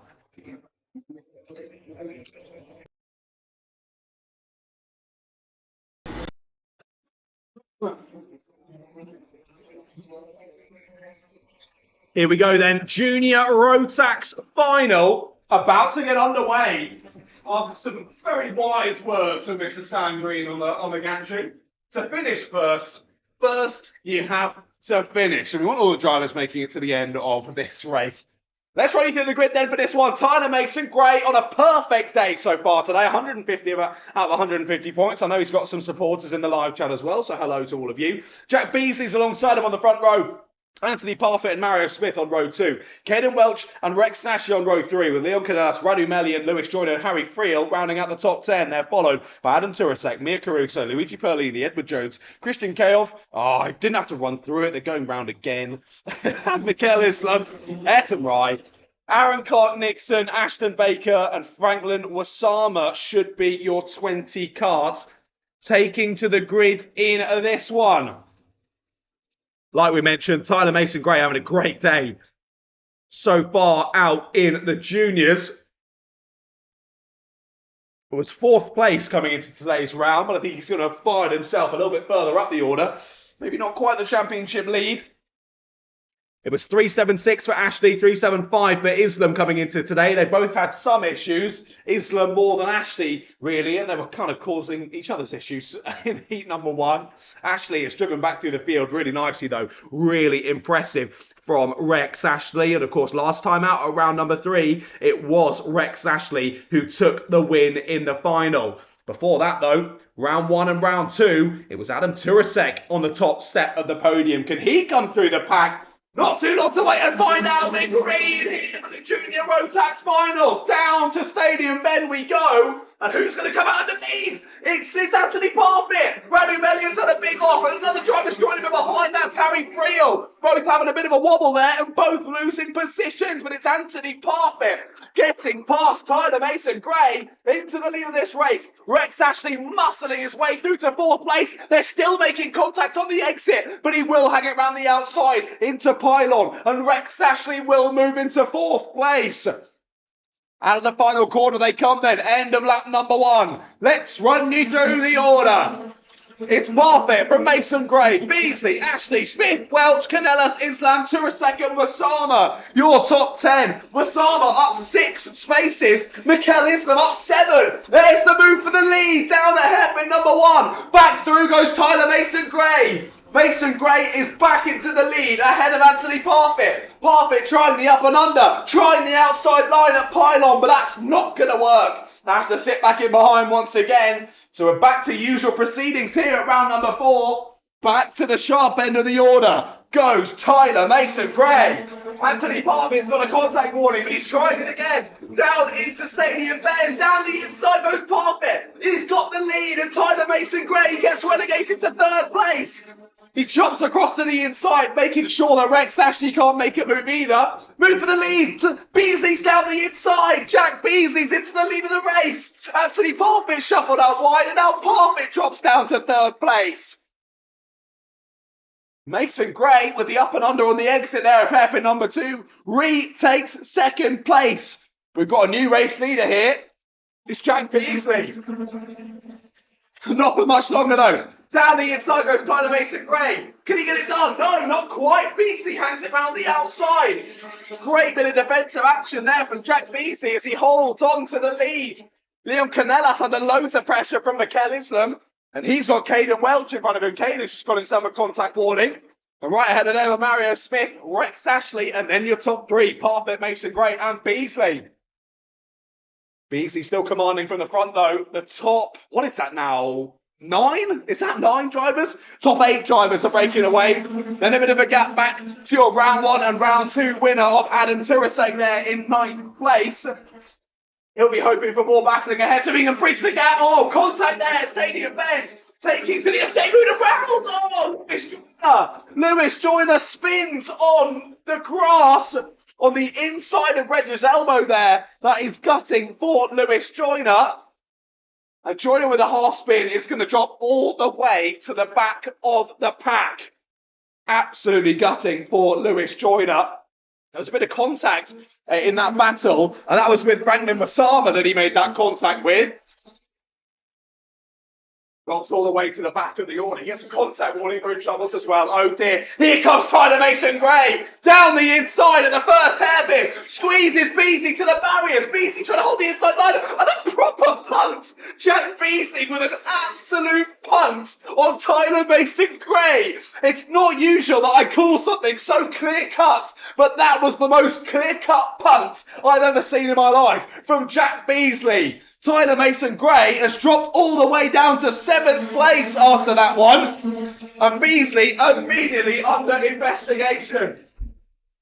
Rex Ashley's in the lead. How is that happen? Rex Ashley's in the lead of the race. Rex Ashley is through on Anthony Parfit. Unbelievable, this race. Who is going to win this junior Rotax race? We've got 3 minutes left to go on the clock still, and still battles galore at the sharp end of the order. It's now Ashley from Parfit in the wall. One driver's in the wall there, down at pylon. That's a big off. Is that Leon Canellas? I think that might be Leon Canellas who's in the wall. As they come across the line, it is indeed Leon Canellas out of this race. Hopefully he's all okay. Well, we continue on battling. He's going to try and get back involved in this race. He gets pushed back on the track. He will. Fair play to Leon Canellas. Getting back underway just as the leaders come through. Oh, yellow flag. Yellow flag. Jack Beasley has made that overtake for second place under yellows there at the second hairpin. That will surely get called through as well. Jack Beasley, I don't think is going to be best friends with the stewards after this race. He's in second place on the road at the moment, but he's made 2 critical errors so far this race. And I'm not sure he will be counted to results at the end. We'll wait and see. I'm just the commentator. Ignore everything I say. Either way, he's in second place. Rex Ashley's still in the lead of this one. Parfit's there in third place. And who's that that's joined them? Mario Smith, Caden Welch is there. And Tyler Mason Gray still in and amongst them as well, trying to hold on to the coattails of this leading battle. But Rex Ashley, your final winner at round number 3 a month ago. He's looking to double up here at round number 4. He leads us on to lap number 10 of this race. And Tyler Mason Gray has had the fire lit from underneath him. He sets a new personal best. Fastest lap of the race, 35.207 for Mason Gray as he looks to get back in and amongst it. Caden Welch is also piling on the pressure to Mario Smith in ahead as well. Anthony Parfit just about holding on to the podium positions. That slight gap that Rex Ashley had earlier on in this one has been quickly closed down by Jack Beasley.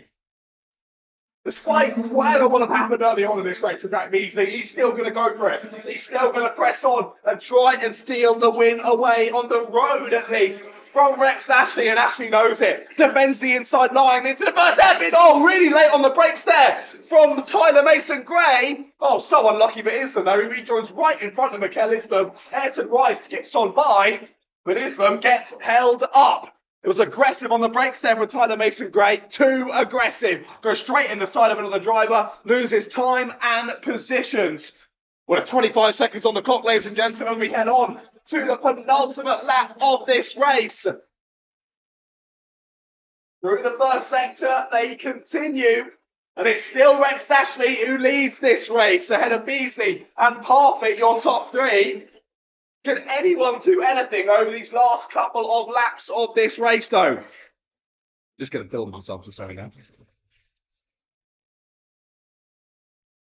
Through the final sector come our leaders then, and it's still Rex Ashley who leads the way. On to the final 740 metres of this race we go, and it's Rex Ashley in the commanding spot. Who would have thought of that after the end of lap 1 in heat number 1? He was on the top of Mikel Islam. He gets a wallop from behind there from Jack Beasley as Parfit loses out to third place. Mario Smith gets through into third, and now he's trying to put the pressure on to second place, but it looks like the opportunities are dwindling for Mario Smith. Unbelievable from Rex Ashley. Your winner in the final at round number 3, and he is going to double it up. Rex Ashley wins at round number 4. Fantastic racing junior road tax, and it's Rex Ashley who does it again. And someone's exhaust has fallen off. That was very, very loud there at the end of that one. And jumping for joy is Mario Smith getting a podium out there on circuit. Mario should be so, so happy with that one. Third place on the road with Jack Beasley ahead of him in second place. But of course, we saw a few issues out there for Jack on track. I won't speak any further on the matter, but we'll see how that's dealt with after the race is all said and done. Rex Ashley wins the Junior Rotax final, though, in stylish fashion. What brilliant racing you had out there on circuit. And honestly, my commiserations to Tyler Mason Gray. Was doing a brilliant job out there. Had the fastest lap of the race of 35.163. But a bit of argy-bargy with Beasley. Saw him drop down the order. Ends up finishing in 7th place. So your final order there in the Junior Rotax final. Rex Ashley from Jack Beasley and Mario Smith. Anthony Parfit, your round 1 and round 2 winner, just missing out on a podium here at round number 4. Caden Welch rounded out the top 5 with Ayrton Rye. What a run through for Ayrton Rye. Gained 11 places in that final. 17th to 6th for Ayrton Rye. Fantastic stuff. And rounding out the top 10, Tyler Mason Gray, Mikel Istham, Adam Turasek and Radu Melian, followed by Luigi Perlini, Mia Caruso, Edward Jones, Franklin Masama, Lewis Joyner, Christian Kayoff, then Harry Friel and Leon Canellas, of course, finding the barrier down at Pylon. That was a pretty heavy impact, but he seemed to be all okay. Well, Junior Rotax final done and dusted. It certainly did not disappoint out there on the Rye House Kart Raceway. It never does. We love a bit of Junior Rotax round here at Rye House, and that was absolutely fantastic. Right then, 2 more finals left to go. And up next is your final for Senior Rotax. Oh, that's a good race. Hello. That was a bit of a moment down there. Yeah, it was a bit, wasn't it? There were quite a few moments in that one. Stay in second for long. Yeah, we'll see. We will see what ends up happening. Oh, right then, 2 more races. Yeah, how was your final? Because I saw you went for it on the last lap for the lead, but then you lost a bit of momentum, and then I don't know. Harry got through. Did you get a penalty? You know the overtake when he was here and then he switched back and then I went like that? Yeah. I got a penalty for that. No, Do you get that? does seem a little bit odd to me. But I made a bit of contact coming out, but I left him well enough for him to get alongside me. yeah, I didn't see anything in your race that I think was a penalty. Also, hey ho, these things happen. These things happen. Still I third. was going to say, did you drop out the podium for that? Or I guess you guys had such a buffer, it didn't really matter in the end. Cool. A little bit of insight there from Mr. Harry Grant, Honda Cadets. They can hear us stuff. So. What, the live travel? Yeah. Right then, Senior Rotax final heading out on circuit then. Let's run you through the grid for this one. Joe Fox lines up on pole position.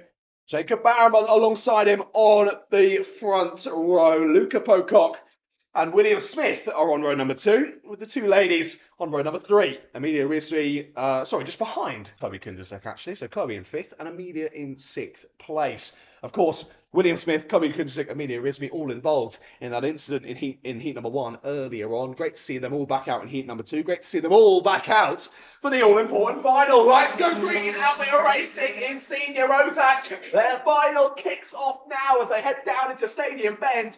And Joe Fox holds on to the lead. Only 5 cars have appeared out of the first corner, though. So what's happened to the other one? That's Amelia Risby. Amelia Risby has had an issue there down at Stadium Bend. And Amelia already dropping far, far, far away from the pack. And sadly, this is not a Shrek movie where it'll all go good in the end. It's going to be a bit of a difficult one for her to chase them back now for the rest of this one. But she'll certainly do her best. We know Amelia's got lots of pace out in a Senior Rotax car. We'll see how she can do through the rest of this one. Still the 1-2-6 of Joe Fox, who leads the way after a lap of racing then. William Smith, the one hounding the rear end of his car. William has had some amazing pace so far today. Of course, some issues as well, but a really, really good pace for William so far today. And let's see if he can force a move here on Joe Fox, or whether pressure makes a diamond in Joe Fox and he can fend off this race and take it all the way to the flag. Already those two starting to drop the divers in behind. That being the 52 of Jacob Barron and the 14 of Chloe Kundasik. Luca Pocock falling off the back of all four of them as well, sadly for him. Contact warnings come through already, though, for William Smith. Needs to be a little bit careful. We've seen how he drives that car on the absolute ragged edge of grip, flicking it through the corners, but it clearly works. Fastest lap of the race. Well, he did have it for a moment. Joe Fox now steals it back. 35.254, the race leader, new fastest lap. But continuing to pile the pressure on is William Smith. I reckon them two are going to battle and then it's going to reel the whole pack in. We shall see. We shall see. Some insight in the commentary box. I think they will begin battling. They seem to be already. There was a little thought of a move there down at Pylon.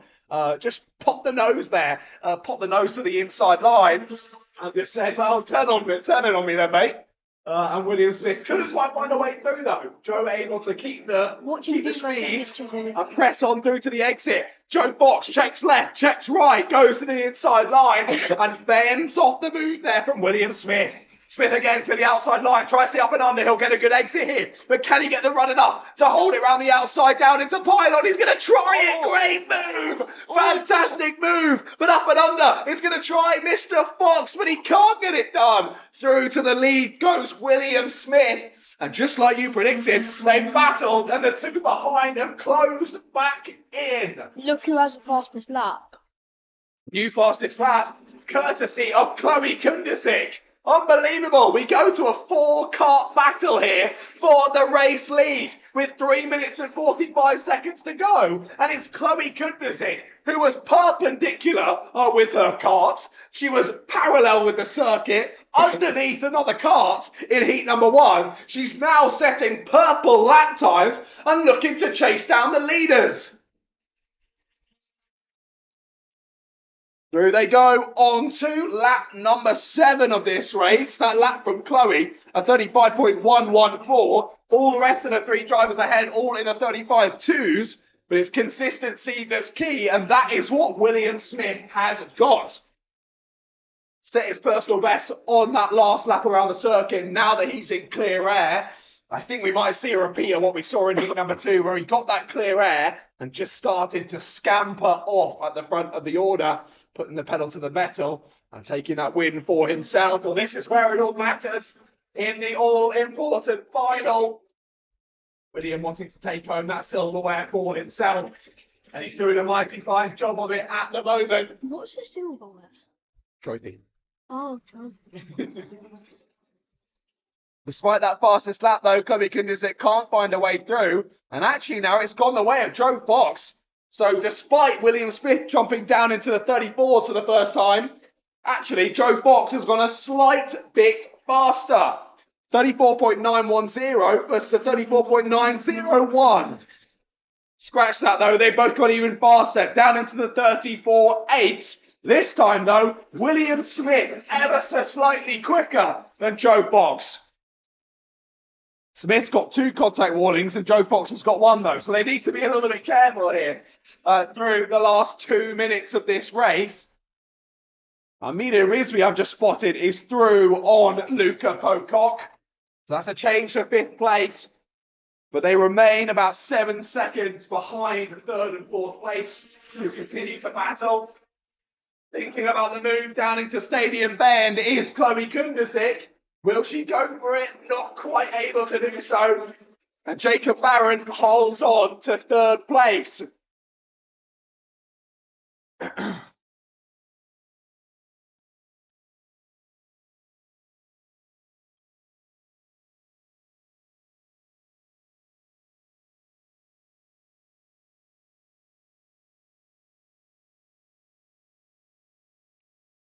It's all looking like this might just be how it plays out through the rest of this race. Smith ahead of Fox, ahead of Barron, ahead of Kundasik. Kundasik definitely the closest challenger throughout the 6-kart field at the moment. 0.2 of a second separated them across the line. Now Chloe looking really fast, but just unable to find an opportunity here to slingshot her way back onto the podium in the final. What an unbelievable story that would be if she can go from being underneath the car in Heat 1 to being on the podium in the final. 30 seconds on the clock as they cross the line. This is going to be close as to whether this is the penultimate lap or the third to last lap. William Smith continuing to absolutely drag his kart round this Rye House Kart race, soaring at the wheel as he heads through the 2 hairpins,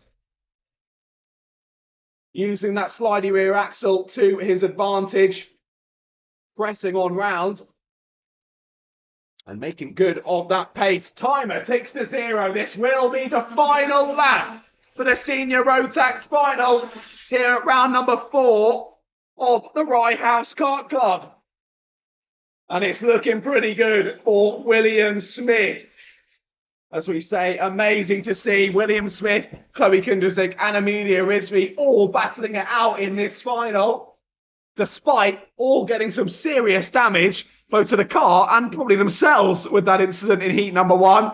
But coming back through, William Smith, the number 69, comes to Rye House and wins the Senior Road Tax Final. Fantastic pace throughout. Not the fastest lap though. That goes to Joe Fox with a 34.793. But Joe will have to settle for second place this time around. Great battling between the two of them. This time it goes the way of William Smith. Jacob Barron deals with the pressure from Chloe Kundrasik very nicely. And Jacob holds on to the last of the podium positions. And Smith, Fox and Barron will be the ones taking trophies home with them this evening. Chloe Kundrasik just misses out there in 4th place. With Amelia Rizvi having an issue there down at the first corner on the first lap. I can't see the first corner from my vantage point, so I don't know what happened there. But she dropped way off the pack. Did well to chase back down Luca Pocock and take 5th position away from Luca. But either way, not the way that Amelia would have wanted to end today's action, I'm sure. But there we go then. Senior Road Tax Final done and dusted. Ladies and gentlemen, we've only got one more final left to come. Up next, the 177 final. Let's see how this goes. A few names in here that I could pick to take the checkered flag first. But I think one at the top of the list there, your pole sitter, Jack Taylor, returns for a bit of a one-off here at Rye House. But like I mentioned earlier, certainly no love lost. Let's see how we can do for pole position.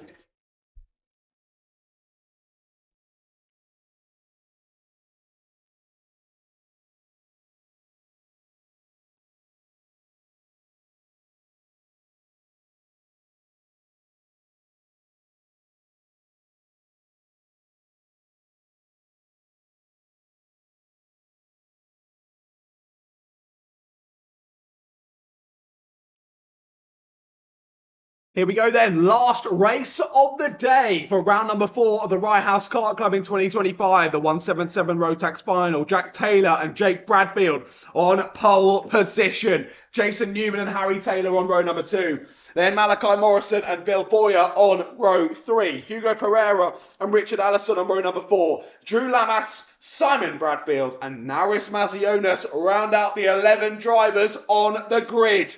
2x2 formation. Keeping it nice and slow. We look to the red lights. They go green. We're racing in the 177 final. Jack Taylor going to go with a bit of a push down to the first corner. Can he hold on to the lead? No, he can't. Jack Taylor slips down to 3rd place. Jason Newman goes straight on, just avoiding the barrier as he's shuffled out wide there, down on the edge of Stadium Bend. And Jason Newman's going to drop all the way to the back of the pack. Into the lead then goes Jake Bradfield. Bradfield's into the lead. Harry Taylor goes from 4th on the grid to 2nd place here on this first lap. And Jack Taylor slips down to 3rd place. Not the start that Jack Taylor would have wanted, but we know he can battle. Let's see how they carry on through the rest of this race. Bill Boyer putting the pressure on to Malachi Morrison as they head through hairpin number 1. Not able to make the move though. And all late on the brakes, forced himself into an overtake there. Who was that going down the inside? That was Hugo Pereira.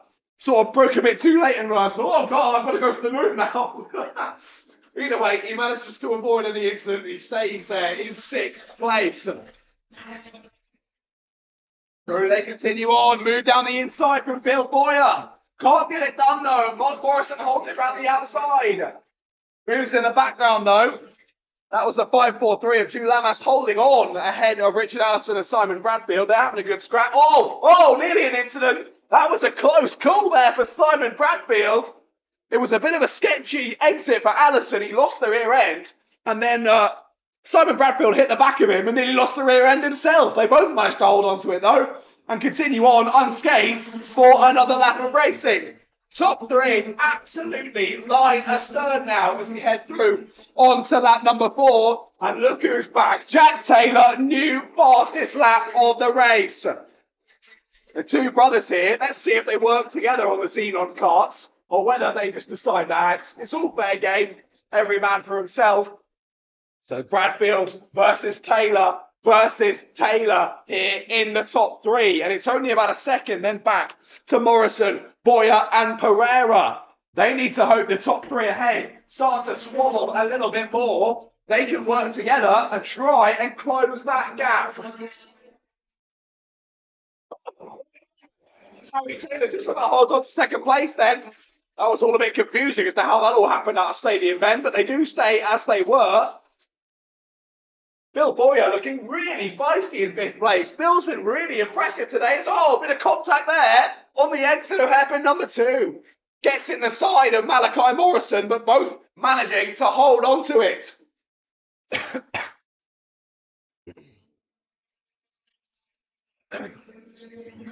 Check over the shoulder from Boyer. Just wants to work out where Pereira is in terms of the scrap.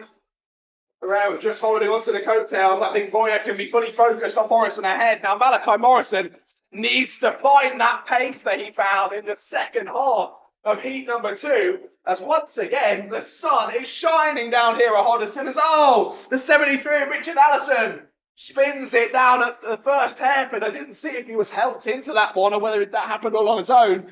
Either way, dropping all the way to the back of the pack.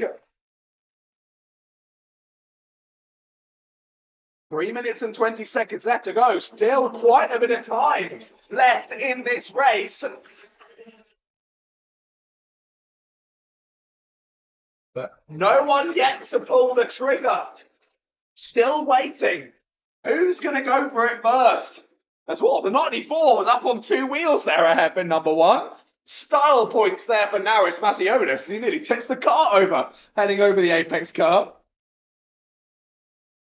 Jake Bradfield is doing a brilliant job, though, in the lead of this race, dealing with the pressure beautifully from the 2 Taylors in behind him. It'll be so easy to let it get into your mind here and make mistakes. But Jake Bradfield isn't doing that. He's been driving beautifully so far in this final after taking the lead at the first corner due to a poor start from Jack Taylor.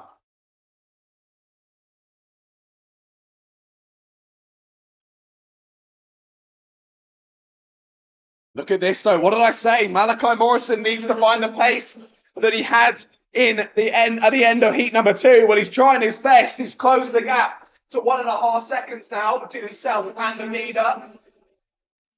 But he still needs a bit more. They've not been fighting, which has not been helping Malachi at all. But he can almost smell a podium now. And given that his championship rival, Harry Taylor, is right in the centre of that scrap for the top 3, he really needs to get in and amongst it as soon as he can. 1 minute and 40 seconds still left to go.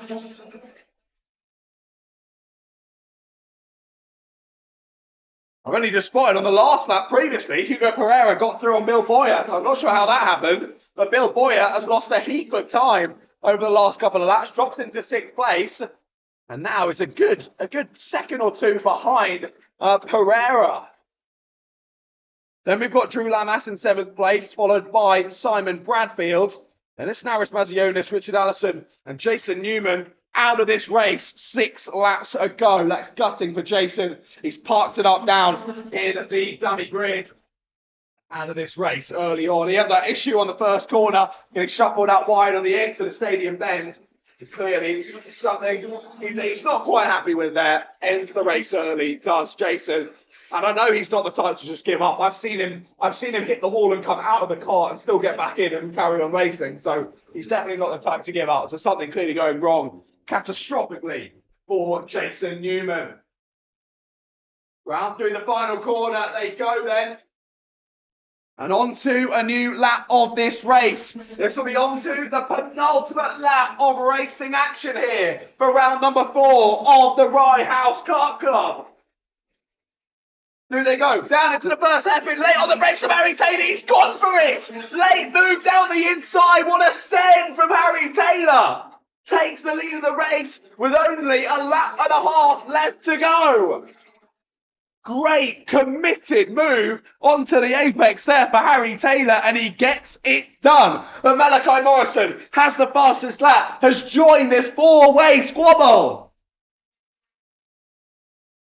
On to the final lap we go then in the 177. Who is going to take it out the checkered flag? Jake Bradfield has led the whole way in this race until the penultimate lap. Harry Taylor has snuck on by. Defends beautifully there through the first hairpin. Same again at hairpin number 2. It's Taylor, Bradfield, Taylor and Morrison as we head through to sector number 3. The opportunities are closing for Bradfield to retake the win. Harry Taylor comes round the final corner and Harry Taylor wins the final in Rotex 177s. He just missed out at round number 3, having to settle for second place. But this time he finds himself back on the top step. Brilliant racing between the top 4 there. Not quite as squabbly as I would have imagined it would have been there in the 177s. Often there's a bit of elbows out, and you never quite know how it's going to go. That one a lot more formulated, a lot more respectful and relaxed. But either way, what a brilliant send for the lead at the apex of hairpin 1 for Harry Taylor, and that was all she wrote. Harry Taylor wins the 177 Rotax final with Jake Bradfield and Jack Taylor joining him on the podium. And despite that second half of the race charge from Malachi Morrison, just misses out on the podium places there in 4th place. But will still bag himself some good points towards the championship. But with Harry Taylor taking a win there in the final, that's not going to help him. They're going to be very close in the championship heading through into the second half of the season. Hugo Pereira rounds out the top 5, followed by Bill Boyer, Drew Lamas, Simon Bradfield, Naris Mazionis and Richard Allison, the 10 drivers making it to the checkered flag. And sadly, we lost Jason Newman relatively early on in that race. Gutting to see Jason Newman not making it to the checkered flag. But what a day of racing it has been here at the Rye House Kart Raceway. Thank you for joining us down here for round number 4 of the Rye House Kart Club. Or if you haven't been able to, thank you for joining us on the live stream for the first time ever here at the Rye House Kart Club. Relatively basic, but we'll try and spice it up a bit for future rounds going on this season. But I really wanted to get an opportunity for you all to be able to listen back to the commentary, listen back to your own racing, because I know obviously it's a little bit difficult when you've got the helmet on and you've got a car screaming its 2-stroke sounds right next to your head. You can't really hear what I'm saying. So you can go back, make sure you head over to the Rye House YouTube channel. That's where you can find the stream. So head over there at your leisure and you can listen back to all of the races at whatever time you fancy. It's always going to be there sitting, waiting for you. But a big shout out to all drivers involved in the racing today. You've done a fantastic job. Again, some quality racing for me to be Mr. Shouty Man about. It always makes my job easier. So thank you very much for making it so exciting out there on the black stuff today. A big well done to all of the drivers who are out there on the black stuff, but particularly to the ones finishing in the top 3 in their respective finals. Of course, don't forget, join me and the rest of the guys over in the main clubhouse building in probably about 20 or 30 minutes or so time for the podium presentations. Even if you're not on a podium, come and show your support for the rest of the drivers, because you'll want them to do the same when you end up getting on the podium as well. So I'll be over there. Come and say hello and we'll have a little chat. But again, head over to the Rye House YouTube channel to watch back that live stream. My name's John Ratcliffe. It's been an honour to guide you through all of the action here today from the Rye House Kart Raceway. If you have enjoyed my commentary, make sure to go and drop me a follow on Instagram at Ratters Media. That's at Ratters Media. I'd really appreciate your support in my commentary endeavours. But a big shout out to all of the team here at Rye House. Thank you again to the team at Rye House for having me back and entrusting me with being on the airwaves here around their fantastic circuit in Hoddesdon. A big shout out to all the people behind the scenes getting everything sorted. And a big shout out to everyone out on the track as well, making sure that all the racing is as safe and goes as smoothly as we possibly can. And a special mention again, I always say it, but particularly today, for the medical staff. Did a fantastic job, especially when we had that sizable incident down at Stadium Bend. They were straight on it, straight involved. Fantastic to see. Brilliant, brilliant work. So thank you all so much for giving up your time to be here at Rye House and make sure that we can all go racing safely. And yeah, a big thank you from myself for having me back once again. Rye House Kart Club, round number 4 is done and dusted. We'll be back in 1 month's time for round number 5. I will see you there. Of course, before that, though, I'll see you over in the clubhouse for your podium presentations. If I don't see you, though, have a lovely evening, and I'll see you back here again for round number 5. Goodbye.